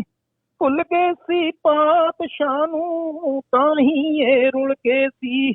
ਉਡਾਤੀ ਹੈ ਨੀਂਦ ਕਿਸਾਨਾਂ, ਉਡਾਤੀ ਹੈ ਨੀਂਦ ਕਿਸਾਨਾਂ, ਦਿੱਲੀ ਦੇ ਬਿੱਲਿਆਂ ਦੀ ਪੈਂਦੀ ਨਹੀਂ ਲੋੜ ਸਿੰਘਾਂ ਨੂੰ, ਕਦੇ ਲੜਨ ਲਈ ਕਿਲਿਆਂ ਦੀ ਪੈਂਦੀ ਨਹੀਂ ਲੋੜ ਸਿੰਘਾਂ ਨੂੰ, ਲੜਨ ਲਈ ਕਿਲਿਆਂ ਦੀ।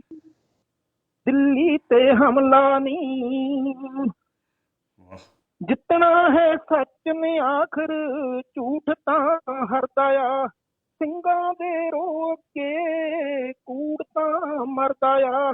ਸਿੱਖਿਆ ਹੈ ਵੱਲੋਂ ਗੁਰੂਆਂ, ਖਾਇਆ ਹੈ ਵੱਲ ਗੁਰਾਂ, ਹੱਥ ਸੱਟ ਨੂੰ ਇਹ ਜਰਦਾ ਆ, ਜਾਣਦਾ ਸੱਚ ਦੀ ਤਾਕਤ ਤਾਂ ਹੀ ਹਾਕਮ ਵੀ ਡਰਦਾ ਆ, ਜਾਣਦਾ ਸੱਚ ਦੀ ਤਾਕਤ ਝੂਠ ਵੀ ਡਰਦਾ ਆ, ਇਹ ਲੜਾਈ ਹੈ ਹੱਕਾਂ ਦੀ।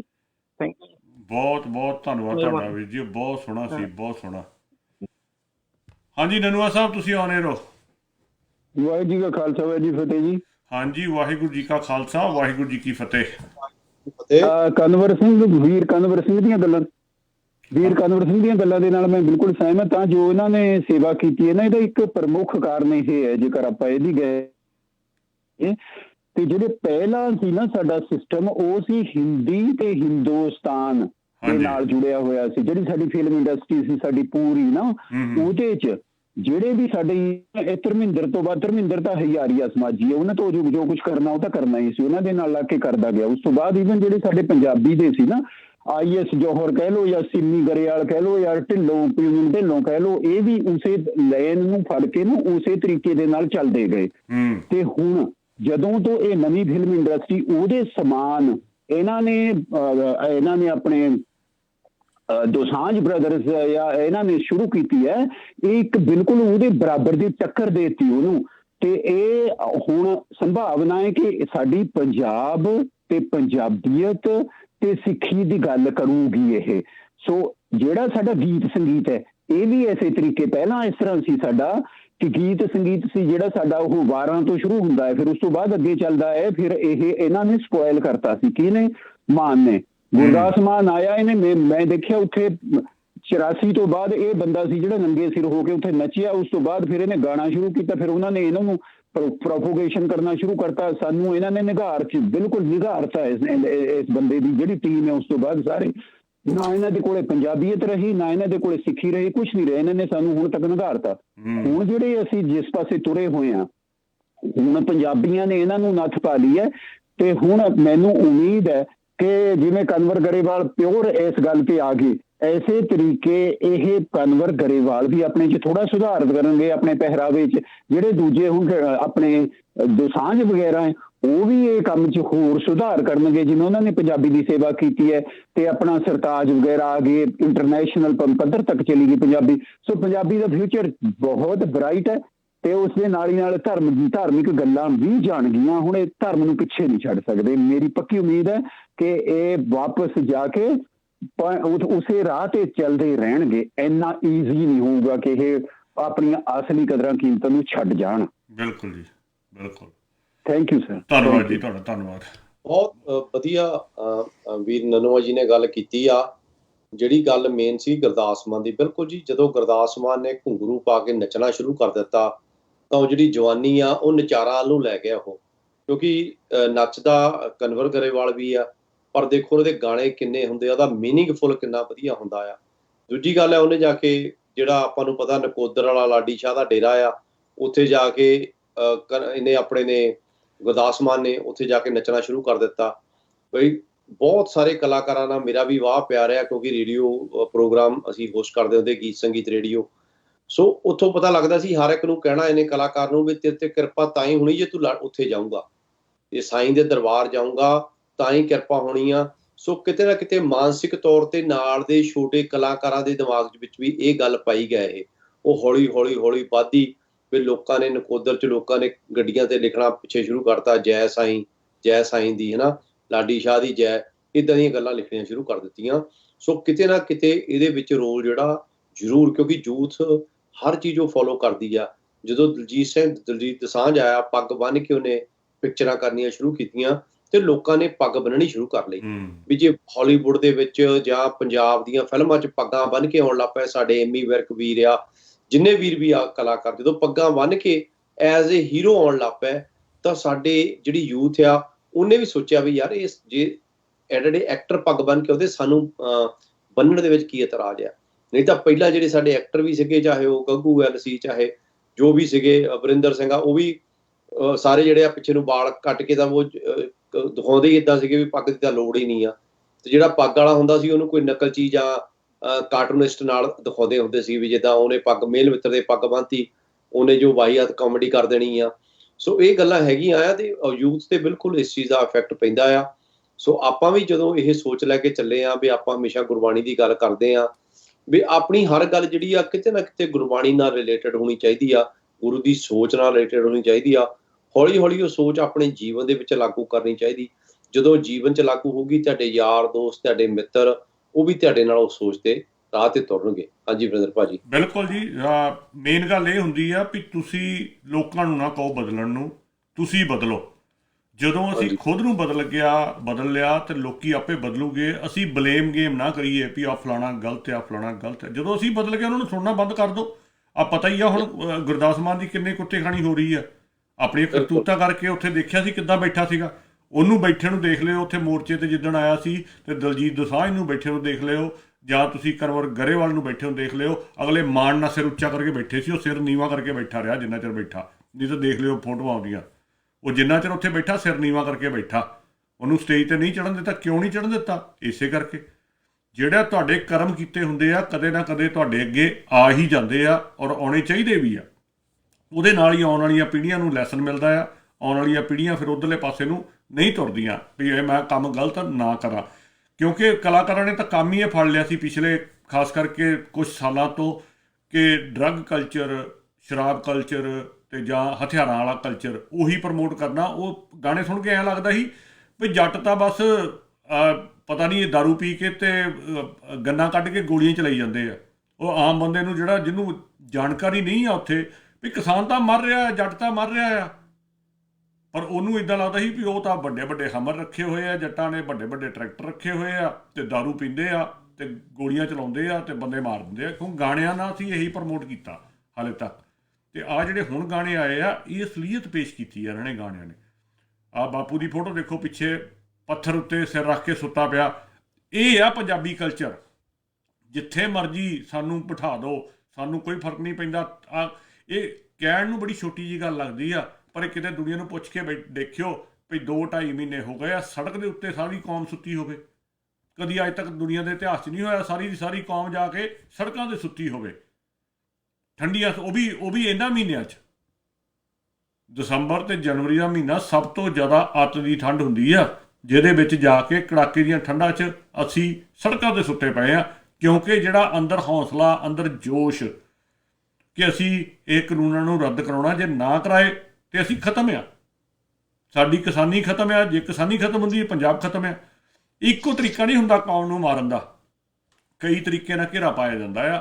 ਔਰ ਇਹ ਉਹਨਾਂ ਵਿੱਚੋਂ ਇੱਕ ਤਰੀਕਾ ਸੀਗਾ ਵੀ ਇਹਨਾਂ ਨੂੰ ਦੇਖੋ ਵੀ ਸਿੱਖਾਂ ਦੀ ਜਿਹੜੀ ਜੜ੍ਹ ਆ ਉਹ ਕਾਹਦੇ ਨਾਲ ਜੁੜੀ ਆ? ਕਿਸਾਨੀ ਨਾਲ। ਕਿਸਾਨੀ ਖਤਮ ਕਰ ਦਿਓ। ਇਹਨਾਂ ਦੀ ਜੜ੍ਹ ਕਾਹਦੇ ਨਾਲ ਜੁੜੀ ਆ? ਗੁਰੂ ਗ੍ਰੰਥ ਸਾਹਿਬ ਨਾਲ। ਗੁਰੂ ਗ੍ਰੰਥ ਸਾਹਿਬ ਨੂੰ ਖਤਮ ਕਰ ਦਿਓ, ਉਹਦੇ ਬਰਾਬਰ ਤੇ ਸ਼ਰੀਕ ਖੜੇ ਕਰ ਦਿਓ। ਇਹਨਾਂ ਦੀ ਜੜ੍ਹ ਕਾਹਦੇ ਨਾਲ ਜੁੜੀ ਆ? ਗੁਰੂ ਨਾਲ।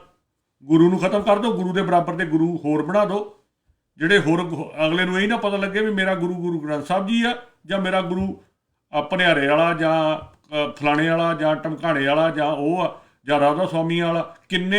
ਕਿਸੇ ਇੰਡੀਆ ਦੇ ਕਿਸੇ ਸੂਬੇ 'ਚ ਇੰਨੇ ਡੇਰੇ, ਇੰਨੇ ਗੁਰੂ ਨਹੀਂ ਆ ਜਿੰਨੇ ਸਾਡੇ ਆ ਪੰਜਾਬ ਦੇ ਵਿੱਚ। 12,000 ਪਿੰਡ ਆ ਤੇ ਕੋਈ 25,000 ਡੇਰੇ ਹੋਣੇ ਆ ਜਿਹੜੇ ਬਾਬੇ ਬਣੇ ਹੋਏ ਆ, ਗੁਰੂ ਬਣੇ ਹੋਏ ਕਿਸੇ ਨਾ ਕਿਸੇ ਦੇ, ਵੀ ਸਾਡੇ ਗੁਰੂ ਜੀ ਤਾਂ ਉਹ ਆ। ਔਰ ਹਰ ਬੰਦਾ ਵੱਖਰੀ ਵੱਖਰੀ ਫੋਟੋ ਲਾਈ ਫਿਰਦਾ ਆਪਣੀ ਗੱਡੀ 'ਚ, ਸਾਡਾ ਗੁਰੂ ਆ, ਸਾਡਾ ਗੁਰੂ ਆ ਦਕੋਏ ਵਾਲਾ ਆ ਜੀ, ਆ ਫਲਾਣੇ ਵਾਲਾ, ਆ ਟਮਕਾਣੇ ਵਾਲਾ। ਉਹ ਭਰਾ ਗੁਰੂ ਇੱਕੋ ਹੀ ਆ। ਔਰ ਜਿੰਨਾ ਚਿਰ ਅਸੀਂ ਇੱਕ ਗੁਰੂ ਦੇ ਥੱਲੇ ਨਹੀਂ ਨਾ ਆਉਂਦੇ, ਸਾਡੀ ਸੋਚ ਵੱਖਰੀ ਵੱਖਰੀ ਰਹਿਣੀ ਆ। ਕਿਉਂਕਿ ਉਹ ਗੁਰੂ ਇੱਕ ਸਾਰੀ ਸੋਚ ਨੂੰ ਇਕੱਠੀ ਕਰਦਾ ਆ, ਇੱਕ ਸੋਚ ਦਿੰਦਾ। ਜਿਹੜਾ ਏਕ ਓਂਕਾਰ ਦਾ ਸਿਧਾਂਤ ਆ ਨਾ, ਉਹ ਇਕੱਲਾ ਏਕ ਓਂਕਾਰ ਕਹਿਣ ਨੂੰ ਨਹੀਂ ਹੈ, ਉਹ ਇੱਕ ਸਿਧਾਂਤ ਦੀ ਗੱਲ ਆ, ਅੰਦਰੋਂ ਤੇ ਬਾਹਰੋਂ ਇੱਕ ਹੋਣਾ। ਔਰ ਉਹ ਤਾਂ ਹੀ ਹੋਵਾਂਗੇ ਜੇ ਬਾਕੀਆਂ ਨੂੰ, ਗੁਰੂਆਂ ਨੂੰ, ਬਾਕੀ ਚੀਜ਼ਾਂ ਨੂੰ ਛੱਡਾਂਗੇ। ਔਰ ਜਿਹੜੇ ਇਹ ਕਲਾਕਾਰ ਜਿੱਦਾਂ ਆਪਾਂ ਅੱਜ ਲੈ ਕੇ ਆਏ ਹਾਂ ਕਨਵਰ ਗਰੇਵਾਲ, ਬਹੁਤ ਪਿਆਰੀ ਗੱਲ ਲੱਗੀ। ਕਹਿੰਦਾ ਸਭ ਤੋਂ ਜ਼ਿਆਦਾ ਜਿਹੜੀ ਇੱਜ਼ਤ ਆ ਉਹ ਮੈਂ ਆਪਣੀ ਬੇਬੇ ਦੀ, ਆਪਣੀ ਮਾਂ ਦੀ ਕਰਦਾ ਆ, ਜਿਹਨੇ ਮੈਨੂੰ ਗੁਰੂ ਨਾਲ ਜੋੜ ਕੇ ਰੱਖਿਆ। ਤਾਂ ਹੀ ਇਹ ਉਹਦੇ ਗੀਤਾਂ 'ਚੋਂ, ਉਹਦੀਆਂ ਗੱਲਾਂ 'ਚੋਂ ਇਹ ਗੱਲ ਝਲਕਦੀ ਆ, ਕਿਉਂਕਿ ਇਹ ਸੁਭਾਵਕ ਹੁੰਦਾ ਆ, ਬੰਦੇ ਨੇ ਥੋੜ੍ਹਾ ਬਹੁਤਾ ਥਿੜਕਣਾ ਹੁੰਦਾ ਜ਼ਿੰਦਗੀ 'ਚ, ਹਰੇ ਬੰਦੇ ਨੇ। ਔਰ ਮੈਂ ਨਹੀਂ ਕਹਿੰਦਾ ਕਨਵਰ ਗਰੇਵਾਲ ਕੋਈ ਪਰਫੈਕਟ ਆ, ਉਹਨੇ ਵੀ ਗਲਤੀਆਂ ਕੀਤੀਆਂ ਹੋਊਗੀਆਂ, ਹਰ ਬੰਦਾ ਕਰਦਾ ਆ, ਕਿਉਂਕਿ ਬੰਦਾ, ਪਰ ਗਲਤੀਆਂ ਦੇ ਉੱਤੇ ਖੜ ਜਾਣਾ, ਜਿਵੇਂ ਗੁਰਦਾਸ ਮਾਨ ਖੜ ਗਿਆ ਵੀ ਮੈਂ ਗਲਤੀ ਕਰਤੀ, ਮੈਂ ਬੱਤੀ ਵਾਲੀ ਗੱਲ ਕਰਤੀ ਤੇ ਮੈਂ ਉੱਤੇ ਖੜ ਗਿਆ ਵੀ ਉਹ ਸਹੀ ਆ, ਉੱਥੇ ਬੰਦਾ ਫਸਦਾ। ਜੇ ਕਨਵਰ ਗਰੇਵਾਲ ਨੇ ਸਿਰਸੇ ਵਾਲੇ ਕੋਲ ਜਾ ਕੇ ਗਲਤੀ ਕੀਤੀ ਸੀ ਤਾਂ ਉਹਨੇ ਉਸ ਤੋਂ ਬਾਅਦ ਉਸ ਗਲਤੀ ਨੂੰ ਸੁਧਾਰਿਆ ਵੀ ਹਾਂ ਮੈਂ ਗਲਤ ਸੀਗਾ ਉੱਥੇ। ਸੋ ਜਦੋਂ ਬੰਦਾ ਆਪਣੇ ਆਪ ਨੂੰ ਸੁਧਾਰਦਾ ਆ, ਆਪਣੇ ਆਪ, ਕਿਉਂਕਿ ਉਹ ਤਾਂ ਹੀ ਹੋ ਸਕਦਾ ਜੇ ਤੁਸੀਂ ਗੁਰੂ ਨਾਲ ਜੁੜੇ ਹੋਵੋ। ਉਹਦੀਆਂ ਗੱਲਾਂ 'ਚੋਂ ਝਲਕਦਾ ਵੀ ਉਹ ਗੁਰੂ ਨਾਲ ਜੁੜਿਆ ਹੋਇਆ ਹੈ, ਔਰ ਗੁਰੂ ਹੀ ਤੁਹਾਡੀ ਮੱਤ ਨੂੰ ਘੜਦਾ ਆ। ਔਰ ਮੱਤ ਇੱਕਦਮ ਨਹੀਂ ਘੜੀ ਜਾਂਦੀ, ਇਹਨੂੰ ਜ਼ਿੰਦਗੀਆਂ ਬੀਤ ਜਾਂਦੀਆਂ ਮੱਤ ਨੂੰ ਘੜਨ ਲੱਗਿਆ। ਤਾਂ ਹੀ ਅਸੀਂ ਬਾਰ-ਬਾਰ ਕਹਿੰਦੇ ਹਾਂ ਭਰਾ ਸਾਡੇ ਕੋਲ ਵੀ ਗਲਤੀਆਂ ਹੋਣੀਆਂ ਆ। ਅਸੀਂ ਨਹੀਂ ਕਹਿੰਦੇ ਇੱਥੇ ਬੈਠੇ ਅਸੀਂ ਪਰਫੈਕਟ ਆ, ਅਸੀਂ ਹਰ ਬੰਦੇ ਦੇ ਵਾਸਤੇ ਪਰਫੈਕਟ ਆ, ਸਾਡੇ ਕੋਲ ਗਲਤੀਆਂ ਹੋਣੀਆਂ ਹੈ। ਪਰ ਇੰਨਾ ਹੈ ਆ, ਇੰਨੀ ਗਰੰਟੀ ਦਿੰਦੇ ਆ ਵੀ ਪਿਛਲੇ 10-12 ਸਾਲਾਂ ਤੋਂ ਆਪਣੇ ਆਪ ਨੂੰ ਸੁਧਾਰਨ ਵਾਲੇ ਪਾਸੇ ਤੁਰੇ ਹੋਏ ਆ। ਅੱਜ ਤੋਂ ਜਿਹੜੇ ਬੰਦੇ ਸਾਨੂੰ 6 ਸਾਲ 7 ਸਾਲ 8 ਸਾਲ ਪਹਿਲਾਂ ਤੋਂ ਜਾਣਦੇ ਆ, ਅਤੇ ਅੱਜ ਦੇ ਜਿਹੜੇ ਜਾਣਦੇ ਆ ਉਹਨਾਂ ਨੂੰ ਪਤਾ ਆ ਵੀ ਸਾਡੇ 'ਚ ਕਿੰਨਾ ਕੁ ਡਿਫਰੈਂਸ ਆਇਆ ਉਦੋਂ ਤੋਂ ਲੈ ਕੇ ਹੁਣ ਤੱਕ। ਕਾਲ ਆ, ਆਪਣੇ ਕਾਲ ਲੈ ਲੈਂਦੇ ਆ। ਹਾਂਜੀ, 0411 ਤੁਸੀਂ ਆਨ 에ਅਰ ਹੋ। ਹਾਂਜੀ, ਦੋਨਾਂ ਵੀਰਾਂ ਨੂੰ ਵਾਹਿਗੁਰੂ ਜੀ ਕਾ ਖਾਲਸਾ, ਵਾਹਿਗੁਰੂ ਕੀ ਫਤਿਹ। ਹਾਂਜੀ, ਬਹੁਤ ਦਿਨਾਂ ਬਾਅਦ ਤੁਸੀਂ ਕਾਲ ਕੀਤੀ। ਵਾਹਿਗੁਰੂ ਜੀ ਕਾ ਖਾਲਸਾ, ਵਾਹਿਗੁਰੂ ਜੀ ਕੀ ਫਤਿਹ। ਮਲਤਾਨੀ ਸਾਹਿਬ, ਬਹੁਤ ਆਨੰਦ ਆ ਰਿਹਾ ਵਾ, ਬੜੀ ਵੀਡੀਓ ਤੁਹਾਡੇ ਗਰੁੱਪ ਵਾ, ਇਹਨਾਂ ਨੇ ਸੂਰਮੇ ਯੋਧੇ ਟੀਵੀ ਦੇ ਇੰਨਾ ਮਸਤ ਹੋ ਜਾਂਦਾ ਵਾ ਵੀ ਬੜੇ ਸੋਹਣੇ ਬੁਲਾਰੇ ਬੋਲਦੇ ਆ ਤੇ ਮੈਂ ਦੇਖ ਰਿਹਾ ਬਹੁਤ ਸੋਹਣੇ ਬੋਲ ਰਹੇ ਆ। ਹਾਂਜੀ, ਤੇ ਉਹਨਾਂ ਦੇ ਵਿਚਾਰ ਸੁਣ ਲਈਏ, ਇਸ ਕਰਕੇ ਮੈਂ ਫੋਨ ਕਰਦਾ ਵਾਂ, ਕਿਉਂਕਿ ਇਹ ਥੋੜੇ ਗਰਜੇ ਭਜਦਾ ਵਾ ਕਿਸੇ ਗੱਲ ਤੇ ਫਿਰ, ਤੇ ਬੜਾ ਆਨੰਦ ਲਈਦਾ ਵਾ। ਅੱਜ ਵੀਡੀਓ ਵੀ ਸਾਨੂੰ ਪਹਿਲਾਂ ਯੋਧੇ ਵੀਰ। ਹਾਂਜੀ, ਤੁਹਾਡੀ ਆਵਾਜ਼ ਬੰਦ ਹੋ ਗਈ। ਫੋਨ ਤੇ ਤੁਸੀਂ ਰੈਗੂਲਰ ਤੇ ਕੀਤਾ ਪਰ ਤੁਹਾਡੀ ਆਵਾਜ਼ ਬੰਦ ਹੋ ਗਈ ਆ। ਹੈਲੋ, ਚਲੋ ਵੀ ਦੁਬਾਰਾ ਕਰ ਲਿਓ ਕਾਲ, ਤੁਹਾਡੀ ਆਵਾਜ਼ ਨਹੀਂ ਆ ਰਹੀ। ਹਾਂਜੀ, ਕੱਟਿਆ ਗਿਆ, ਕੋਈ ਨਹੀਂ, ਕਰ ਲੈਂਦੇ ਆ, ਫਿਰ ਕਰ ਲੈਂਦੇ ਜਾਂ। ਹਾਂਜੀ, ਆਈ ਗਈ। ਹਾਂਜੀ, ਤੁਹਾਡੇ ਪ੍ਰੋਬਲਮ ਆ ਗਈ ਸੀ ਕੋਈ ਫੋਨ 'ਚ। ਹਾਂਜੀ। ਤੇ ਵੀਰੇ ਅੱਜ ਤੁਸੀਂ ਲੈ ਕੇ ਆਏ ਹੋ ਕਨਵਰ ਗਰੇਵਾਲ, ਮੈਂ ਤੇ ਇਹ ਆਖਾਂਗਾ ਵੀ ਇਹਦਾ ਜੋ ਸਵੇਰੇ ਖਾੜੇ ਚੱਲਦੇ ਪਏ ਨਾ, ਸਾਡੀਆਂ ਬੱਚੀਆਂ, ਵੀਰਾਂ, ਬਜ਼ੁਰਗ, ਮਾਤਾਵਾਂ, ਬਜ਼ੁਰਗ ਸਾਡੇ, ਅਸੀਂ ਝੂਮਦੇ ਅਸੀਂ ਨਾਚ ਪੂਰਾ ਪ੍ਰੋਗਰਾਮ ਦੇਖੀ ਨਾ ਵਾ, ਇਹ ਤੇ ਕਨਵਰ ਦੇਵਤਾ ਹੀ ਬਣ ਗਿਆ ਵਾ। ਮੇਰੇ ਵੀਰ ਹਰਫਸ਼ੀਮਾ ਵਗੈਰਾ ਸਾਰੇ ਜਿਹੜੇ ਸਿੰਘ ਆ, ਇਹ ਆਪਣੇ ਐਮੀ ਵਿਰਕ ਹੋ ਗਏ, ਸਾਂਝ ਵਰਗੇ ਪੱਗ ਬੰਨ੍ਹਦੇ ਪਏ ਆ। ਸਾਡੀ ਇਹਨਾਂ ਨੇ ਪੱਗ ਜਿਹੜੀ ਪ੍ਰਮੋਟ ਕੀਤੀ ਨਾ ਇਸ ਟਾਈਮ, ਇਹਨਾਂ ਨੂੰ ਵੀ ਸਲੂਟ ਆ। ਬਿਲਕੁਲ। ਅਗਲੀ ਗੱਲ ਵੀ ਇਹ ਵੀਰ ਜਗਮੋਹਨ ਸਿੰਘ ਜੋ ਗੱਲ ਕੀਤੀ ਗੁਰਦਾਸ ਮਾਨ ਦੀ, ਉਸ ਦਿਨ ਮੈਂ ਇੱਕ ਪੁਆਇੰਟ ਫੜਿਆ ਵਾ ਜਿਹੜਾ ਗੁਰਦਾਸ ਮਾਨ ਦਾ, ਜਿਵੇਂ ਵੀਰ ਜਗਮੋਹਨ ਸਿੰਘ ਨਾਲ ਗੱਲ ਕੀਤੀ, ਮੈਂ ਬੈਕ ਕਰ ਦੇਣਾ ਨੂੰ। ਹਾਂਜੀ, ਉਸ ਦਿਨ ਮੈਨੂੰ ਬੜੀ ਚੀਜ਼ਾਂ ਇਹ ਤੇ ਦੁਖੀ ਕੀਤੀ। ਉਹ ਇੱਕ ਪੱਤਰਕਾਰ ਨੇ ਪੁੱਛਿਆ ਇਹਨੂੰ ਗੁਰਦਾਸ ਮਾਨ ਨੂੰ ਕਿ ਤੂੰ ਕਹਿ ਵੀ ਸੈਂਟਰ ਨੂੰ ਕੋਈ ਸ਼ਰਮ ਆਉਣੀ ਚਾਹੀਦੀ ਹੈ, ਜਾਤੀ ਕਰਦੀ, ਸਮਥਿੰਗ ਲਾਈਕ ਦਿਸ ਕਿਹਾ। ਹਾਂਜੀ, ਕਹਿੰਦਾ ਮੈਂ ਗੱਲ ਨਹੀਂ ਕਰਨੀ, ਇਹ ਮੇਰੇ ਮੂੰਹ 'ਚ ਗੱਲ ਨਾ ਪਾਓ, ਸੈਂਟਰ ਸਾਡੇ ਤੇ ਕਿਰਪਾ ਕਰੇ। ਅੱਛਾ, ਹਾਂ, ਉਹ ਸਿੱਖ ਭਰਾਵੋ, ਅਸੀਂ ਕਿਰਪਾ ਮੰਗਦੇ ਹਾਂ ਸੱਚੇ ਪਾਤਸ਼ਾਹ ਦੀ। ਬਿਲਕੁਲ। ਇਹਨਾਂ ਦੁਸ਼ਟਾਂ ਨੂੰ ਬੇਨਤੀ ਕਰਨੀ ਆ, ਇਹਨਾਂ ਕੋਲ ਝੁਕਣਾ ਸੀ ਨੋ। ਇਹਨਾਂ ਦੀਆਂ ਅੱਖਾਂ 'ਚ ਅੱਖਾਂ ਪਾ ਗੱਲ ਕਰ ਰਹੇ, ਸਾਡੇ ਸਿੰਘ ਸ਼ਹੀਦੀਆਂ ਕਰ ਪਾ ਰਹੇ ਆ। ਕਈ ਹੋਰ ਮੈਂ ਵੀ ਦੇਖਿਆ ਇੱਥੇ ਕਹਿਣਗੇ ਕਿਰਪਾ ਕਰੋ ਸੈਂਟਰ ਬੇਨਤੀ ਕਰੋ। ਕਿਉਂ ਬੇਨਤੀ ਕਰੀਏ ਅਸੀਂ ਇਹਨਾਂ ਨੂੰ? ਬਿਲਕੁਲ, ਅਸੀਂ ਇਹਨਾਂ ਕੋਲ ਇਹੀ ਭਿਖਾਰੀ ਹਾਂ, ਅਸੀਂ ਭਿਖਾਰੀ ਸਾਡੇ ਗੁਰੂ ਪਾਤਸ਼ਾਹ ਕੋ ਹਾਂ, ਅਸੀਂ ਕਿਉਂ ਇਹਨਾਂ ਨੂੰ ਬੇਨਤੀ ਕਰੀਏ ਇਹਨਾਂ ਦੁਸ਼ਟਾਂ ਨੂੰ? ਬਿਲਕੁਲ ਜੀ, ਕਿਰਪਾ ਸਿਰਫ ਅਕਾਲ ਦੀ। ਹਾਂਜੀ, ਅੱਗੇ ਬਿੱਟੂ ਸ਼ੁੱਟੂ ਬਿੱਟੇ ਤੁਰੇ ਫਿਰਦੇ ਆ। ਦੇਖੋ ਰਿਫਰੈਸ਼ ਤਾਂ ਮੈਂ ਵੀ ਕਰਦਾ ਵੀ ਡਿੰਪਲ ਕੀ ਕੁਛ ਕੀਤਾ ਉਸ ਪੱਤਰਕਾਰ ਬੀਬੀ ਨਾਲ ਦਿੱਲੀ ਦੇ ਵਿੱਚ। ਬਿਲਕੁਲ, ਉਹਨੇ ਉੱਥੇ ਗੰਦ ਜਿਹਾ ਪਾਇਆ ਵਾ। ਇਹ ਬੰਦੇ ਸਾਹਿਬ ਰੱਜੇ ਪਏ ਸੀ ਉਸ ਟਾਈਮ। ਹਾਂ, ਇਹ ਵੀ ਉੱਥੇ ਹੀ ਸੀ ਉਦੋਂ ਰੋਕਦੇ ਹਾਂ। ਹੁਣ ਚੇਤਾ ਆ ਗਿਆ ਇਹਨਾਂ ਨੂੰ ਵੀ ਸਾਡੀ ਪੱਗ ਲੱਥੀ ਆ। ਉਦੋਂ ਉੱਥੇ ਹੀ ਸੀਗੇ ਇਹ 84 ਦੇ ਲਗਭਗ ਸਾਡੇ ਜ਼ਖਮਾਂ ਦੇ ਉੱਤੇ ਇਸ ਬੰਦੇ ਨੇ ਅੱਗ ਉਗਲੀ। ਅੱਗ ਉਗਲਦਾ ਬੰਦਾ ਹੈ, ਚੁੱਪ ਨਹੀਂ ਕਰ ਸਕਦਾ। ਬਿਲਕੁਲ, ਅੱਜ ਉੱਥੇ ਕੀ ਕਰਨ ਲੱਗਾ ਹੈ? Just creating disturbance.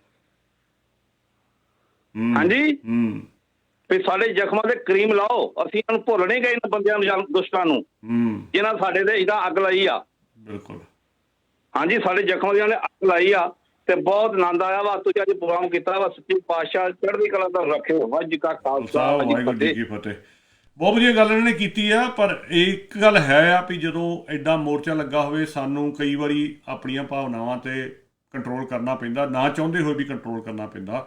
ਦਿਲ ਤਾਂ ਹਰ ਬੰਦੇ ਦਾ ਕਰਦਾ ਵੀ ਇਹ ਬਿੱਟੂ ਜਿਹੜਾ ਆ ਇਹਨੂੰ ਫੜ ਕੇ ਇੱਥੇ ਮਾਂਜ ਦਈਏ, ਪਰ ਇਹ ਸਾਨੂੰ ਖੁਦ ਨੂੰ ਦੇਖਣਾ ਪੈਣਾ ਆ ਵੀ ਅਸੀਂ, ਕਿਉਂਕਿ ਕੋਈ ਵੀ ਗੱਲ, ਮੈਂ ਕਹਿੰਦਾ ਕੋਈ ਵੀ ਗੱਲ ਇਹੋ ਜਿਹੀ ਨਾ ਹੋਵੇ ਸਾਡੇ ਕੋਲੋਂ ਜਿਹਦੇ ਨਾਲ ਇਹ ਮੋਰਚੇ ਨੂੰ ਕਿਸੇ ਵੀ ਤਰ੍ਹਾਂ ਦਾ ਨੁਕਸਾਨ ਹੋਵੇ। ਸੋ ਅਸੀਂ ਕੋਈ ਵੀ ਇੱਦਾਂ ਦੀ ਗੱਲ ਨਾ ਕਰੀਏ।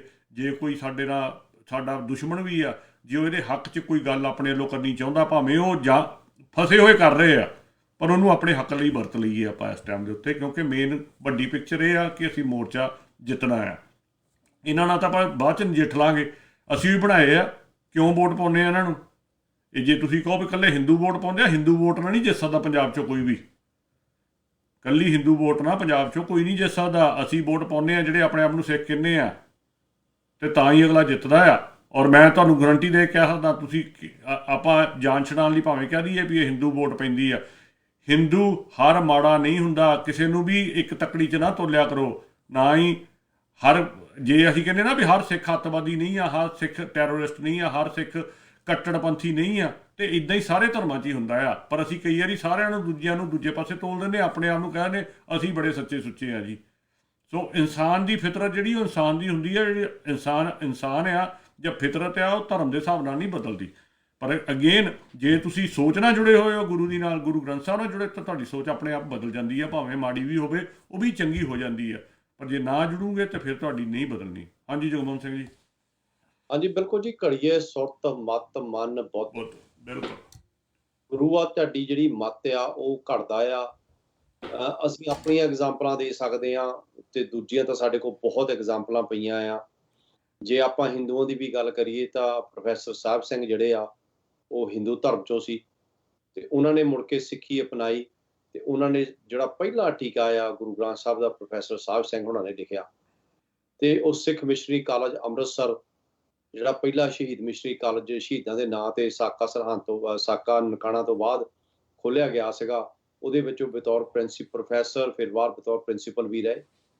ਸੋ ਇਹ ਗੱਲ ਹੈ ਵੀ ਆਪਾਂ ਇਕੱਲੀ ਉਹਦੇ ਉੱਪਰ ਨਹੀਂ, ਆਪਾਂ ਭਗਤ ਪੂਰਨ ਸਿੰਘ ਦੀ ਗੱਲ ਕਰ ਲਈਏ, ਉਹ ਵੀ ਇੱਕ ਹਿੰਦੂ ਪਰਿਵਾਰ ਨੂੰ ਬਿਲੋਂਗ ਕਰਦੇ ਸੀਗੇ। ਸੋ ਇਹ ਨਹੀਂ, ਆਪਾਂ ਇਹ ਸੋਚ, ਜਿਹੜੀ ਸੋਚ ਹੈ, ਸਿੱਖੀ ਇੱਕ ਸੋਚ ਦਾ ਨਾਂ ਆ, ਸਿੱਖੀ ਜਿਹੜੀ ਇੱਕ ਕਰੈਕਟਰ ਦਾ ਨਾਂ ਆ, ਸਿੱਖੀ ਇੱਕ ਲਰਨਿੰਗ ਦਾ ਨਾਂ ਆ। ਜਦੋਂ ਤੁਸੀਂ ਆਪਣੀ ਸਿੱਖੀ ਦੇ ਵਿੱਚ ਆਪਣਾ ਜਿਹੜਾ ਸਿਸਟਮ ਹੈ ਸਾਰਾ, ਉਹ ਗੁਰੂ ਨਾਨਕ ਪਾਤਸ਼ਾਹ ਦੇ ਸਿਧਾਂਤ ਨਾਲ ਤੁਰੋਗੇ, ਕਦੀ ਵੀ ਤੁਹਾਡੇ ਦੇ ਕੋਲ ਇਸ ਚੀਜ਼ ਦੀ ਪ੍ਰੋਬਲਮ ਨਹੀਂ ਆ ਸਕਦੀ। ਜਦੋਂ ਆਪਾਂ ਗਲਤ ਬੋਲਣ ਦੀ ਕੋਸ਼ਿਸ਼ ਕਰਾਂਗੇ ਤਾਂ ਨਾਨਕ ਪਾਤਸ਼ਾਹ ਤੁਹਾਡੇ ਸਿਰ ਤੇ ਹੱਥ ਰੱਖ ਕੇ ਕਹਿੰਦਾ, ਪੁੱਤਰਾ ਮਾੜਾ ਸ਼ਬਦ ਨਾ ਕਿਸੇ ਲਈ ਇਸਤੇਮਾਲ ਕਰ। ਇਹ ਮੈਂ ਨਹੀਂ ਤੈਨੂੰ ਇਹ ਸਿਖਾਇਆ। ਜਦੋਂ ਅਸੀਂ ਠੱਗੀ ਮਾਰਨ ਲੱਗਾਂਗੇ, ਸਾਡੇ ਨਾਨਕ ਪਾਤਸ਼ਾਹ ਕਹਿਣਗੇ, ਦੇਖ ਲਾ ਵੀ ਮੈਂ ਤਾਂ ਮੋਦੀ ਖਾਨੇ ਦੇ ਵਿੱਚ ਸਭ ਚੋਰੀਆਂ ਫੜ ਕੇ ਤੇ ਵੱਧ ਤੋਂ ਵੱਧ ਜਿਹੜਾ ਆ ਕਰਪਸ਼ਨ ਕੱਢ ਕੇ ਉੱਥੋਂ, ਤੇ ਸਮਾਨ ਵੱਧ ਗਿਆ ਸੀ ਉਸ ਟਾਈਮ, ਜਿਹੜਾ ਕਹਿੰਦੇ ਵੀ ਸਮਾਨ 13 ਆਪਾਂ ਉੱਤੇ ਵੀ ਗੱਲ ਕਰਾਂਗੇ ਕਿਸੇ ਦਿਨ ਜਦੋਂ ਉਹ ਟੌਪਿਕ ਚੱਲਣਗੇ। ਸੋ ਗੁਰੂ ਪਾਤਸ਼ਾਹ ਨੇ ਸਾਨੂੰ ਕਰਪਟ ਸਿਸਟਮ ਚੋਂ, ਕਰਪਟ ਸੋਚ ਤੋਂ ਕੱਢ ਕੇ ਇੱਕ ਨਿਆਰੀ ਤੇ ਸੁਚੈਰੀ ਸੋਚ ਦਿੱਤੀ ਆ। ਇੱਕ ਲਿਬਰਲ, ਜਿਹੜਾ ਆਪਾਂ ਲਿਬਰਲ ਧਰਮ ਕਹਿ ਦਿੰਦੇ ਜਾਂ ਲਿਬਰਲ ਕਹਿ ਦਿੰਦੇ ਆ, ਵੀ ਹਰ ਗਰੀਬ ਦੇ ਨਾਲ ਖੜਨਾ, ਹਰ ਸੱਚ ਦੇ ਨਾਲ ਖੜਨਾ। ਸੋ ਇਹ ਗੱਲਾਂ ਜਿਹੜੀਆਂ ਹੈ ਸਾਨੂੰ ਗੁਰੂ ਪਾਤਸ਼ਾਹ ਤੋਂ ਸਿੱਖਣ ਨੂੰ ਮਿਲਦੀਆਂ, ਤੇ ਗੁਰੂ ਪਾਤਸ਼ਾਹ ਦੀ ਬਾਣੀ ਤੋਂ ਮਿਲਦੀਆਂ। ਜਿੱਦਣ ਅਸੀਂ ਇਹ ਸੋਚਣ ਲੱਗ ਪਏ ਵੀ ਜਦੋਂ ਅਸੀਂ ਜਪਜੀ ਸਾਹਿਬ ਪੜ੍ਹ ਰਹੇ ਹਾਂ, ਵੀ ਮੈਂ ਅੱਜ ਸਵੇਰੇ ਉੱਠ ਕੇ ਬਾਬੇ ਨਾਨਕ ਨਾਲ ਗੱਲਾਂ ਕਰ ਰਿਹਾ, ਮੈਂ ਜਦੋਂ ਪੜ੍ਹ ਰਿਹਾ ਜਪਜੀ ਸਾਹਿਬ, ਬਾਬਾ ਨਾਨਕ ਮੇਰੇ ਨਾਲ ਗੱਲਾਂ ਕਰ ਰਿਹਾ ਇਸ ਟਾਈਮ, ਕਿਉਂਕਿ ਬਾਬੇ ਨਾਨਕ ਦੀ ਜਪ ਬਾਣੀ ਵਿਚਾਰ ਲਿਖੀ ਆ। ਜਦੋਂ ਮੈਂ ਜਪ ਦੀ ਬਾਣੀ ਪੜ੍ਹ ਰਿਹਾ, ਬਾਬੇ ਨਾਨਕ ਨਾਲ ਮੇਰੀ ਗੱਲ ਚੱਲ ਰਹੀ ਆ, ਉਹ ਮੈਨੂੰ ਕਹਿ ਰਿਹਾ, ਪੁੱਤਰਾ ਇੱਦਾਂ ਕਰ, ਇੱਦਾਂ ਕਰ, ਇੱਦਾਂ ਕਰ, ਆਪਣੇ ਸਿਸਟਮ ਦੇ ਵਿੱਚ ਸੁਧਾਰ ਲਿਆ। ਸੋ ਜਦੋਂ ਇੱਦਾਂ ਦੀਆਂ ਅਸੀਂ ਗੱਲਾਂ ਕਰਾਂਗੇ, ਆਟੋਮੈਟਿਕ ਹੀ ਸਾਡੇ ਜੀਵਨ ਦੇ ਵਿੱਚ, ਸਾਡੀ ਸੋਚਣ ਸ਼ਕਤੀ ਦੇ ਵਿੱਚ, ਸਾਡੇ ਰਿਸ਼ਤੇਦਾਰਾਂ ਦੇ ਵਿੱਚ, ਸਾਡੇ ਭੈਣ ਭਰਾਵਾਂ ਦੇ ਵਿੱਚ ਪਿਆਰ, ਕਿਉਂਕਿ ਨਿਰਭਉ ਤੇ ਨਿਰਵੈਰ ਦਾ ਸਿਧਾਂਤ ਆਊਗਾ। ਨਾ ਅਸੀਂ ਕਿਸੇ ਤੋਂ ਡਰਾਂਗੇ, ਨਾ ਕਿਸੇ ਨੂੰ ਡਰਾਉਣ ਦੀ ਕੋਸ਼ਿਸ਼ ਕਰਾਂਗੇ, ਨਾ ਅਸੀਂ ਨਫ਼ਰਤ ਕਰਾਂਗੇ ਇੱਕ ਦੂਜੇ ਨਾਲ। ਜਦੋਂ ਅਸੀਂ ਨਫ਼ਰਤ ਨਹੀਂ ਕਰਾਂਗੇ, ਓਬਵੀਅਸ ਹੈ ਕਿ ਸਾਡਾ ਜਿਹੜਾ ਧਰਮ ਆ ਉਹ ਸਾਨੂੰ ਸਮਝ ਆਊਗੀ, ਤਾਂ ਅਸੀਂ ਇਹਨੂੰ ਗਾਹ ਲੈ ਕੇ ਚੱਲਾਂਗੇ।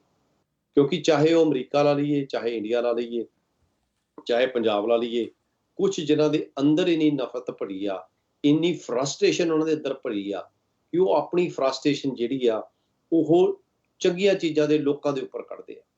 ਹਾਂਜੀ ਵੀਰ ਜੀ। ਹਾਂਜੀ ਬਿਲਕੁਲ, ਜਿਹੜੀ ਤੁਸੀਂ ਗੱਲ ਕੀਤੀ ਨਾ ਫਰਸਟ੍ਰੇਸ਼ਨ ਦੀ, ਮੇਨ ਕਾਰਨ ਇਹੀ ਆ। ਉਹ ਫਰਸਟ੍ਰੇਸ਼ਨ ਦਾ ਕਾਰਨ ਵੀ ਇਹੀ ਹੁੰਦਾ ਆ ਕਿ ਸਾਡੀ ਜਿਹੜਾ ਜੇ ਮੈਡੀਕਲ ਤਰੀਕੇ ਨਾਲ ਵੀ ਆਪਾਂ ਸੋਚੀਏ ਨਾ, ਜਿਹੜੇ ਲੋਕ ਡਿਪਰੈਸ਼ਨ 'ਚ ਜਾਂਦੇ ਆ ਜਾਂ ਡਿਪਰੈਸ਼ਨ ਹੋ ਜਾਂਦਾ, ਇੱਕ ਤਾਂ ਮੈਡੀਕਲ ਪ੍ਰੋਬਲਮ ਆ ਜਿਹਦਾ ਨਿਊਰੋਲੋਜੀਕਲ ਜਿਹੜੀ ਇੰਬੈਲੈਂਸ ਹੋ ਜਾਣਾ ਤੁਹਾਡਾ ਕੈਮੀਕਲਸ ਦਾ, ਉਹਦੇ 'ਚ ਤਾਂ ਤੁਸੀਂ ਕੁਝ ਨਹੀਂ ਕਰ ਸਕਦੇ। ਪਰ ਬਹੁਤ ਸਾਰੇ ਡਾਕਟਰ ਜਿਹੜੇ 60-70% ਜਿਹੜੀਆਂ ਡਿਪਰੈਸ਼ਨ ਦੀ ਬਿਮਾਰੀ ਆ ਉਹ ਬੰਦੇ ਦੀ ਖੁਦ ਦੀ ਸਿੜੀ ਹੁੰਦੀ ਹੈ। ਜਦੋਂ ਬੰਦਾ ਹਰ ਚੀਜ਼ 'ਤੇ ਕੁੜੀ ਜਾਣਾ, ਜੇ ਭਰਾ ਨੇ ਜਾਂ ਤੁਹਾਡੇ ਤਾਏ ਨੇ ਕੋਈ ਚੰਗੀ ਗੱਡੀ ਲੈ ਲਈ ਉਹ ਦੇਖ ਕੇ ਸੜੀ ਜਾਣਾ, ਅਗਲੇ ਨੇ ਚੰਗਾ ਘਰ ਪਾ ਲਿਆ ਉਹ ਸੜੀ ਜਾਣਾ, ਆਪਣੇ ਬੱਚਿਆਂ ਨੂੰ ਕਹੀ ਜਾਣਾ ਵੀ ਉਹ ਉਹਨਾਂ ਨਾਲ ਗੱਲ ਨਹੀਂ ਕਰਨੀ, ਤਾਈ ਦੇ ਬੱਚਿਆਂ ਨਾਲ ਗੱਲ ਨਹੀਂ ਕਰਨੀ, ਉਹ ਮਾੜੇ ਹੁੰਦੇ ਆ, ਉਹ ਇਹ ਹੁੰਦੇ ਆ। ਅਤੇ ਉਹ ਜਿਹੜੀ ਨੈਗੇਟਿਵਿਟੀ ਆ ਉਹ ਸਿਰਫ ਅਸੀਂ ਆਪਣੇ ਅੰਦਰ ਨਹੀਂ, ਆਪਣੇ ਬੱਚਿਆਂ 'ਚ ਵੀ ਅੱਗੋਂ ਭਰ ਰਹੇ ਹੁੰਦੇ ਹਾਂ। ਔਰ ਉਹ ਕਿਤੇ ਨਾ ਕਿਤੇ ਜਾ ਕੇ ਬਾਅਦ 'ਚ ਫਿਊਚਰ 'ਚ ਤੁਹਾਡੇ ਉੱਤੇ ਨਿਕਲਦੀ ਆ। ਬਾਅਦ 'ਚ ਕਹਿੰਦੇ ਸਾਡੇ ਬੱਚਿਆਂ ਨੇ ਸਾਨੂੰ ਤਿਆਗਤਾ, ਸਾਡੇ ਬੱਚੇ ਉਹਨਾਂ ਨੇ ਜੋ ਕੁਝ ਦੇਖਿਆ ਜ਼ਿੰਦਗੀ 'ਚ, ਤੁਸੀਂ ਆਪਣੇ ਭਰਾ ਨੂੰ ਤਿਆਗਤਾ, ਆਪਣੇ ਪਿਓ ਨੂੰ ਤਿਆਗਤਾ, ਉਹ ਤੁਹਾਨੂੰ ਕਿਉਂ ਰੱਖੂਗੇ? ਉਹ ਕਿਤੇ ਨਾ ਕਿਤੇ ਉਦੋਂ ਨਹੀਂ ਅਸੀਂ ਸੋਚਦੇ ਜਦੋਂ ਅਸੀਂ ਉਹਨਾਂ ਦੇ ਸਾਹਮਣੇ ਹੀ ਗੱਲ ਕਰ ਰਹੇ ਹੁੰਦੇ ਹਾਂ, ਅਤੇ ਉਹ ਜਦੋਂ ਤੁਹਾਡੇ ਸਾਹਮਣੇ ਆਉਂਦੀ ਆ ਫਿਰ ਅਸੀਂ ਫਰਸਟਰੇਟ ਹੁੰਦੇ ਹਾਂ। ਫਿਰ ਅਸੀਂ ਫਰਸਟਰੇਟ ਹੋ ਕੇ ਉਹੀ ਫਰਸਟ੍ਰੇਸ਼ਨ ਦੂਜਿਆਂ 'ਤੇ ਕੱਢਣੀ ਚਾਹੁੰਦੇ ਹਾਂ। ਨਨੂਆ ਸਾਹਿਬ ਦੀ ਫੇਰ ਆ ਲਿਆ, ਮੈਨੂੰ ਲੱਗਦਾ ਉਹਨਾਂ ਨੂੰ ਫੇਰ ਕੋਈ ਗੱਲ ਚੇਤੇ ਆ ਗਈ ਹੋਣੀ। ਹਾਂਜੀ ਨਨੂਆ ਸਾਹਿਬ। ਹਾਂਜੀ, ਮੈਂ 1-2 ਮਿੰਟ ਕਿਸਾਨੀ ਅੰਦੋਲਨ ਦੇ ਬਾਰੇ ਗੱਲਬਾਤ ਕਰਨੀ ਚਾਹਾਂਗਾ ਜੀ। ਜ਼ਰੂਰ। ਹਾਂ, ਜਿਹੜਾ ਸਾਡਾ ਇਹ ਅੰਦੋਲਨ ਚੱਲ ਰਿਹਾ ਨਾ, ਬਹੁਤ ਸਫਲਤਾ ਦੇ ਵੱਲ ਜਾ ਰਿਹਾ, ਬਹੁਤ ਅੱਛਾ ਹੈ। ਪਰ ਥੋੜੀ ਜਿਹੀ ਇੱਕ ਬੇਨਤੀ ਇਹਦੇ ਬਾਰੇ ਇਹ ਹੈ ਕਿ ਜਦੋਂ ਸਾਡੇ ਜਿਹੜੇ ਲੀਡਰ ਹੈ ਨਾ, ਇਹ ਕਹਿ ਦਿੰਦੇ ਹੈ ਕਿ ਅਸੀਂ ਕਿਸੇ ਦੇ ਪੁੱਤ ਨਹੀਂ ਮਰਵਾਉਣੇ, ਮਤਲਬ ਇਨਡਾਇਰੈਕਟ ਇਹਦਾ ਮਤਲਬ ਕੁਛ ਹੋਰ ਹੁੰਦਾ ਹੈ, ਕਿਸੇ ਹੋਰ ਨੇ ਮਰਵਾਤੇ ਸੀ, ਹੈ ਨਾ। ਵੀ ਇਹਦੇ ਨਾਲ ਹੀ ਦੂਜੀ ਗੱਲ ਹੋ ਜਾਂਦੀ ਹੈ ਕਿ ਜੇਕਰ ਆਪਾਂ ਗਾਂਧੀ ਦੇਖ ਲਈਏ, ਦੂਜੇ ਪਾਸੇ ਹੋ ਜਾਂਦਾ ਭਗਤ ਸਿੰਘ, ਵੀ ਸਾਡੀ ਭਗਤ ਸਿੰਘ ਵਾਲੀ ਫਿਰ ਉਹਨੂੰ ਨਾ ਥੋੜੀ ਜਿਹੀ ਹਿੱਟ ਹੁੰਦੀ ਹੈ। ਇਹਦਾ ਮਤਲਬ ਇਹ ਹੋ ਜਾਂਦਾ, ਅਸੀਂ ਇਹ ਕਹਿ ਦਿੰਦੇ ਕਿ ਯਾਰ ਗਾਂਧੀ ਵਾਲਾ ਤਰੀਕਾ ਠੀਕ ਹੈ, ਵੀ ਇੱਕ ਗੱਲ ਤੇ ਮਾਰੂਗਾ ਮੈਂ ਦੂਜੀ ਮੂਹਰੇ ਕਰ ਦੇਣੀ। ਸੋ ਥੋੜਾ ਜਿਹਾ ਜਾਣੇ ਅਣਜਾਣੇ ਜੇਕਰ ਅਸੀਂ ਇਹ ਦੋ ਚੀਜ਼ਾਂ ਤੋਂ ਬਚਾ ਲਈਏ ਨਾ, ਆਪਣੇ ਆਪ ਨੂੰ ਬਹੁਤ ਚੰਗਾ ਚੱਲ ਰਿਹਾ ਜੀ। ਪ੍ਰਮਾਤਮਾ ਸਫਲਤਾ ਕਰੂਗਾ। 1-2 ਦਿਨਾਂ ਦੀ ਗੱਲ ਹੈ, ਹੁਣ ਤਾਂ ਹੋ ਜਾਣਾ ਕੰਮ ਸਾਰਾ। ਥੈਂਕ ਯੂ ਜੀ। ਜਿਹੜੀ ਇਹਨਾਂ ਨੇ ਗੱਲ ਕੀਤੀ ਹੈ, ਦੇਖੋ ਹਾਂਜੀ ਤੁਸੀਂ ਤੇ ਰਿਐਕਸ਼ਨ ਮੈਂ ਦੇਣੀ ਚਾਹਾਂਗਾ। ਜ਼ਰੂਰ। ਨਨੂਆ ਸਾਹਿਬ ਜੀ, ਜਿਹੜਾ ਆਪਣੇ ਲੀਡਰ ਉੱਥੇ ਕਹਿੰਦੇ ਆ, ਉਹ ਆਪਣਾ ਸੰਦਰਭ ਕਹਿੰਦੇ ਵੀ ਅਸੀਂ ਕਿਸੇ ਦੇ ਪੁੱਤ ਨਹੀਂ ਮਰਾਉਣੇ। ਇਹਦਾ ਮਤਲਬ ਇਹ ਨਹੀਂ ਹੁੰਦਾ ਕਿ ਉਹ ਕਹਿ ਰਹੇ ਆ ਵੀ ਕਿਸੇ ਨੇ ਪੁੱਤ ਮਰਾਤੇ। ਸਿੱਖੀ ਸਿਧਾਂਤ ਦੇ ਵਿੱਚ ਅਸੀਂ ਜਿਹੜਾ ਵੀ ਮੋਰਚਾ ਲਾਇਆ, ਜਦੋਂ ਵੀ ਸ਼ਹੀਦੀਆਂ ਪ੍ਰਾਪਤ ਕੀਤੀਆਂ, ਉਹਦੇ 'ਚ ਕਿਸੇ ਦੇ ਪੁੱਤ ਨਹੀਂ ਮਰਾਏ, ਅਸੀਂ ਸ਼ਹੀਦੀਆਂ ਪ੍ਰਾਪਤ ਕੀਤੀਆਂ ਜਦੋਂ ਵੀ ਅਸੀਂ ਕੋਈ ਲੜਾਈ ਲੜੀ ਆ। ਇਸ ਟਾਈਮ ਡੈਮੋਕ੍ਰੈਟਿਕ ਵੇ ਜਿਹੜਾ ਰਾਈਟ ਨਾਓ ਚੱਲ ਰਿਹਾ ਉੱਥੇ, ਉਹਦੇ ਹਿਸਾਬ ਨਾਲ ਉਹ ਉਸ ਲਿਹਾਜ਼ੇ ਦੇ ਉੱਪਰ ਕਹਿ ਰਹੇ ਆ। ਪਰ ਸਾਡਾ ਇਹ ਪ੍ਰੋਬਲਮ ਹੁੰਦੀ ਕਿ ਜਿਹੜੇ ਸਾਡੇ ਫੇਸਬੁੱਕੀ ਕੀ ਵਿਦਵਾਨ ਆ, ਉਹ ਉਸ ਨੂੰ ਬਾਬੇ ਜਰਨੈਲ ਸਿੰਘ ਨਾਲ ਸਿੱਧਾ ਜਾ ਕੇ ਜੋੜ ਦਿੰਦੇ ਜੀ। ਇਹ ਦੇਖੋ ਜੀ, ਬਾਬਾ ਜਰਨੈਲ ਸਿੰਘ ਨੂੰ ਕਹਿ ਰਹੇ ਜੀ ਉਹਨੇ ਲੋਕਾਂ ਦੇ ਪੁੱਤ ਮਰਾਤੇ। ਬਿਲਕੁਲ ਨਹੀਂ। ਬਾਬਾ ਜਰਨੈਲ ਸਿੰਘ ਨੇ ਵੀ ਕਿਹਾ ਸੀ, ਆਖਰੀ 'ਚ ਕਹਿਤਾ ਸੀ ਉਹਨਾਂ ਨੇ, ਜਿੰਨੇ ਇੱਥੋਂ ਨਿਕਲਣਾ ਨਿਕਲ ਜਾਓ, ਜਿੰਨੇ ਮੇਰੇ ਨਾਲ ਲੜਨਾ ਉਹ ਮੇਰੇ ਨਾਲ ਇੱਥੇ ਬਹਿ ਕੇ ਲੜੋ।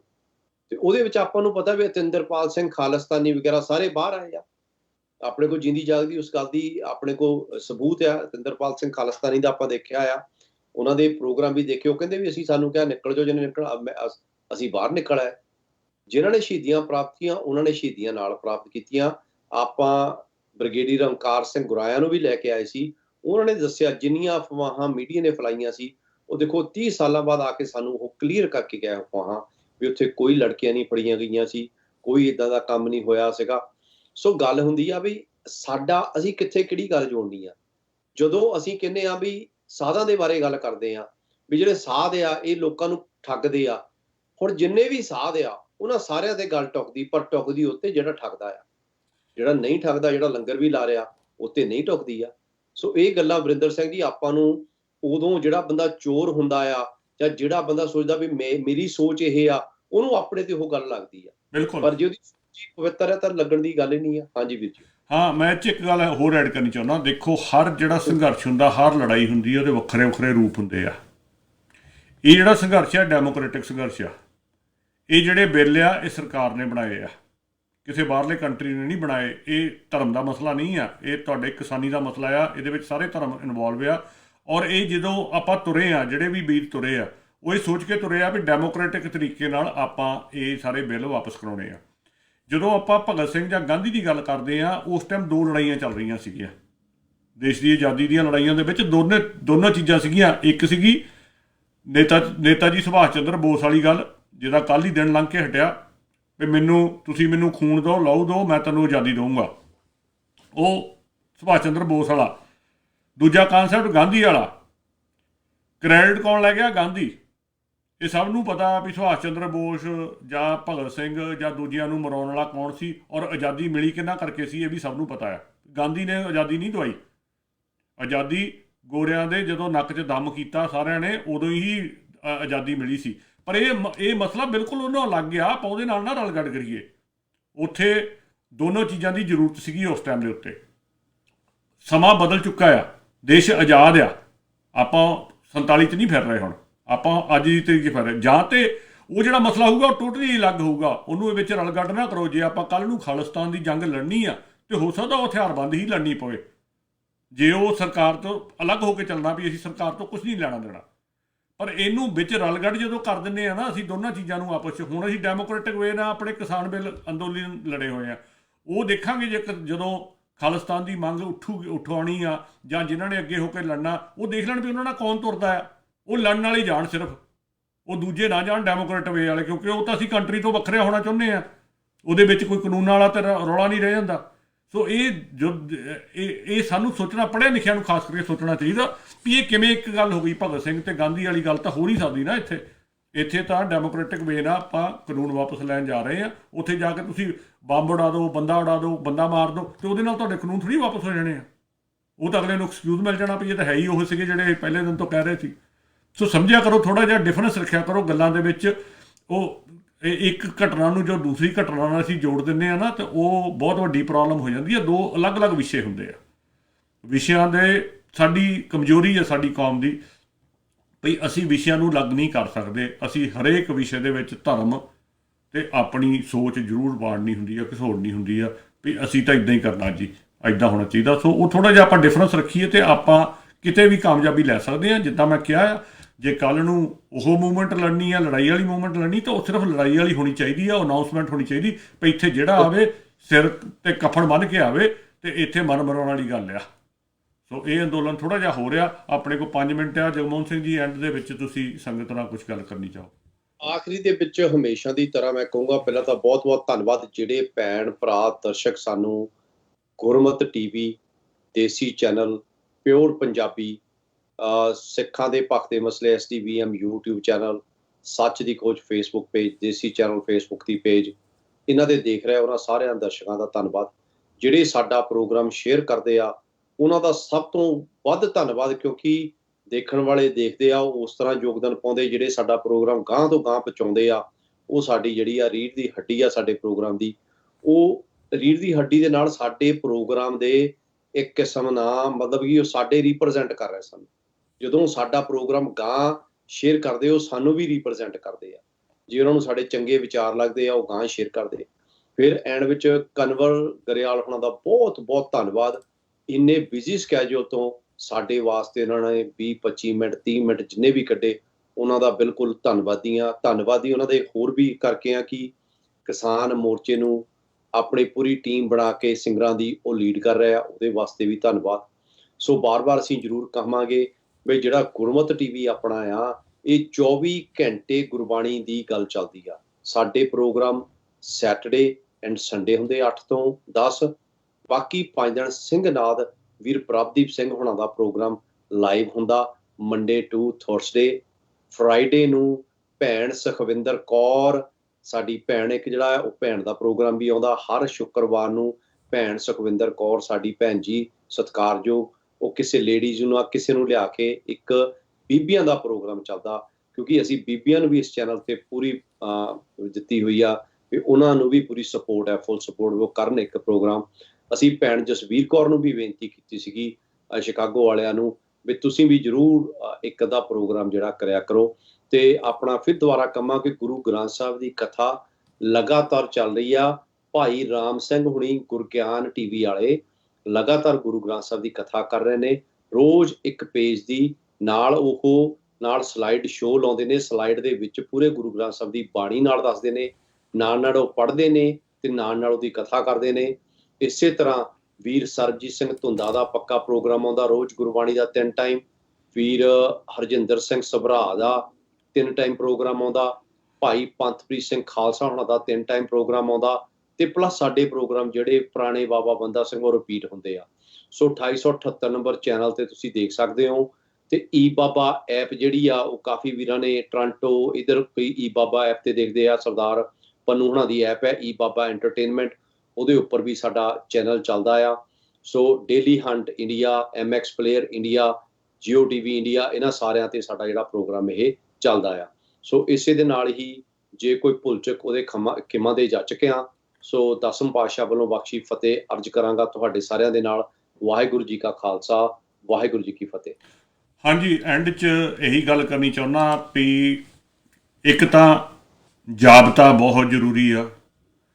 ਇੰਨੇ ਲੰਬੇ ਸੰਘਰਸ਼ ਵਿੱਚ ਦਿਮਾਗ ਦਾ ਭਟਕਣਾ, ਇੱਧਰ ਉੱਧਰ ਦੀਆਂ ਗੱਲਾਂ ਸੁਣਨੀਆਂ ਬੜੀਆਂ ਸੁਭਾਵਿਕ ਜੀ ਗੱਲ ਆ, ਪਰ ਉਹਨਾਂ 'ਚ ਨਾ ਉਲਝੋ, ਜਾਬਤੇ 'ਚ ਰਹੋ। ਅਤੇ ਦੂਸਰੀ ਗੱਲ ਆ ਜਿਹੜੀ ਮੈਂ ਹੁਣੇ ਫੋਟੋ ਪਿੱਛੇ ਲਾਈ ਆ, ਜਿਹੜੀ ਆ ਮੁੱਠੀ ਬੰਦ ਆ, ਇਹ ਬੰਦ ਹੀ ਰੱਖੋ, ਇਹਨੂੰ ਖੁੱਲ੍ਹਣ ਨਾ ਦਿਓ। ਇਹਦੇ 2 ਸਿੰਬਲ ਹੁੰਦੇ ਆ ਮੁੱਠੀ ਬੰਦ ਦੇ, ਇੱਕ ਕਿਸਾਨੀ ਦਾ ਉਹਨਾਂ ਨੇ ਸਿੰਬਲ ਵੀ ਰੱਖਿਆ ਹੋਇਆ ਆ।